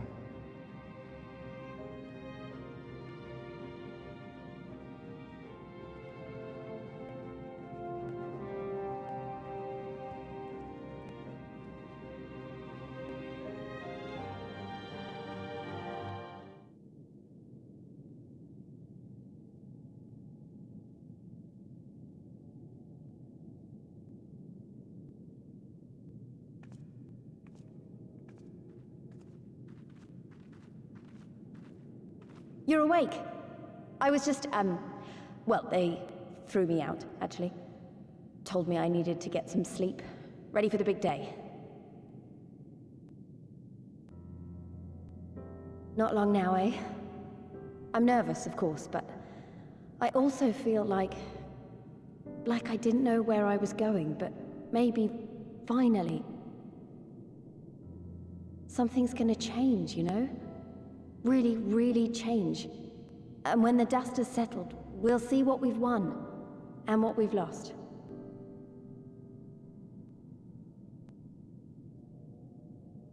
I'm going to give it my all tomorrow.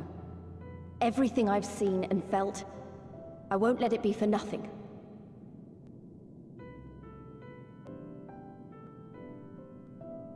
Right, off to bed. Don't want to overdo it, and neither should you. Oh, but before you sleep, you should look in on Elfino and Alize. Quietly, of course.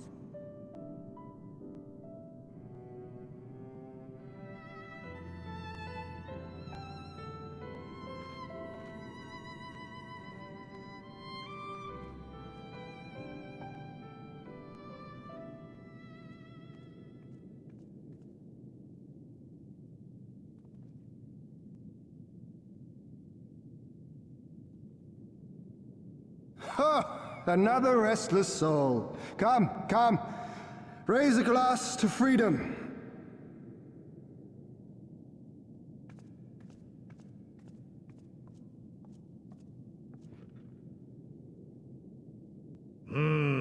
Good. Good. I shall be interested to know her thoughts on the matter. Ah, that's enough, Gosetsu. You'll not convince anyone with your drunken ramblings. We've talked about this, all of us. We are flooding the castle tomorrow, and that's the end of it. I know. I accepted your decision, and I do not intend to go back on my word. Nevertheless, as the battle draws near, I cannot help but recall our many travails, and it fair compels me to speak.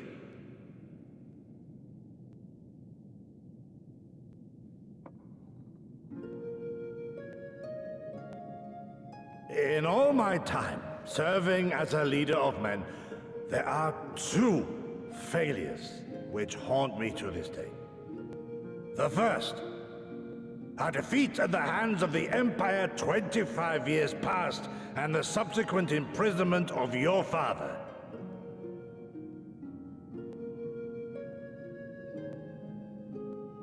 Long did I consider offering up my life in atonement, until Lord Kayan allowed at last to receive visitors called for me, of all people, for my unborn child, he said, for my dearest Shun, live.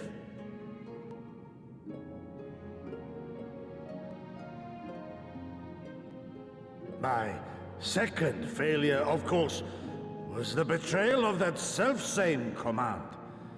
When in the rebellion I failed to protect not only Lord Kayan, but Lord Hien too. That I yet live, having known such disgrace, is an affront to the Kami themselves.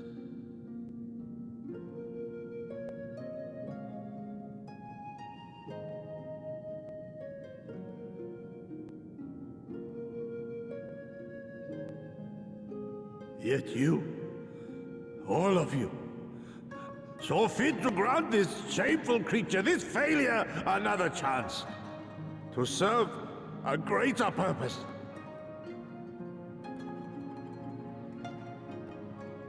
Thank you for pitying an old fool.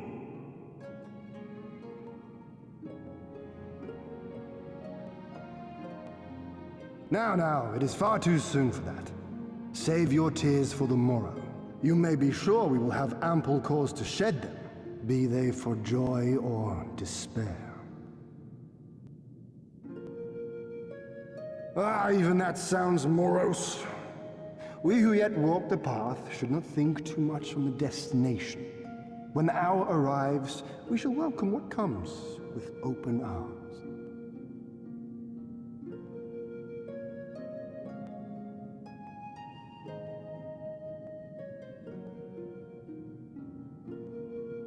He is right about one thing, though.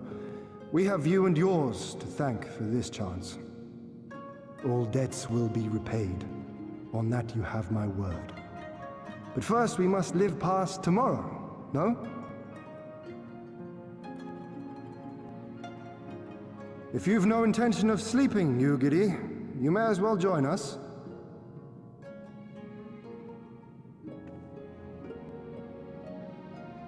Forgive me, my lord. I did not mean to... if that is your will.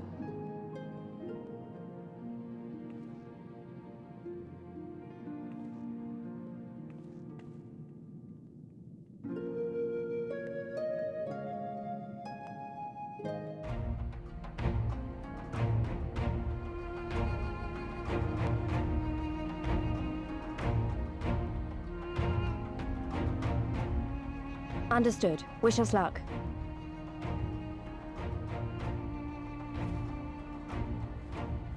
Right. You all know what you have to do. Are you ready? Oh, yes. Ready to show them what a good job they made of breaking us.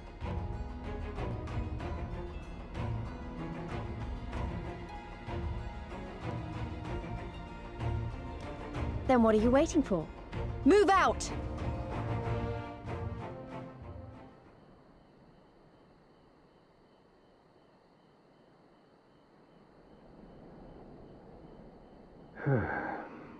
Why must we waste our time guarding this blasted...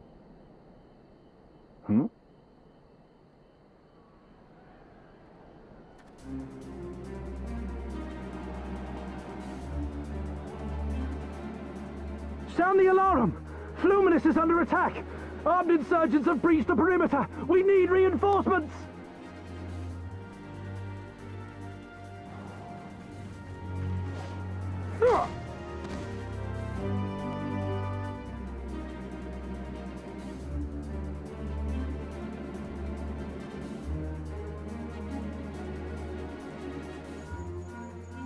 This is Lee's. Imperial forces converging on our position. Looks like we've got their attention. We'll be sure to keep them busy for as long as we can.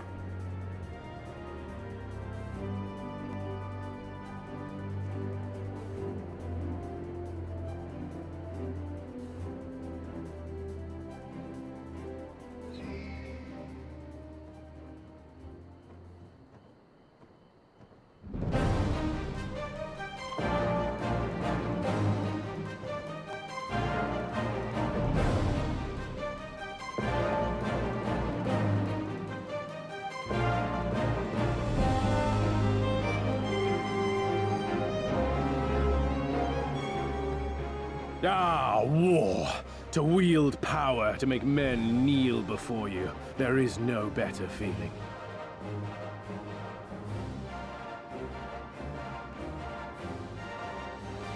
A pity I must share this pleasure with a feral dog of a Dothal. Preening, Oreneer! You fear that she will put the sun in shade! Those are for you. Go, claim your prey.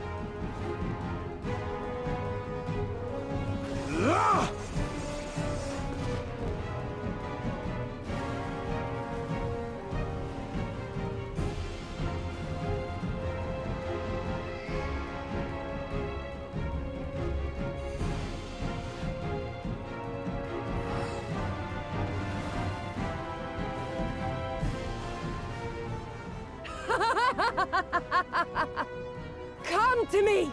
Come to your death!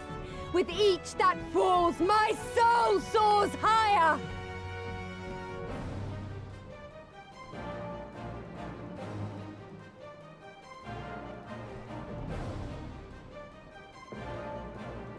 Swiftly, brothers! Fall not behind! Make an offering of their steel to Father Azim!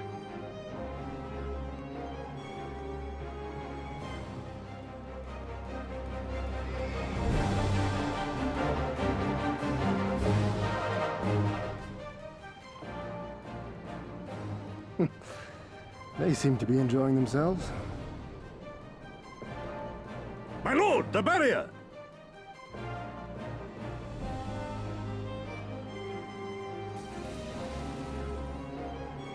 That it should fall so soon! Truly, our allies seem determined to surpass each other.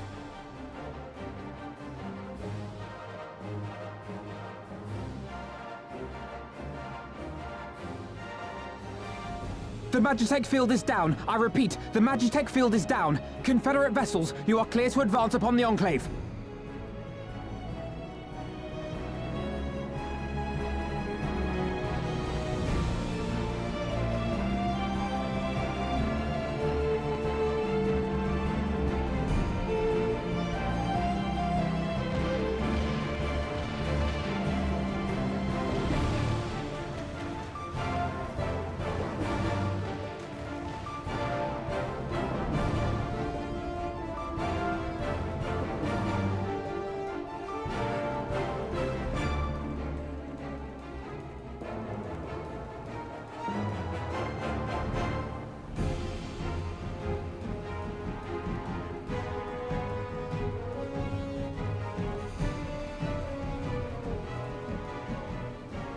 The wall is breached. The Kojin too will not be outdone. Our allies have set the stage. Now we must take the castle. With me!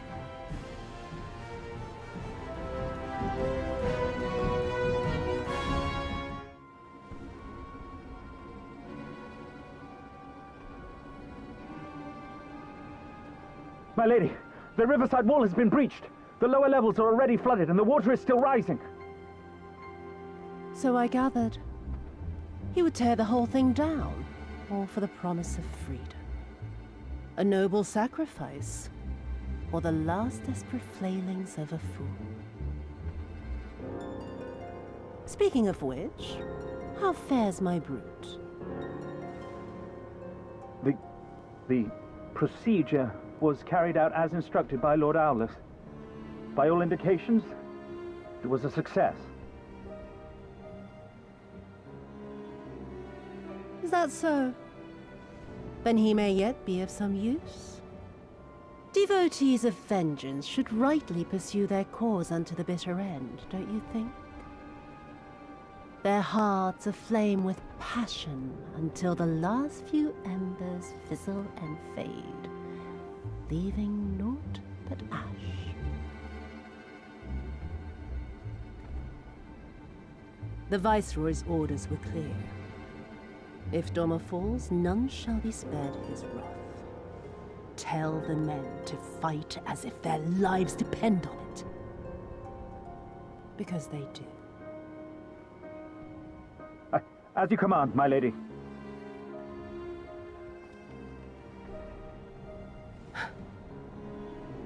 Again they come to make you kneel, to make you grovel and suffer.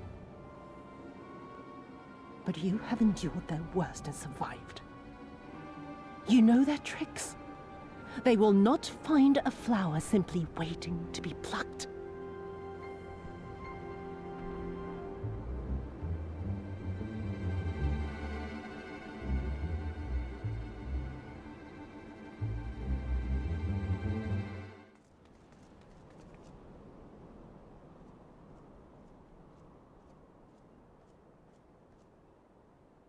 Have you aught to say for yourself?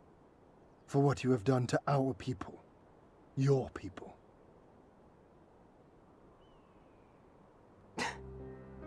My people, he says.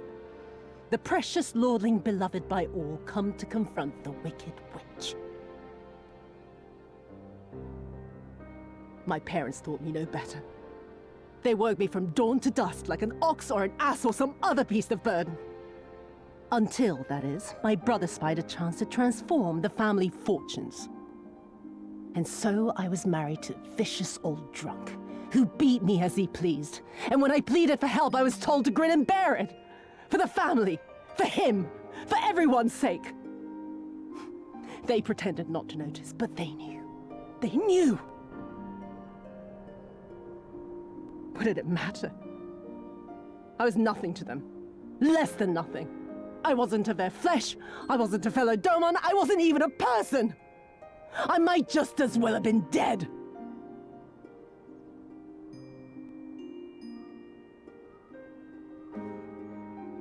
And then my husband passed away one day. And so I was sold off yet again to pay his debts. But this time, I found a way to live for myself. To survive as a spy for the Empire.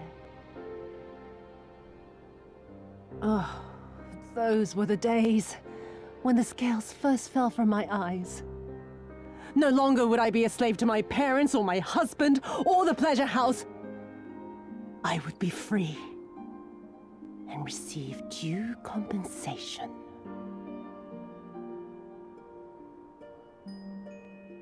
That would be enough, I thought. Until I saw a doorman in the road, beaten and broken. And my heart skipped a beat.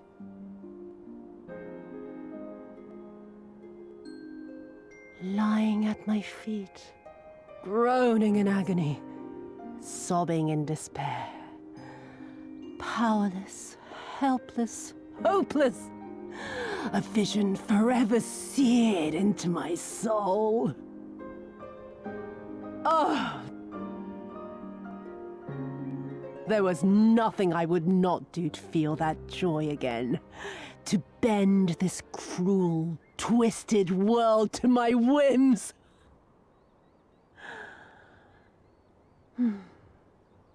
Now, having borne witness to my life's work, have you aught to say to me?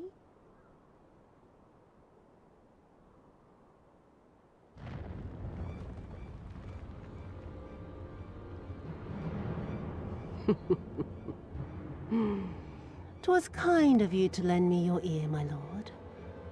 But now it is time for us to conclude our little tete-a-tete with a final game of chance. Who shall stand, and who shall fall?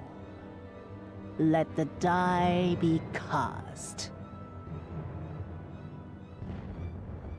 This was her plan from the first, to bring the keep down on our heads!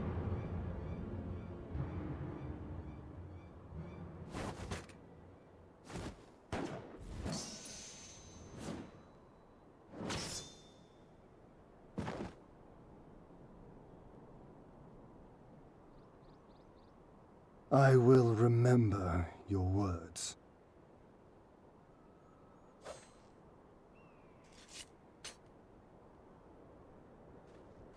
We must flee. Order our forces to withdraw.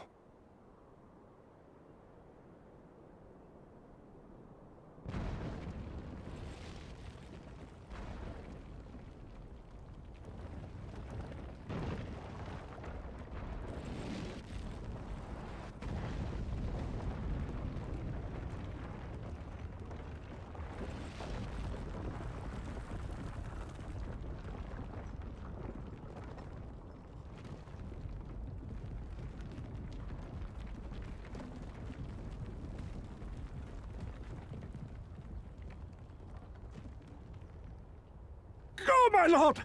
While you still can! I cannot hold it forever!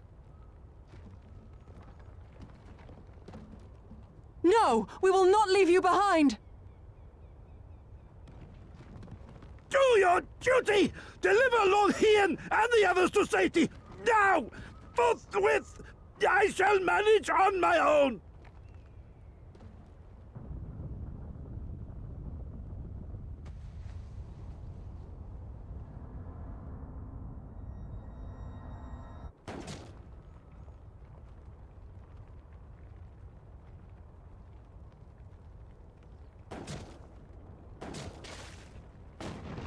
Gosetsu!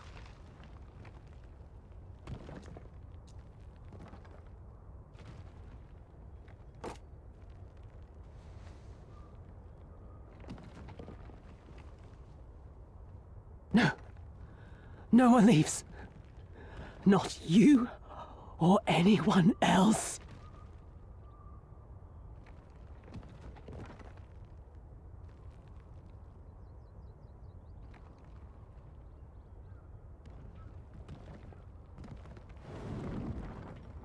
"'Tis naught this old frame cannot bear. Go now, all of you! The day is won, and the morrow beckons.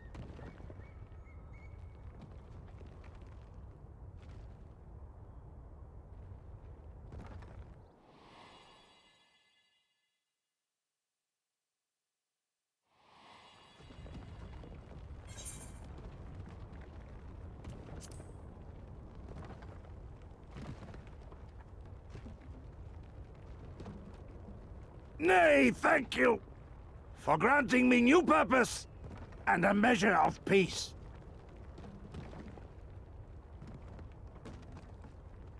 Gosetsu.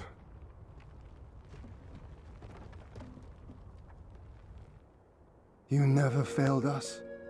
Not once. You served my father faithfully, and I am a better man for your guidance. And the Doma we built together shall be better for it too.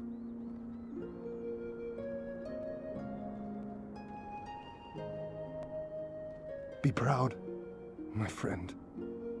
Be proud. I am, Shun. More than you know.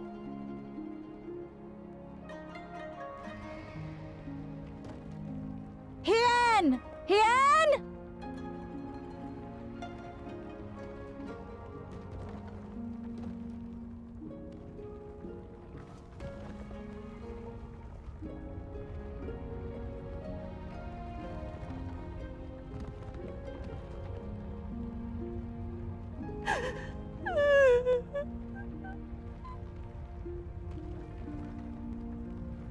You cast the die. Gambling was never my vice.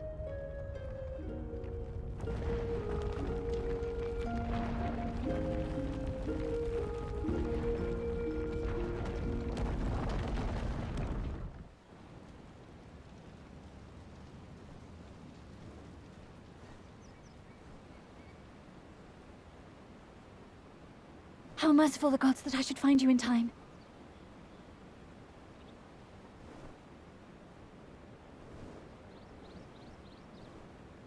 Kasetsu? We must turn back now before it is too late.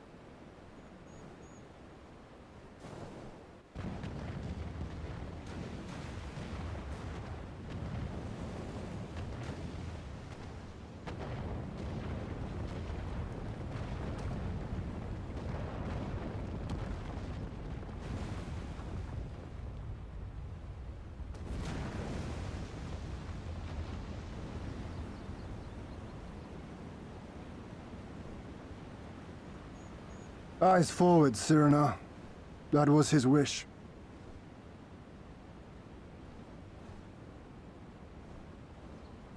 I will deliver you to safety. The others are waiting.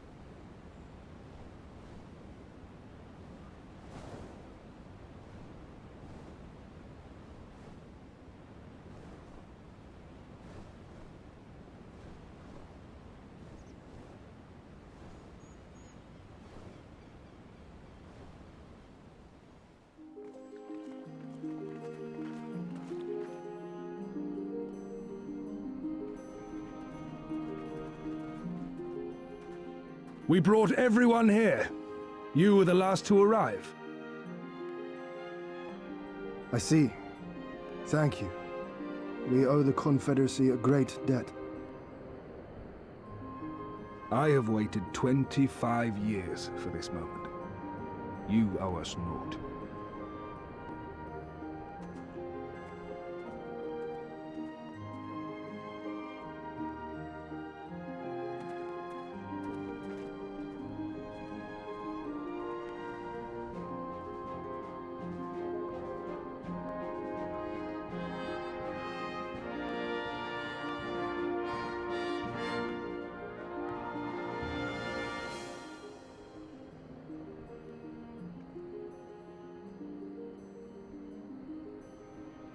Look! It's Lord Hien! Lord Hien! It's him! He lives! He lives!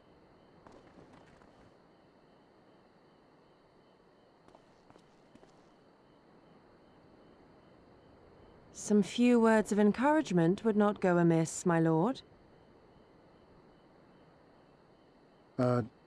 Right. Yes, of course.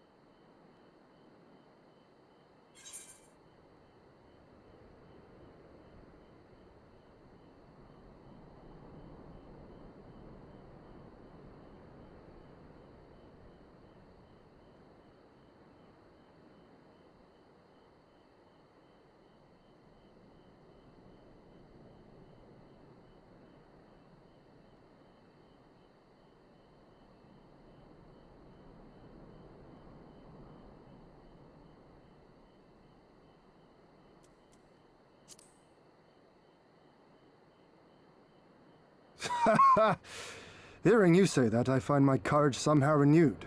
Much obliged.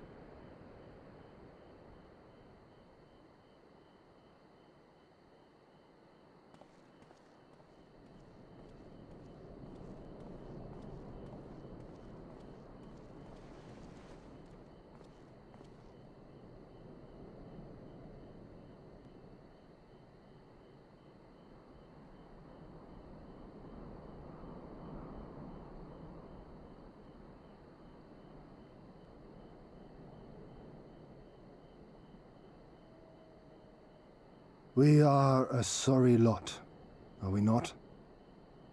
Tired, dirty, stinking of blood and sweat and ash. A people pushed to the point of breaking.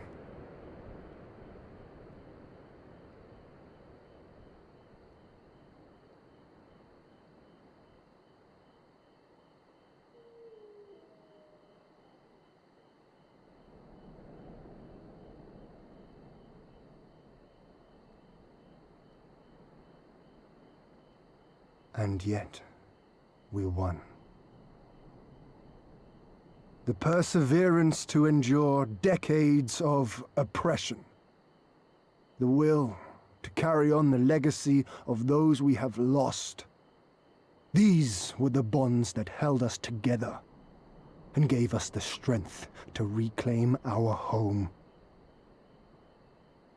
After 25 hard years, the shadow of the Empire no longer darkens these lands, and we may at last look forward to the dawning of a new day. But, my friends, it will be a day of work.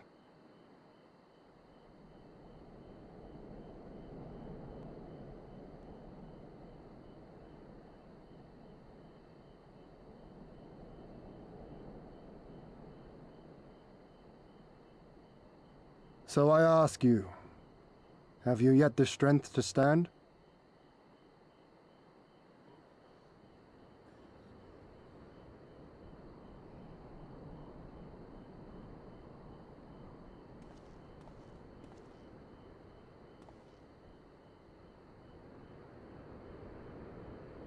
To rise up with me once more, here and now, and begin to rebuild our homeland?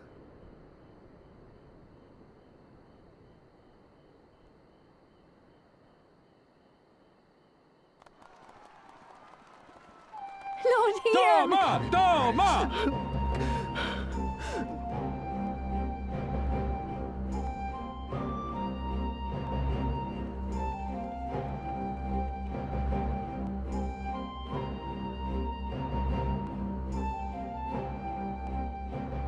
This will not end with Doma.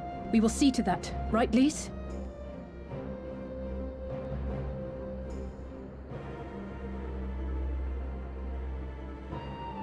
Right.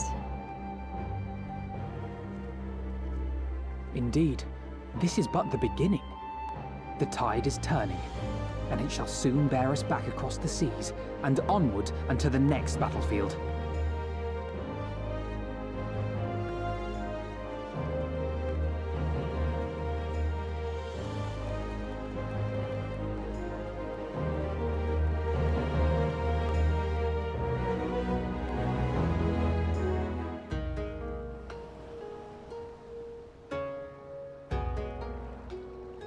Ah, there you are. All packed and ready to go? To the best of my knowledge, yes. Apologies for the wait. The task of tying up loose ends invariably takes longer than one allows. Happily, however, all now seems to be in order.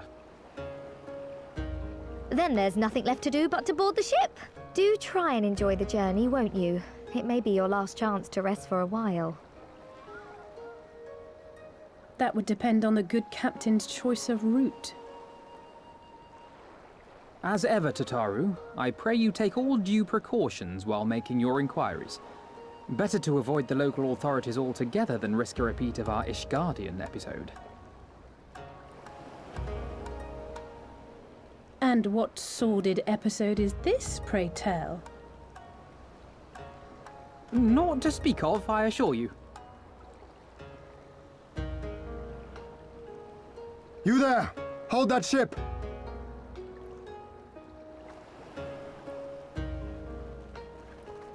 What are you two doing here? Shouldn't you be in Doma? Shouldn't you? You left with nary a word. I half wondered if I had done something to offend. Upon learning that you had departed for Kugane, we immediately resolved to give chase.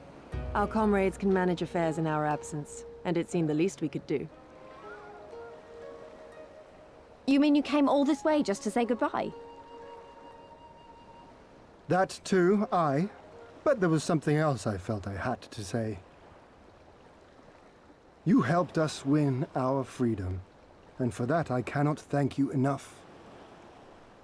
Accordingly, after we have established an interim government and so forth, I think it only meet that we repay the favor by dispatching our own forces to Eorzea. If you would have us. We harbored no expectations of such generous aid, and as there is no telling when the Empire might strike back at you, would it not be wiser to concentrate your resources on the defense of Doma?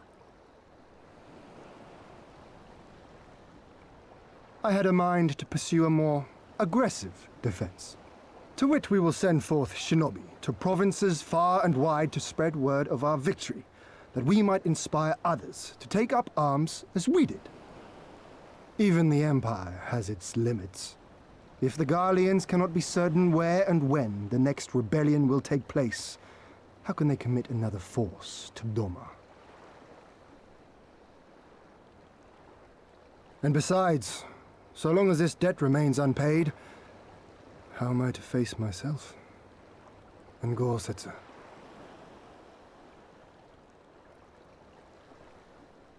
As you wish.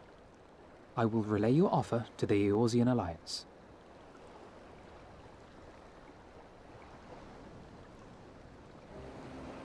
All of Doma is counting on you to finish what we have started. You have it in you, Lys, to seize the future you want. Never forget. I won't, Hien. Not your words or anything else.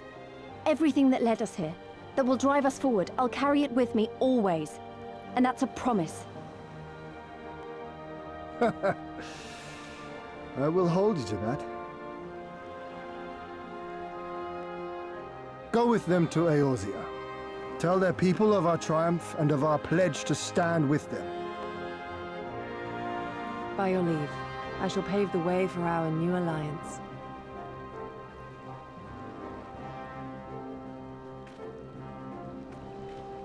Hurry up, you lot! The ship's about to weigh anchor!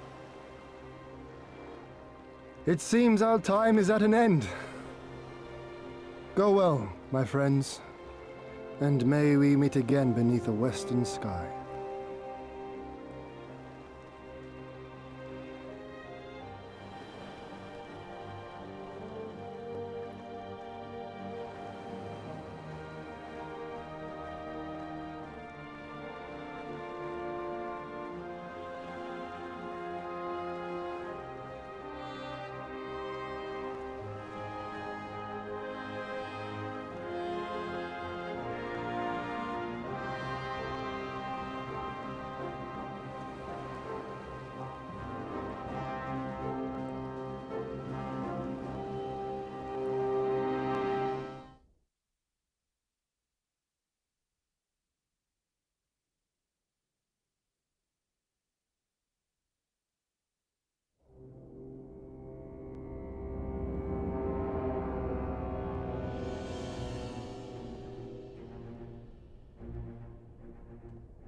I always knew that woman was unfit for command. Aye, when you think of all the resources we'd poured into that hole, and for what?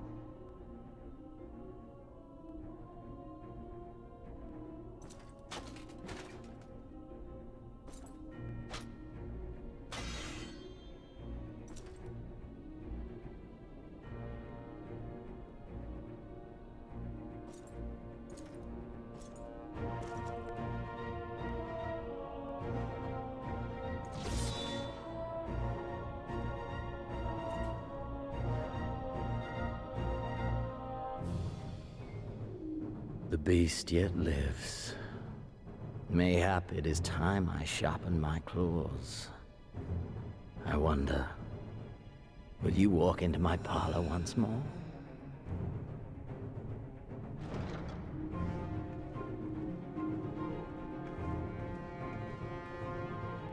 Podolorem Lupus! Come at the command of the Lord Viceroy to present the prisoner taken by the Cranier Lupi!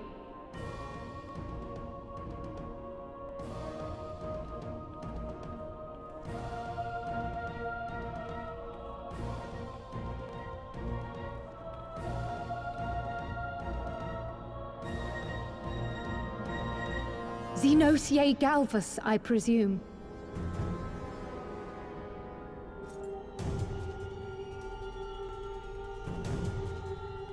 It's true what they say. You do have the eyes of a monster.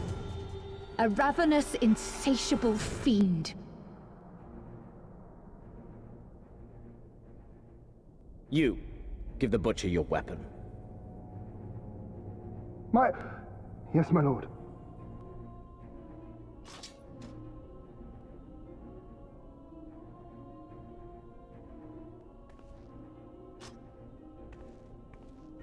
My lord, this is... A reward given in recognition of your service. I trust it will prove more capable than its former owner.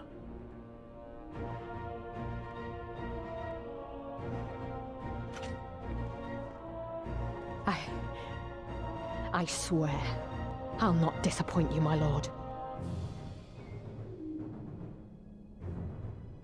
Good. Now, silence that mewling little piglet. I would not hear another sound pass her lips until I strip the fat from her.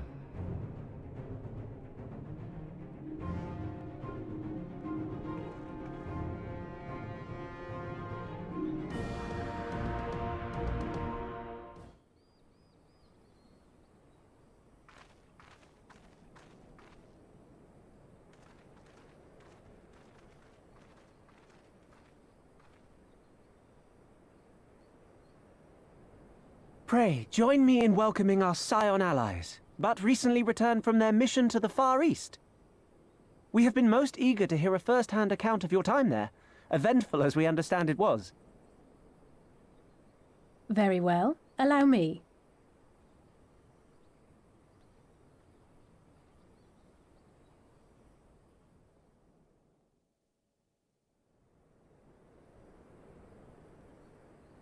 Such victories are rarely won without sacrifice, but the prize is worth the price. Doma, free after all these years.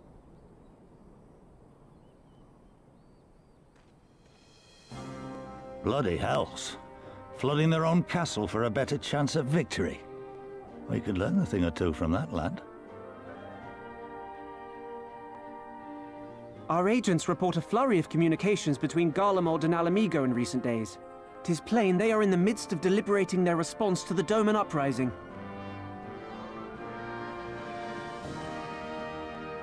Good. Every Imperial unit in occupied territory will be on the lookout for civil unrest. The fear of leaving critical locations undefended will make commanders think twice about committing their forces, giving us a chance to seize the initiative.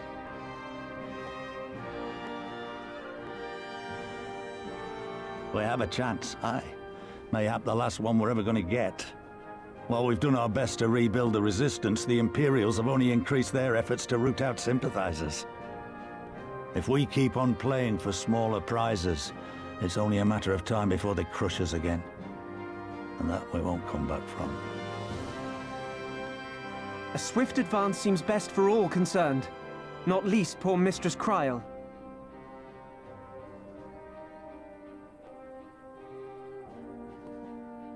Then let us waste no more time. The campaign for Alamigan liberation begins now. Our first objective will be to capture Castellum Valadina. Take the bridge, and the whole of the fringes will be ours. From there, we can push east towards the peaks.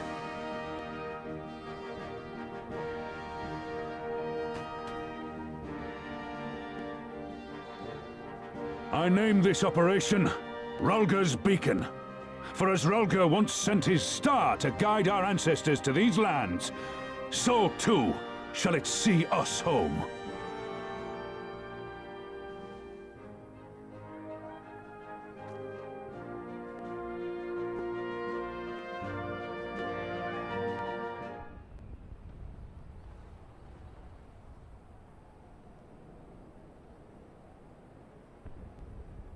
It's begun then.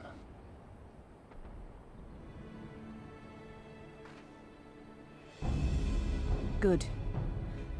It's the waiting that drives me mad. Standing around, knowing what's to come. I'll never get used to it. Calm down, Nargo. You're making her nervous. We've come this far, haven't we? We just need to make it the rest of the way. Right.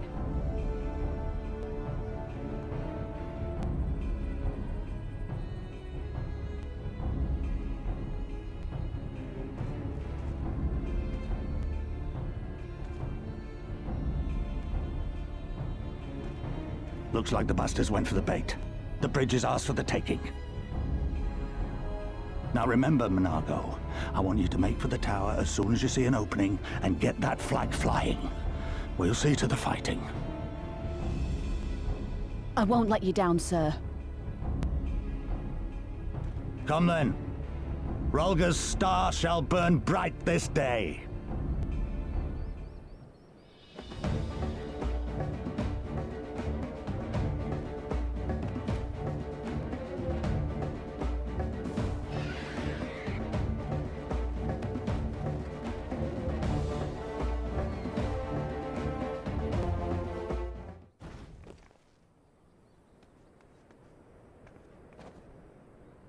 God damn you! No more running! No more hiding! Let's finish this!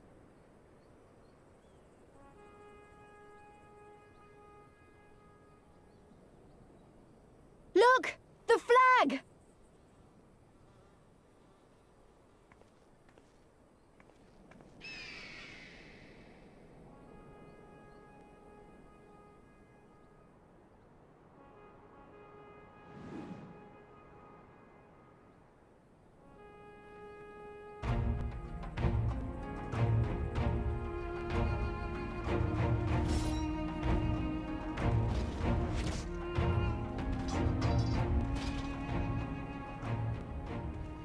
The bridge is ours! Al amigo! Al amigo! Al amigo! Yeah!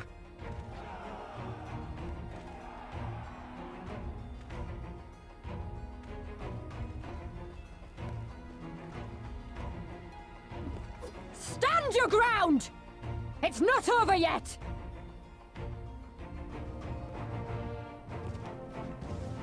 Damn it!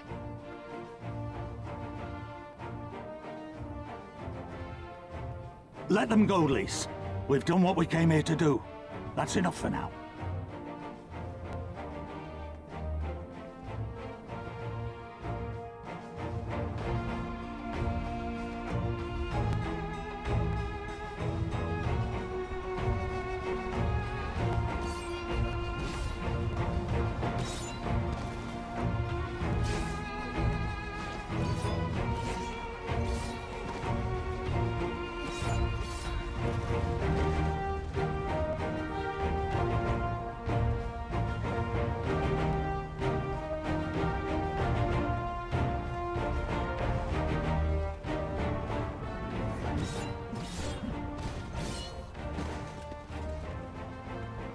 Yeah!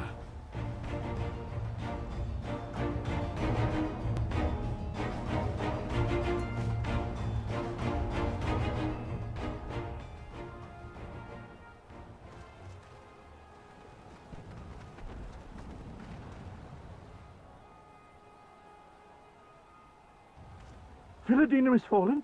Impossible! We have them on the run! Forward! No mercy! Regroup! Regroup! We have to regroup! All units, fall back!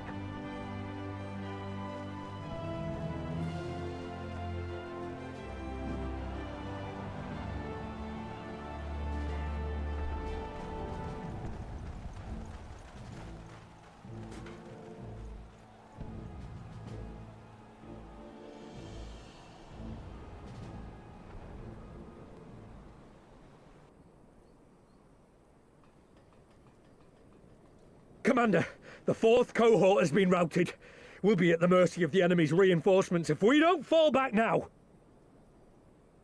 Idiot! We have the stronger force by far. Don't be taken in by their tricks. Or would you rather tell Xenos you lost to this rabble? No, but if the snakes betray us in the confusion, we'll have no way out. I'm begging you, Commander. Give the order, or we'll all die here. As common traitors who drank of muddied waters, for all the good it did us. Skulls with me! The day is theirs, and so is this bastard bridge. Someone bring the snake.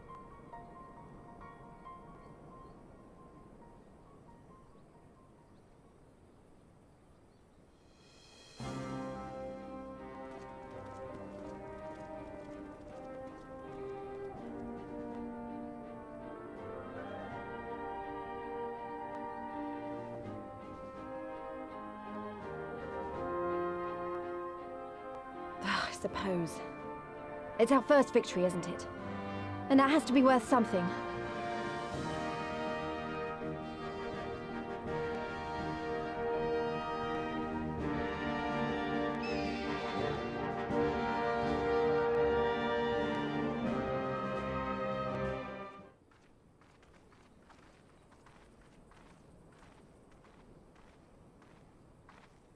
Ah, you've come.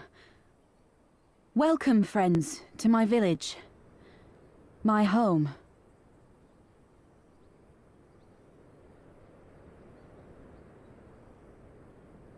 How fare your people?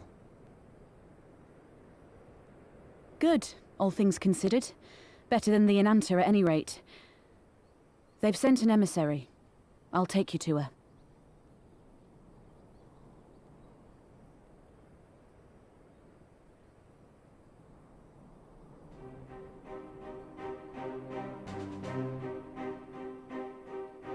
We're here to help. Will you tell us what happened? Aye. It began with a quarrel between the Imperials and the Kaliana.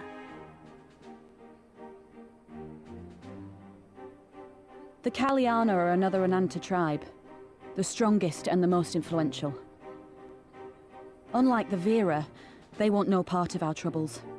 They swore fealty to the Empire, and were content to remain within their borders. Just so. The Kaliana forsook their pride in the fight and yielded to Garlemald long ago.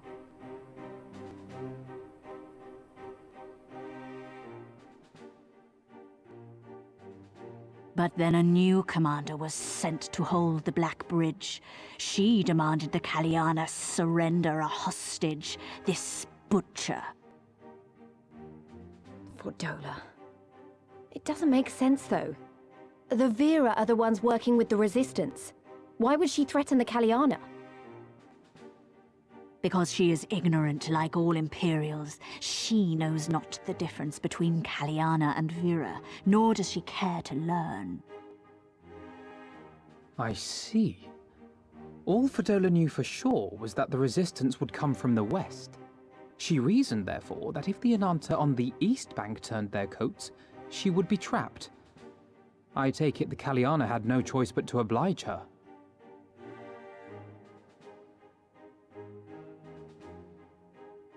No, they did not. The Imperials left with the Kaliana broodmother's own daughter, Anamika. Long days and nights she looked out on the Black Bridge weeping for her child. Until you came.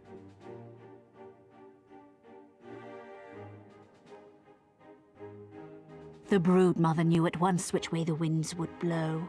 She and her warriors met with the fleeing Imperials in the road and demanded that her daughter be returned.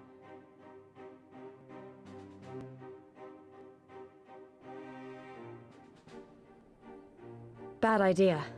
Fordola's not the kind to take threats lying down.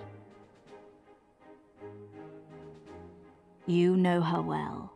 The butcher turned her blade to Anamika and bade the Kaliana move aside. But the broodmother would not yield. I know where this is going.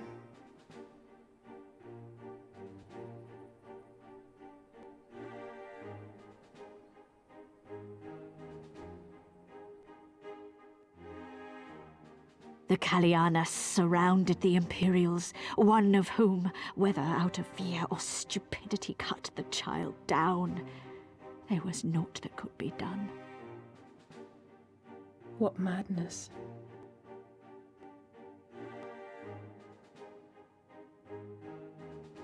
The true madness was yet to come. For in her despair, the Kalyana broodmother cried out for her daughter to be restored to life. She beseeched Sri Lakshmi's intercession. She summoned a primal then and there? That she did, if only for an instant. Bereft of courage and honor, the broodmother sought solace in her faith. The Imperials fled in terror at the sight of the goddess, abandoning these lands to the Ananta.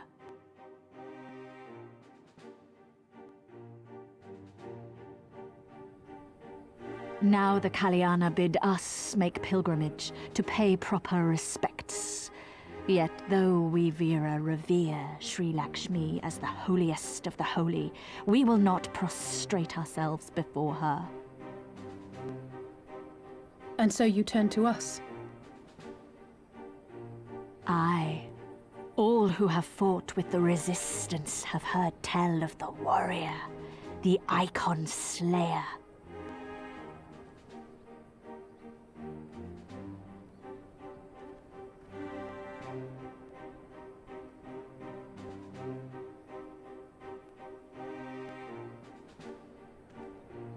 I believe we have heard enough.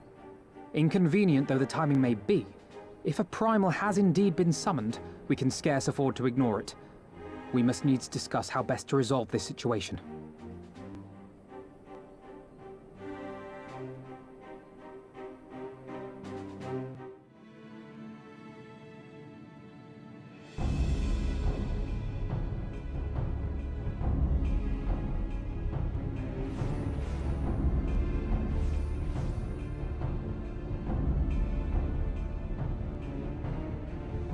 Why, mistress? Why does my Anamika slumber still?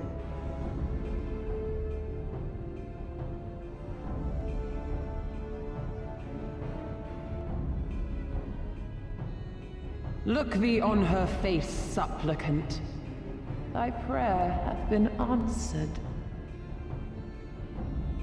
Flesh sundered hath been made whole. Blood spilt runneth through her veins. Breath stolen filleth her breast. But she hears not her mother's words, nor sees her mother's face. She is silent and empty. Only the vessel may be remade. Not so the flame which flickered within. Her soul hath been scattered to the four winds.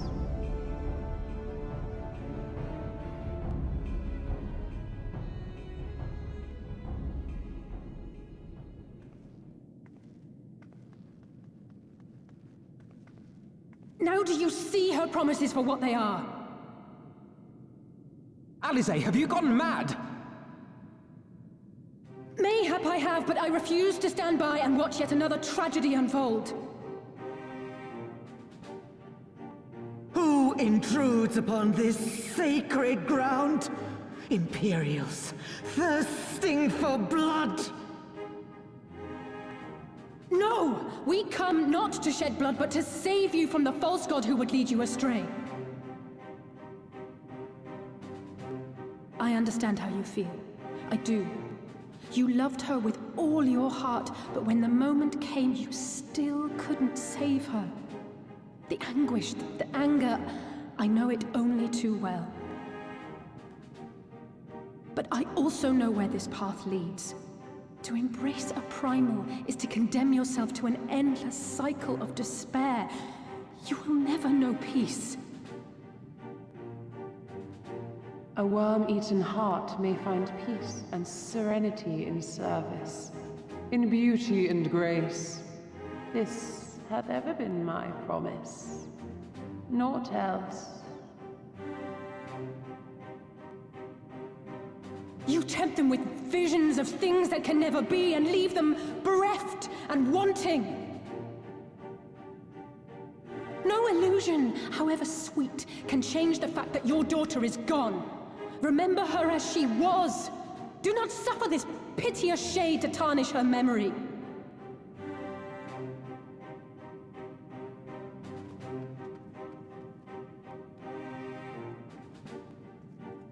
For every prayer that Primal answers, it'll demand payment in kind. Do you have any idea how many more Ananta will die to feed its hunger for crystals? They would have thee suffer man's spite and live in fear. Far better to dwell in my beauteous dream than endure so ugly a reality. She's wrong! We hate the Empire as much as you, if you just listen! Poor misguided children. I would spare you the torments of this cruel and misshapen world. Come, bask in my radiance. Let it fill your hearts and free you from your burdens.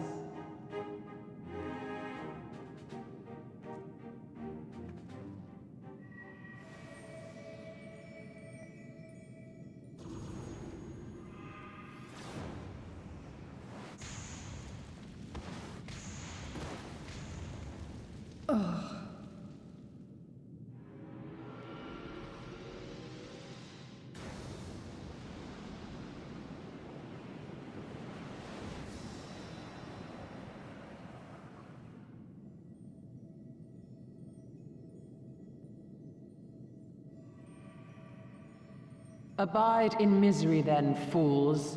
The Ananta are more deserving of my blessing.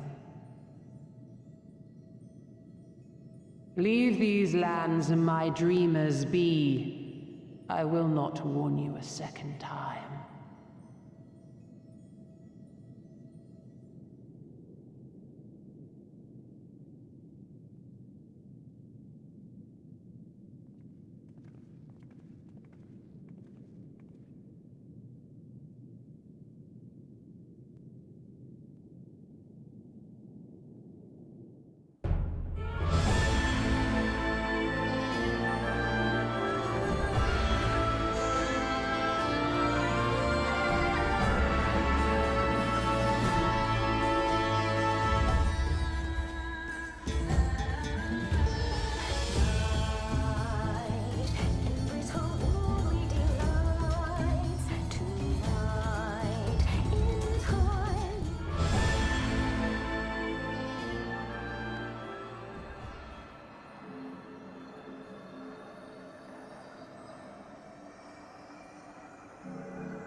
You did it again. You saved them.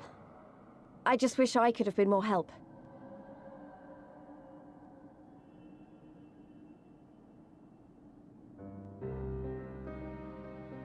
So, it looks like the Ananta did have a mountain of crystals after all. Like every other tribe. Gods were all such slaves to our weaknesses. You slew our mistress! She was our hope! Our salvation! Is there no end to your cruelty? Listen to me, please. I know that you're only trying to protect yourselves because you feel frightened and alone. But that's how we all feel. Don't you see? If we could just turn to each other for help instead of the gods, I'm sure we could find a way to live in peace. Your crystals are important to you, aren't they? Reflections of your souls, right? Well, you shouldn't have to sacrifice something so precious to a primal. Who are you to question our choice? You who fight without fear? We wish only to live in peace. And if this be the price we must pay, then so be it! I know there's nothing I can say to convince you. But I hope that one day you look back and see we only ever wanted the same thing.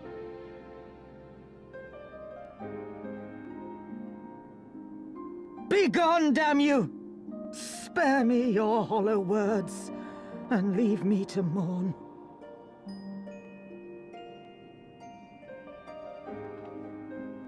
I'll go. But it doesn't mean I'm giving up. Girabania is our home too. And one way or another, we're going to have to learn to live together. Come on. Alphino and Alize are waiting.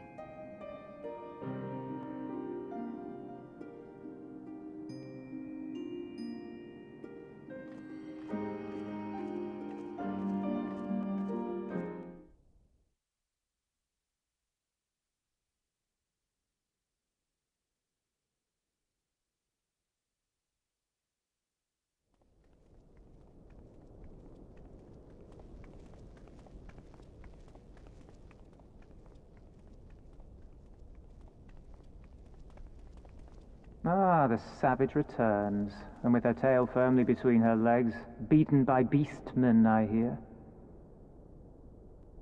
It was a shameful display, by all accounts. She may have curried the Viceroy's favor with her bold promises, but in the end, she's just another plodding bungler like the rest of her kind. Strange. You would think him a better judge of character. Then again, I hear she's not averse to a more physical mode of persuasion. I thought she rose through the ranks rather quickly, but no longer. If only she had been content with her lot, she might have lived to see the morrow.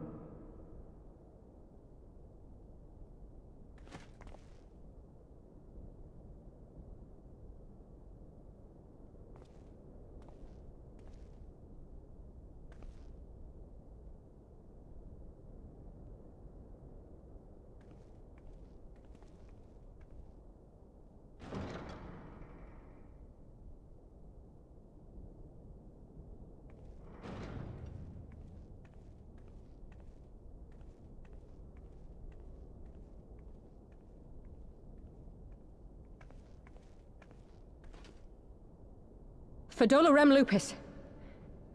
Commander of the Crania Lupi, reporting as ordered.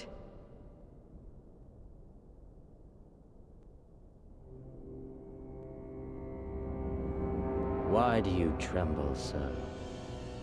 Could it be that the Empire's butcher is afraid? That she who walks with death is terrified of her own? I'm terrified of dying having achieved naught.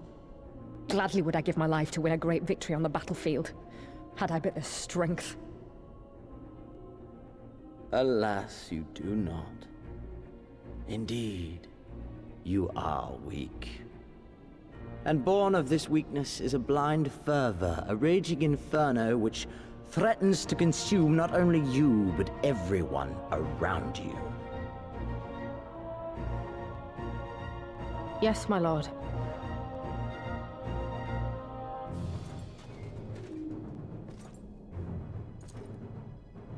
You were defeated by the Resistance on several occasions.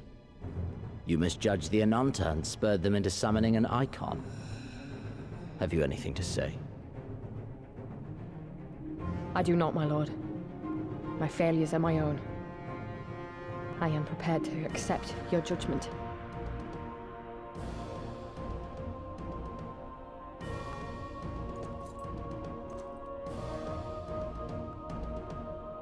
And that is very admirable. However, I've had enough of this dumb show. Give voice to that hunger I see in your eyes, or I will pluck them from your head.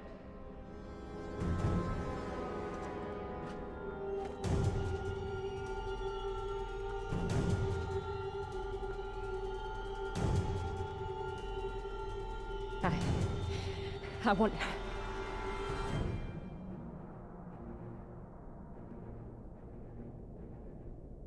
I want to make them pay! All of them! Everyone who ever mocked or looked down on me! I want the power to make them pay!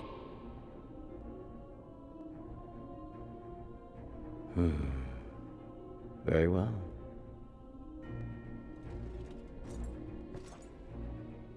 Then I shall give you a chance.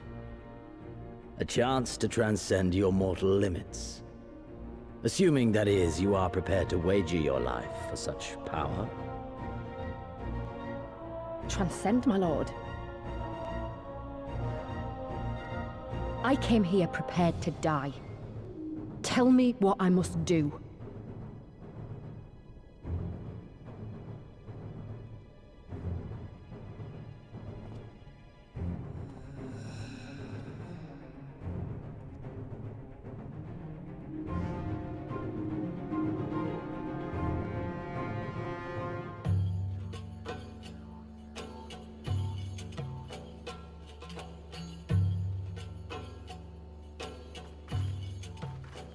I remember how they laughed.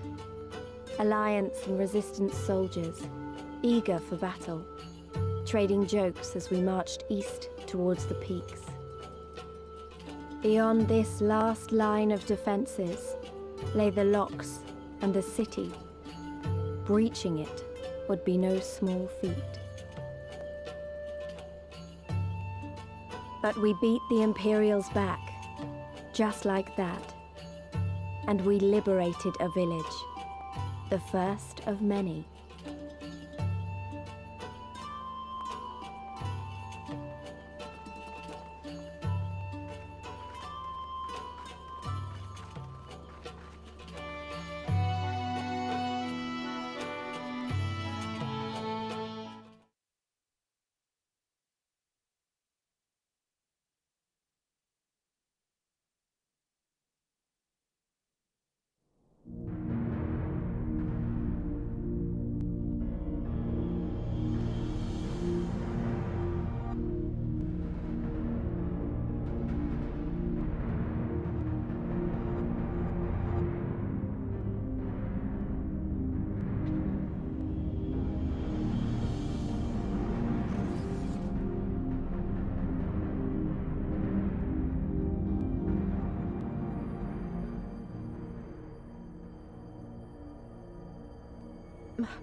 Oh, my head.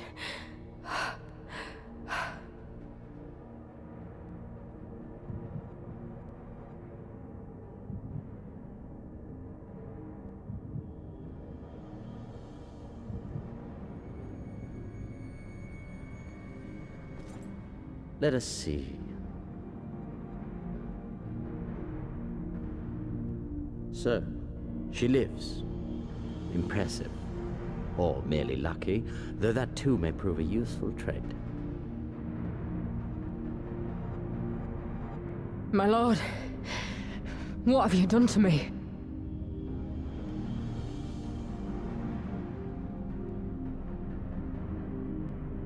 Though we Garleans are intellectually and physiologically superior in almost all respects, we lack the hereditary traits required for the reliable manipulation of ether, hence our unique inability to wield magics. This deficiency, for want of a better word, saw us subjected to decades of oppression by the lesser races, and we were eventually driven to seek shelter in the cold northern reaches of Ilsabard. Fortunately, said region was replete with vast deposits of ceruleum, which proved instrumental in the development of Magitech, a revolutionary technology conceived to compensate for our disadvantage.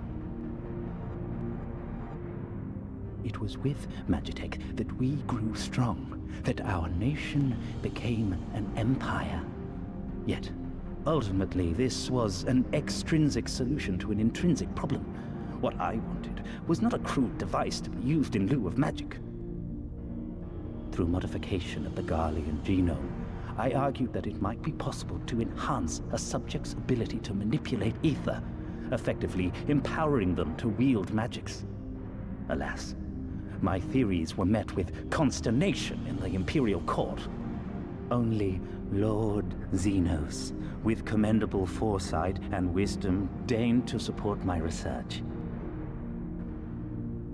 You gave me this treatment, but I'm not Garlean. Alamegan through and through. What you have been granted is far greater than mere magic. Before that lesser light, it is as a second sun. I am informed that Alagiri was recently occupied by the Resistance, and that an attack on Specula Imperatoris is considered imminent. This could provide an ideal opportunity to test her performance in the field. Your skulls, was it? They have joined the garrison at the watchtower? Yes, my lord. By your leave, I would rendezvous with them and lead a counterattack against the insurgents. No. Even were you to leave now, you would not arrive in time. There is another duty I would entrust to you.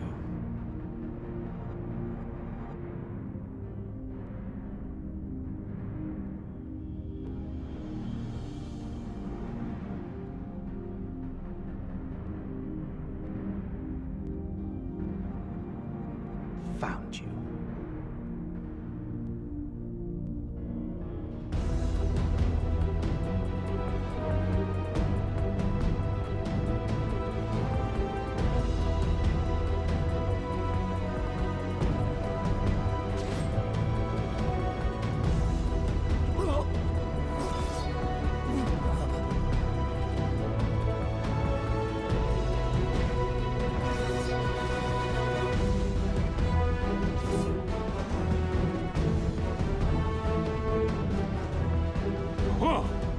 You've improved, lad.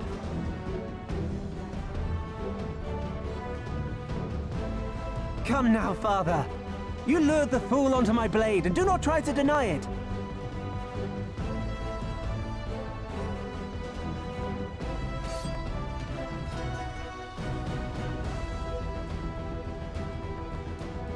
Our work here is all but done. What of Conrad and his men? They are for the main tower. The skulls have offered fierce resistance thus far, but Conrad seems to believe he can convince them to lay down their arms. Then we will tend to the stragglers down below. With me!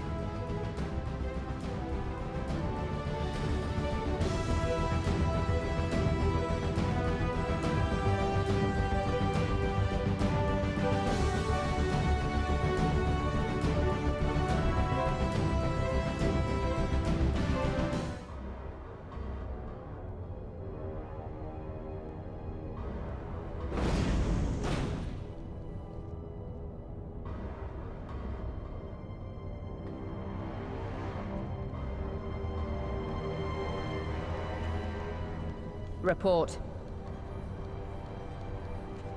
Enemy forces have overrun the lower facilities and appear to be mounting an assault on the main tower. We have already received a request for reinforcements. A unit of legionaries has been mustered and is ready to depart. They await your orders, Commander.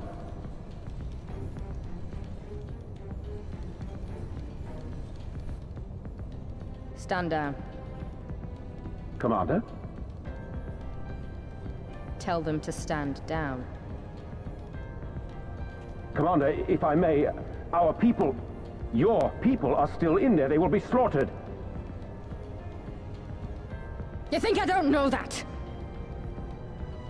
I want nothing more than to help them. To lead the bloody charge. But I have my orders. Lord Xenos said no reinforcements. He would have us use the main cannon to destroy the installation. What? Kill our own soldiers? You must be mistaken.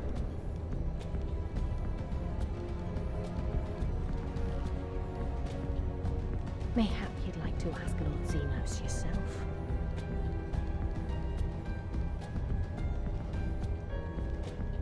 I thought not. Initiate the firing sequence. Wars are won on the backs of the dead. Theirs and ours. There is no truth but this. We must remain firm and resolute and always, always do our duty. Now, give the order.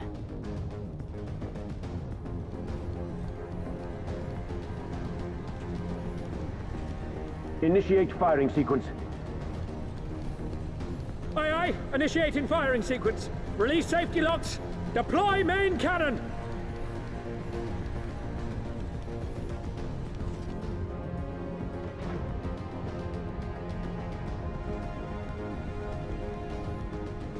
Ansfrid, Rudolph, Emlyn. For us, for our people, for our future. I need you to confirm the target, Commander.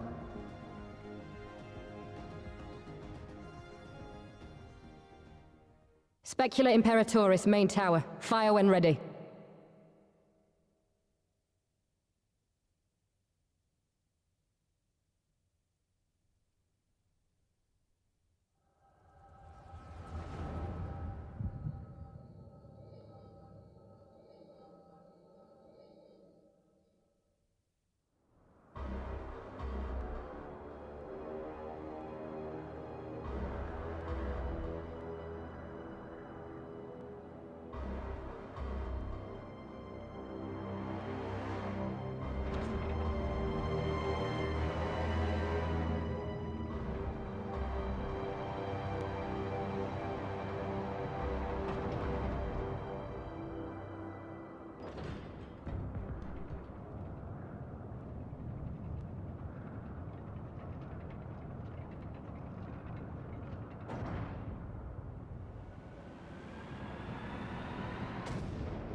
What in the seven hells? Long-range artillery! Those treacherous bastards! Their people were still fighting! Full retreat! Now! Relay the orders! Understood!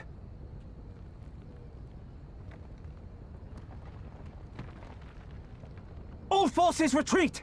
I repeat, all forces retreat!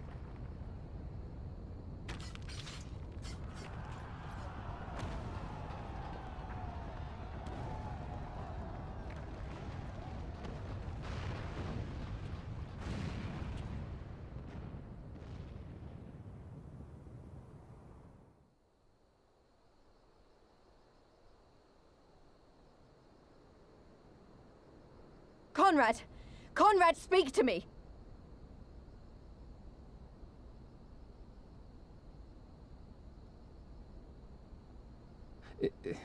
It was all so sudden. Conrad had just convinced the last few skulls to surrender when we heard the bang and everything started to shake. We carried the survivors to safety, but Conrad's... We have done what we can for him. All that remains is to pray.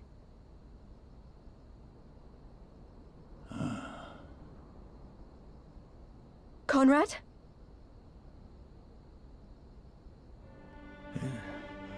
Is that you, Lise? I can't see a damn thing. Well, that's that then. Time's up.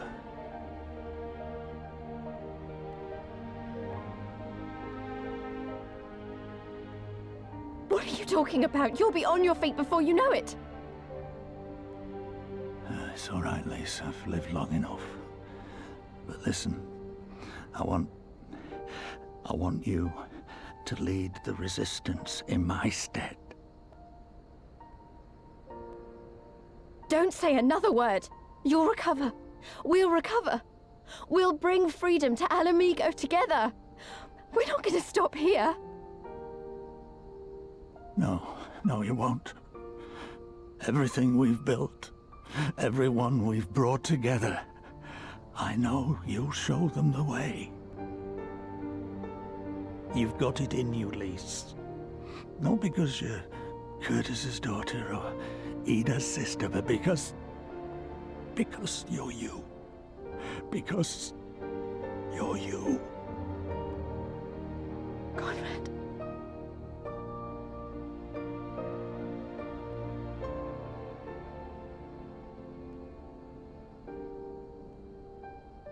Lead them to victory. to freedom.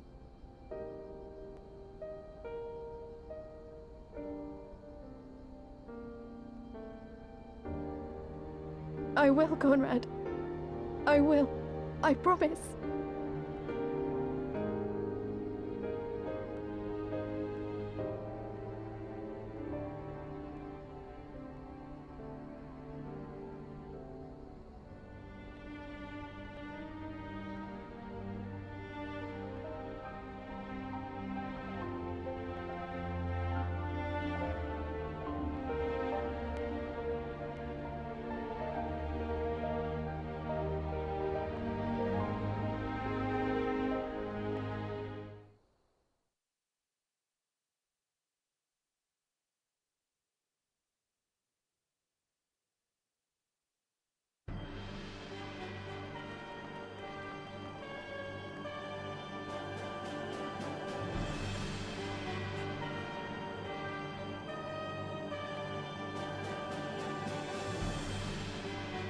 Next round, double the charge.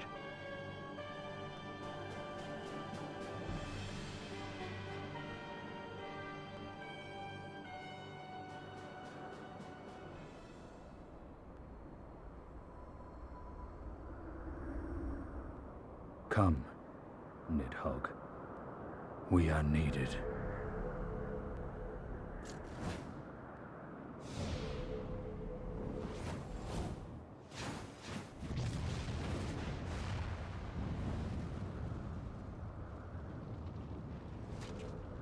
That's the cerulean pipeline!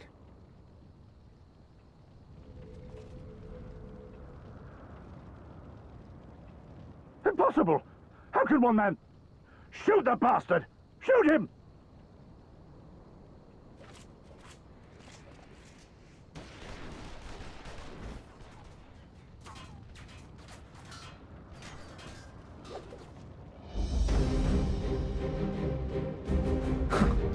My lance has slain far greater beasts. You're welcome, boy.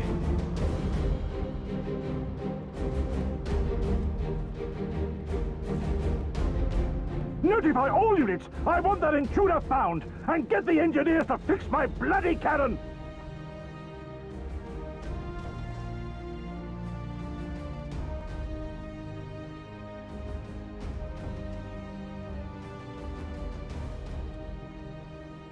The savages are coming!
Are you all right?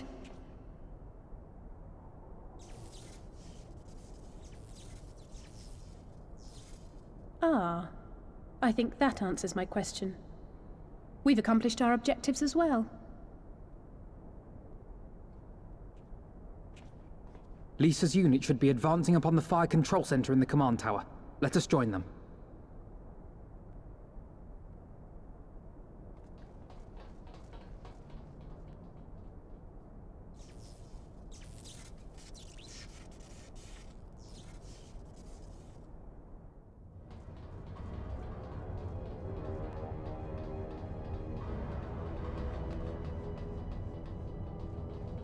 Lise! Thank the 12 you're all right. And you. There's the control center. Let's hit them hard and fast. Ready?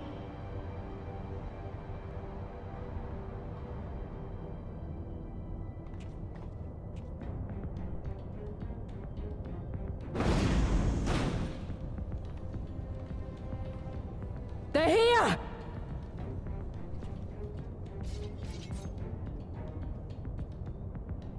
It was you, wasn't it? Wasn't it?!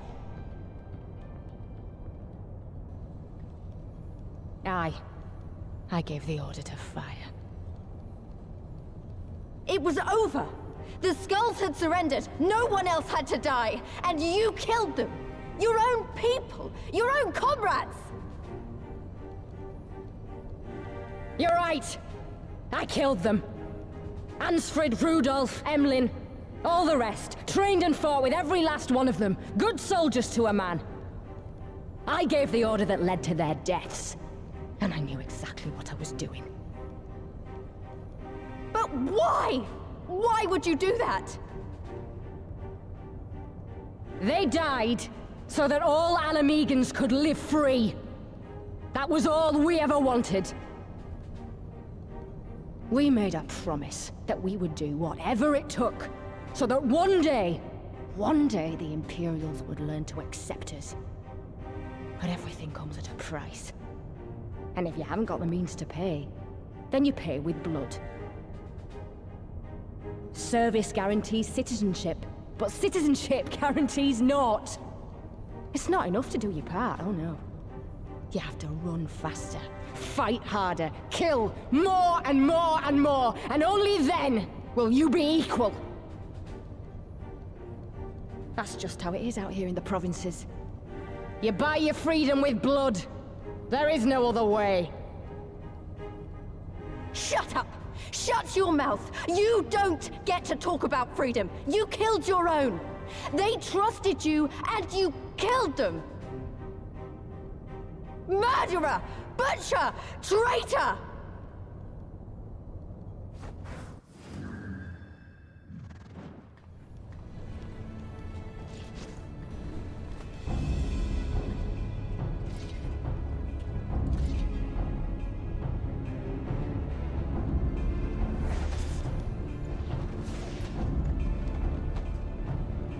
Lise! Gotcha!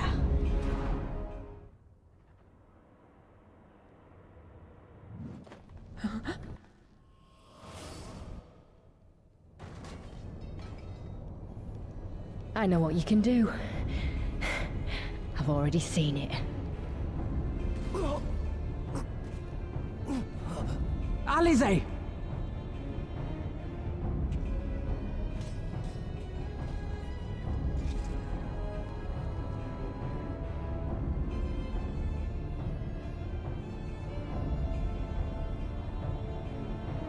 Even so, the odds are against me.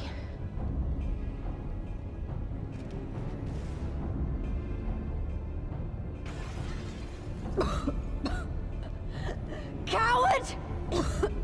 Get back here!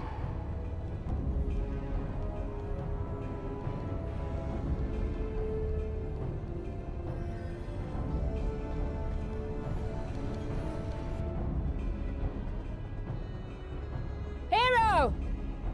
Lord Xenos invites you to join him for the royal hunt, to be hosted at the palace. You may bring your horde, if you like. All all are welcome.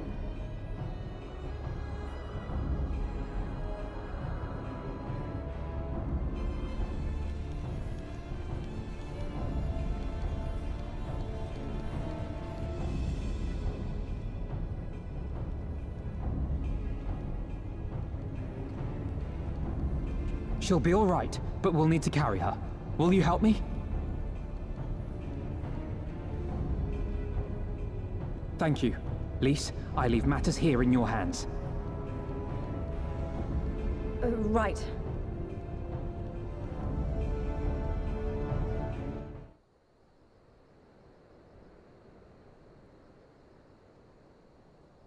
I wanted to show you this house. My house.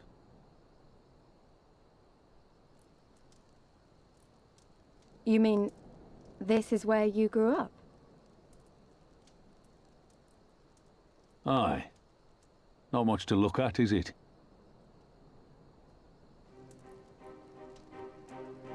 Same could be said of the village. It was damn near impossible to live off the land, barren as it was, which is why so many of us traded our plowshares for swords. Swords and uniforms, mind. We became military men. Tensions were rising between Alamigo and the Empire, and there was always a need for more soldiers to watch the border. It was only a matter of time before the first skirmishes broke out.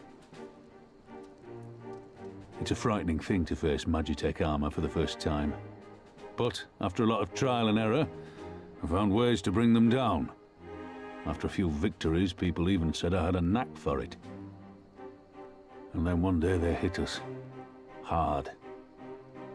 I was wounded and sent home to recover. Back here.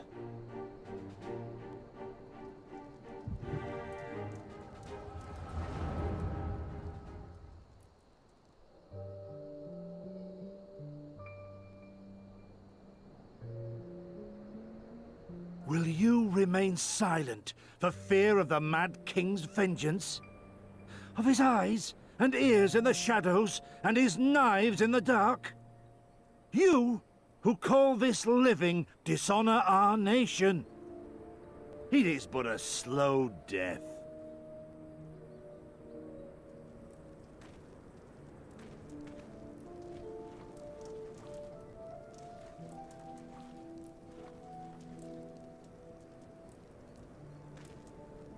Liberty or death?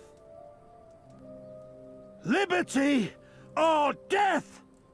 If this be your creed, then raise up your hands, raise up your voices! Together we will tear Theodoric from the throne! Together we will reclaim our freedom!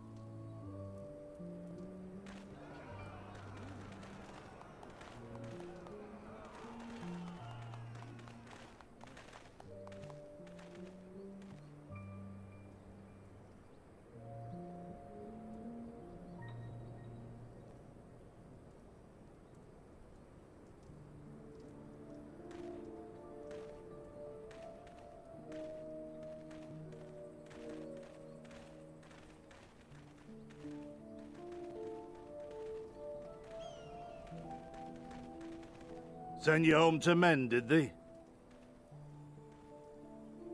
Aye, sir. Garlean's got the better of us. The chirurgeons say I'm healing well, so it won't be long now. Liberty or death, is it? Tell me, soldier, what do you think those words mean?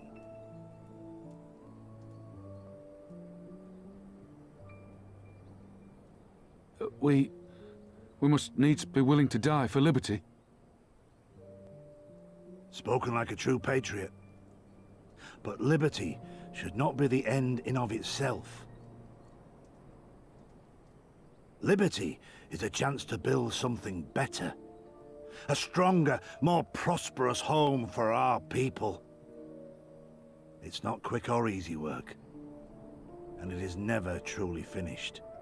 But if you neglect it, then sooner or later, you look up to find you've traded one tyrant for another. Well, sir, I've never asked for much. Never wanted to live like a king, just wish it were a little bit easier is all. For me and everyone else. And I'm willing to die for that, if that's what it takes.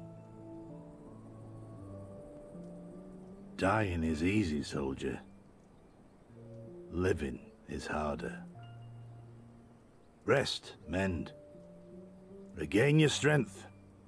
You'll need it in the days to come. And mayhap one day we will need it too.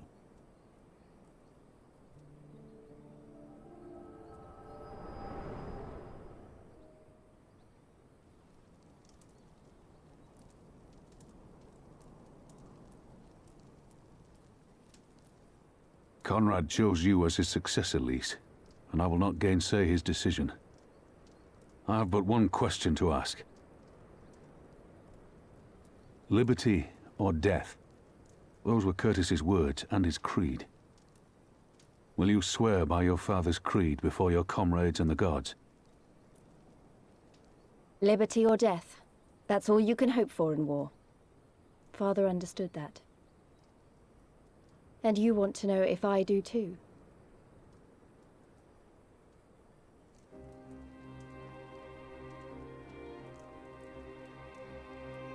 I swear to you, here and now, I will fight until the end.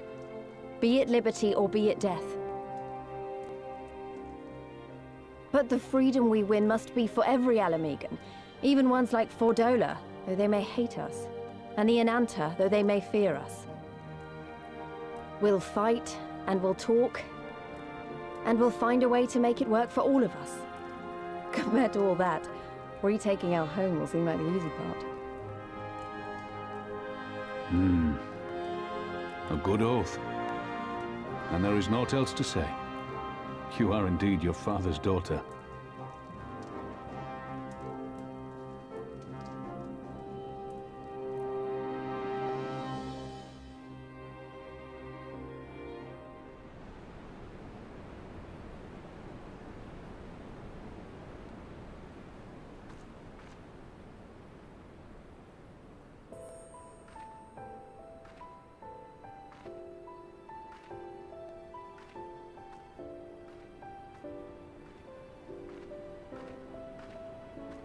Sorry to have kept you waiting.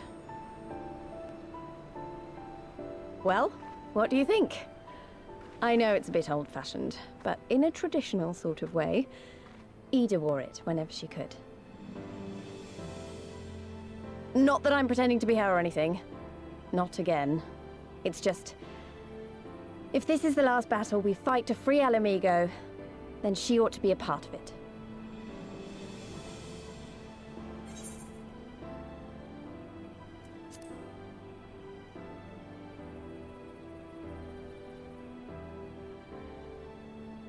It's nice of you to say so. And a bit embarrassing. But mostly nice.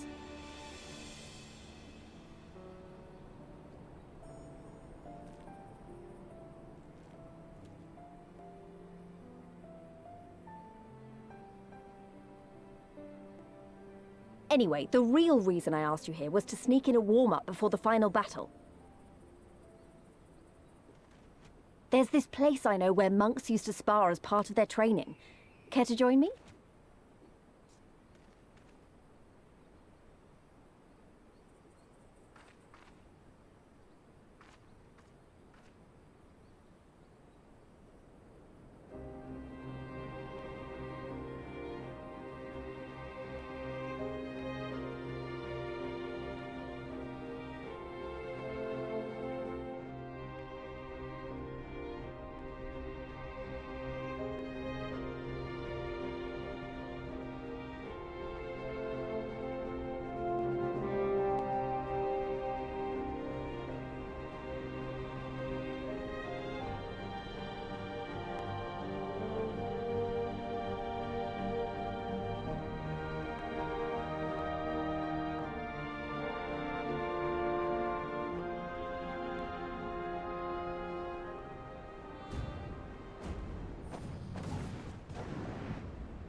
I remember my father's words, how they rang in my ears as we left Castrum Urbania behind and looked out over the locks before us.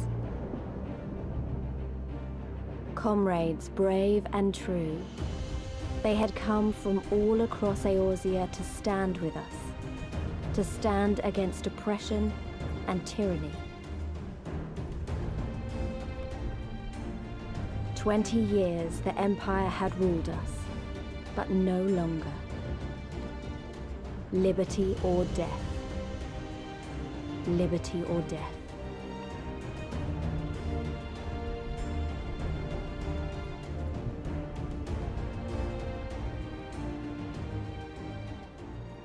Ere we begin, I would say to you as a proud son of Alamigo that I am grateful to each and every one of you for your part in this endeavor.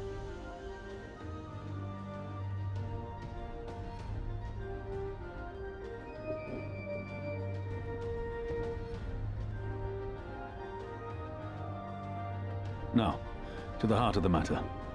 The enemy appears content to remain within the city walls and await the inevitable siege. Open conflict has been sporadic thus far. Whether Xenos is biding his time until reinforcements arrive, or attempting to bait us into a trap, none can say.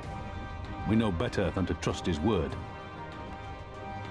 Regardless, we can ill afford to present Garlemald with a chance to ready her legions. It would be in our best interest to press for a swift resolution. A long siege wouldn't be good for the people in the city either. If food becomes scarce, you know who'll starve first. Just so. Therefore, I propose we commit our forces to an all-out assault. What say you?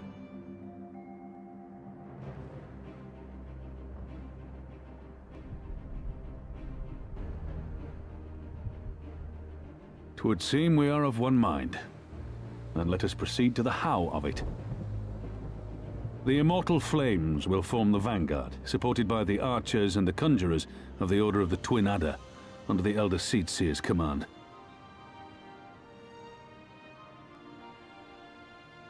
Once the main host has cleared a path to the walls, we will bring forward the artillery of the Maelstrom and the Temple Knights.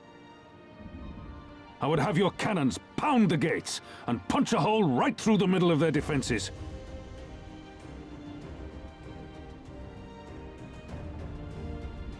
What about the resistance?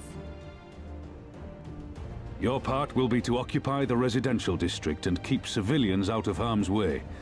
The people are more like to trust their own. Of course. You can count on us.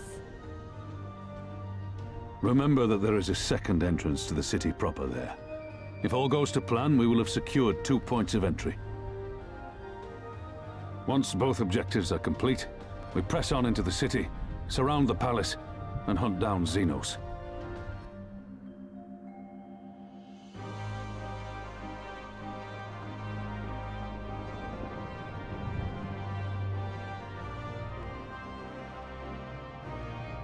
As for the Scions, you will be held in reserve as an irregular unit until we have more intelligence on your captured comrade. Kryle's rescue will be your primary concern, but I dare say we'll find a use for you once her freedom has been secured.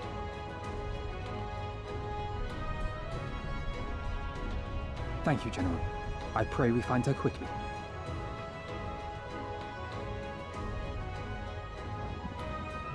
Rhalga's beacon nears its end.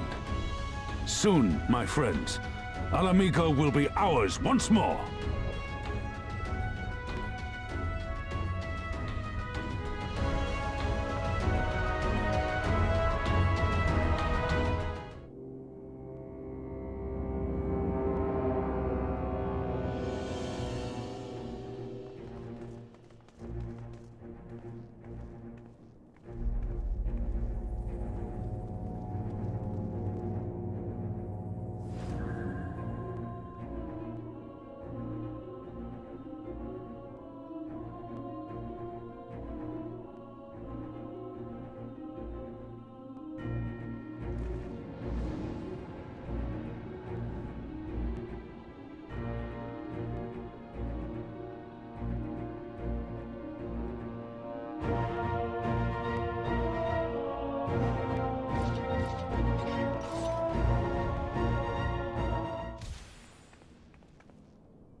No. Not after everything. I cannot lose. I will not! Oh, but you will! Without your tricks, you're nothing! Conrad, Mefrid, your own comrades! I should kill you here and now for what you did!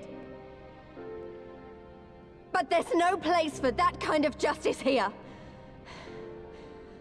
Not in my Alamigo. Oh, how very bloody noble of you. Why, you'll pardon me my sins, will you? After you and your freedom fighters come and tear down everything we've worked so hard to build? We were fighting for our people's freedom.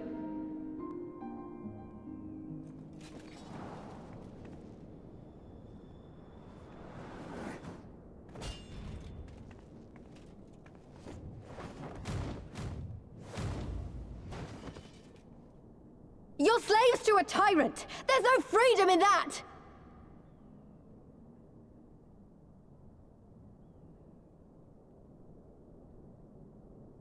Now, my friend!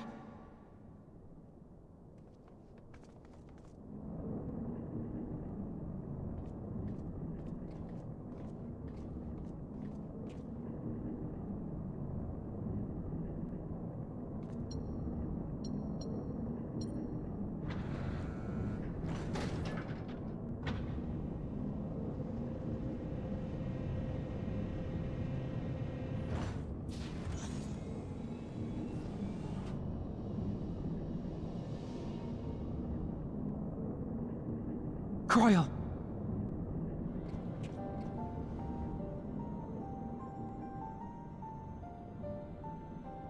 Alphino? I knew you'd come.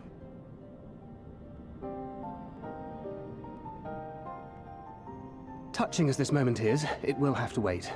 We should rejoin the main force at once. Lys! I'm taking her back with us, alive. She's going to answer for what she's done.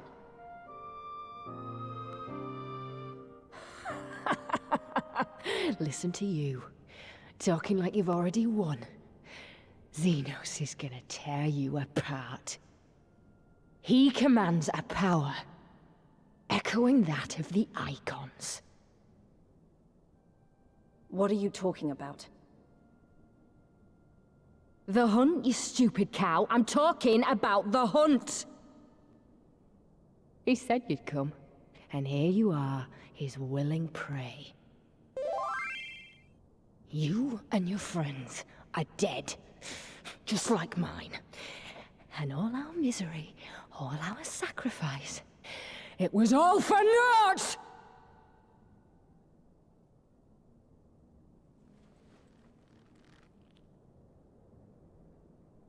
No! You're gonna live long enough to see us win our freedom. I promise you that.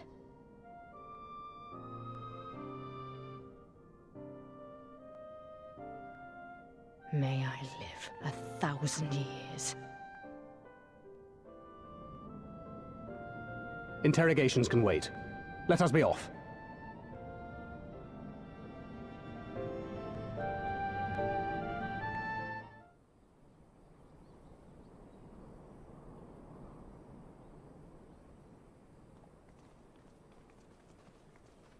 Ah, the heroes of the hour.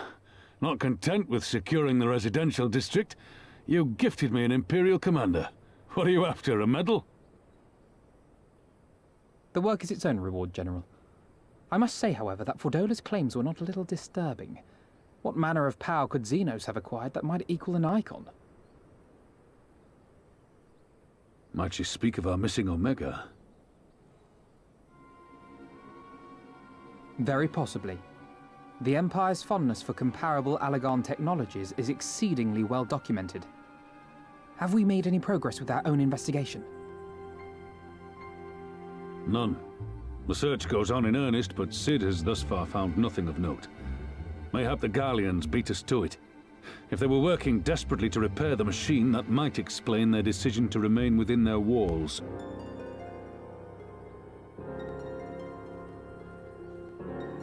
Ah, Lys. I trust you surrendered Fordola into custody without incident. We were just discussing the pilot's claims. About Xenos and his newfound powers. She hasn't said a word on the subject since we rescued Kryl, even when the interrogator asked nicely.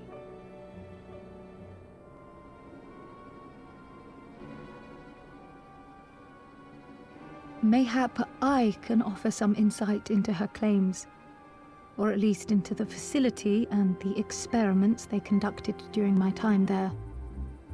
Though my memories of the period are somewhat muddled, there are a few things I remember with painful clarity. Thancred told us only that Fordola had undergone some manner of treatment. Yes. It is a place wholly dedicated to the creation of enhanced beings, whom they refer to as the Resonant. As I understand it, the process aims to imbue a test subject with the qualities of an individual with demonstrated magical aptitude. This entails the mechanical extraction and transfusion of some manner of primordial essence. So that's how Fordola improved so fast. I knew there had to be something. She wasn't half as strong or quick to predict my attacks when we first met. If it weren't for Oriange's siphon thingy, I really don't think we'd have beaten her. My humble scheme asked far more in the execution than it required in the conception, I do assure thee. Oh, you have got to stop doing that. In calling upon Lady Alisaie after her defeat, I was most intrigued to learn of the apparent effortlessness with which Fordola countered her attacks. 'Twas as if she knew the blade's destination ere its journey began. A most impressive feat under any circumstances, but an almost miraculous one when considered in the context of Fordola's unfamiliarity with my lady's arts. How then could she so perfectly predict an unknown opponent's every move? After much deliberation, I surmised that Fordola may be possessed of a preternatural ability to divine meaning from the fluctuations of an individual's ether and to instinctively react. To employ a metaphor, one might say that she was attuned to the whispers of my Lady Alisaie's soul. Wait, have you not just described a manifestation of the Echo? I had no conclusive proof. The available anecdotal evidence suggested only that Fordola was uncommonly sensitive to etheric fluctuations, and 'twas this which led me to develop my stratagem. I would fashion a device with the capacity to generate a massive disruption in the surrounding ether. If, as I suspected, Fordola's senses were indeed questing for the most minor of oscillations, the shock of exposure to a more amplitudinous etheric waveform would be akin to a debilitating bout of ether sickness. How ingenious. I note that the success of your plan hinged on your device's wielder remaining ignorant of its purpose, lest Fordola divine your intent. Indeed so, Master Alphino. All things considered, 'twas a most fortuitous outcome. That's putting it mildly. In any event, if Oriange is correct, that would mean these Resonant have been granted the power of the Echo via artificial means. A sobering thought, to say the least, and one which makes me wonder what else Xenos has in store. Whatever the Viceroy's newfound powers, I know of none better equipped to face him. And face him you must. For there is now but one path forward, and it leads straight to Alamigo. And it's not as if we came unprepared. We've got all our friends and allies fighting for the same thing. Honestly, right now I feel like we could take on anyone and win. And I mean anyone.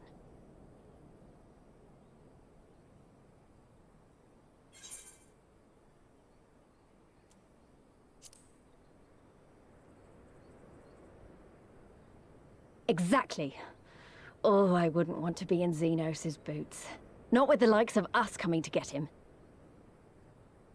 Right, I'd best get back to the residential district.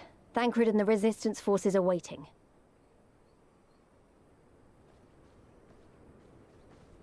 It is time we join the main host.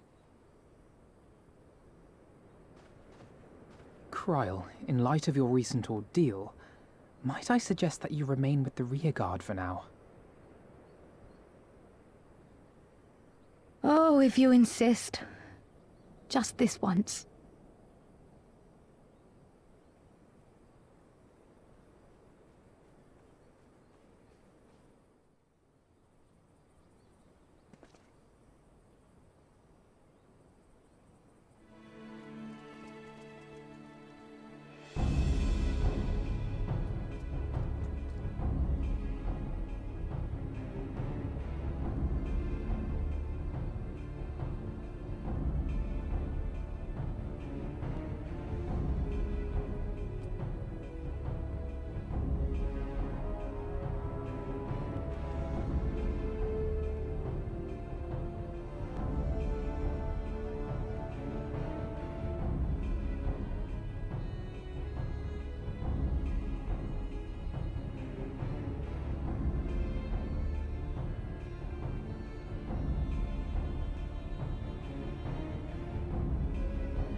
Ah, you are returned.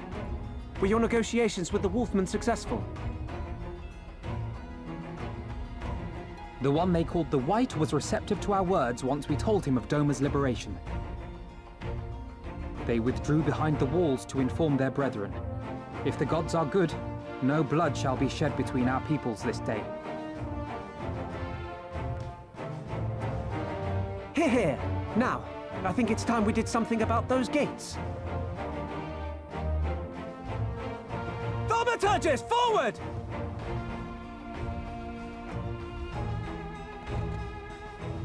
Give me hellfire! Give me Ifrit's bloody inferno!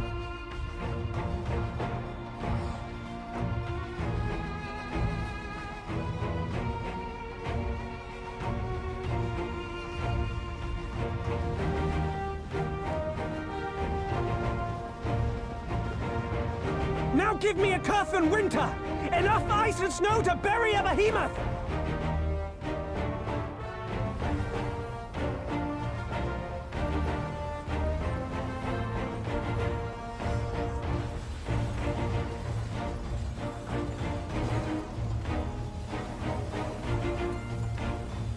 All cannons! Fire at will! Let no man say we neglected to knock!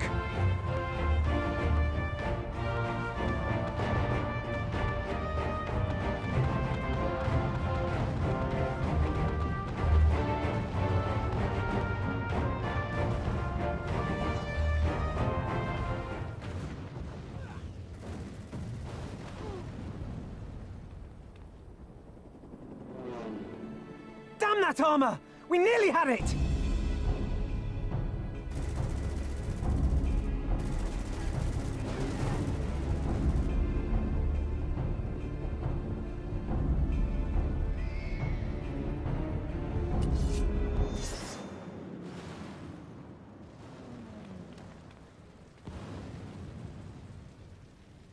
Is that...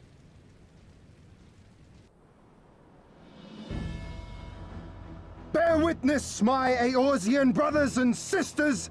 Doma is come to pay her debts! Lord Hian!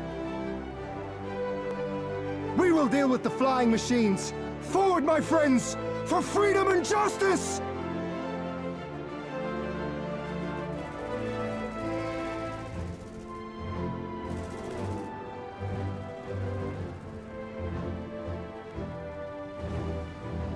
You heard the man! All cannons resume firing!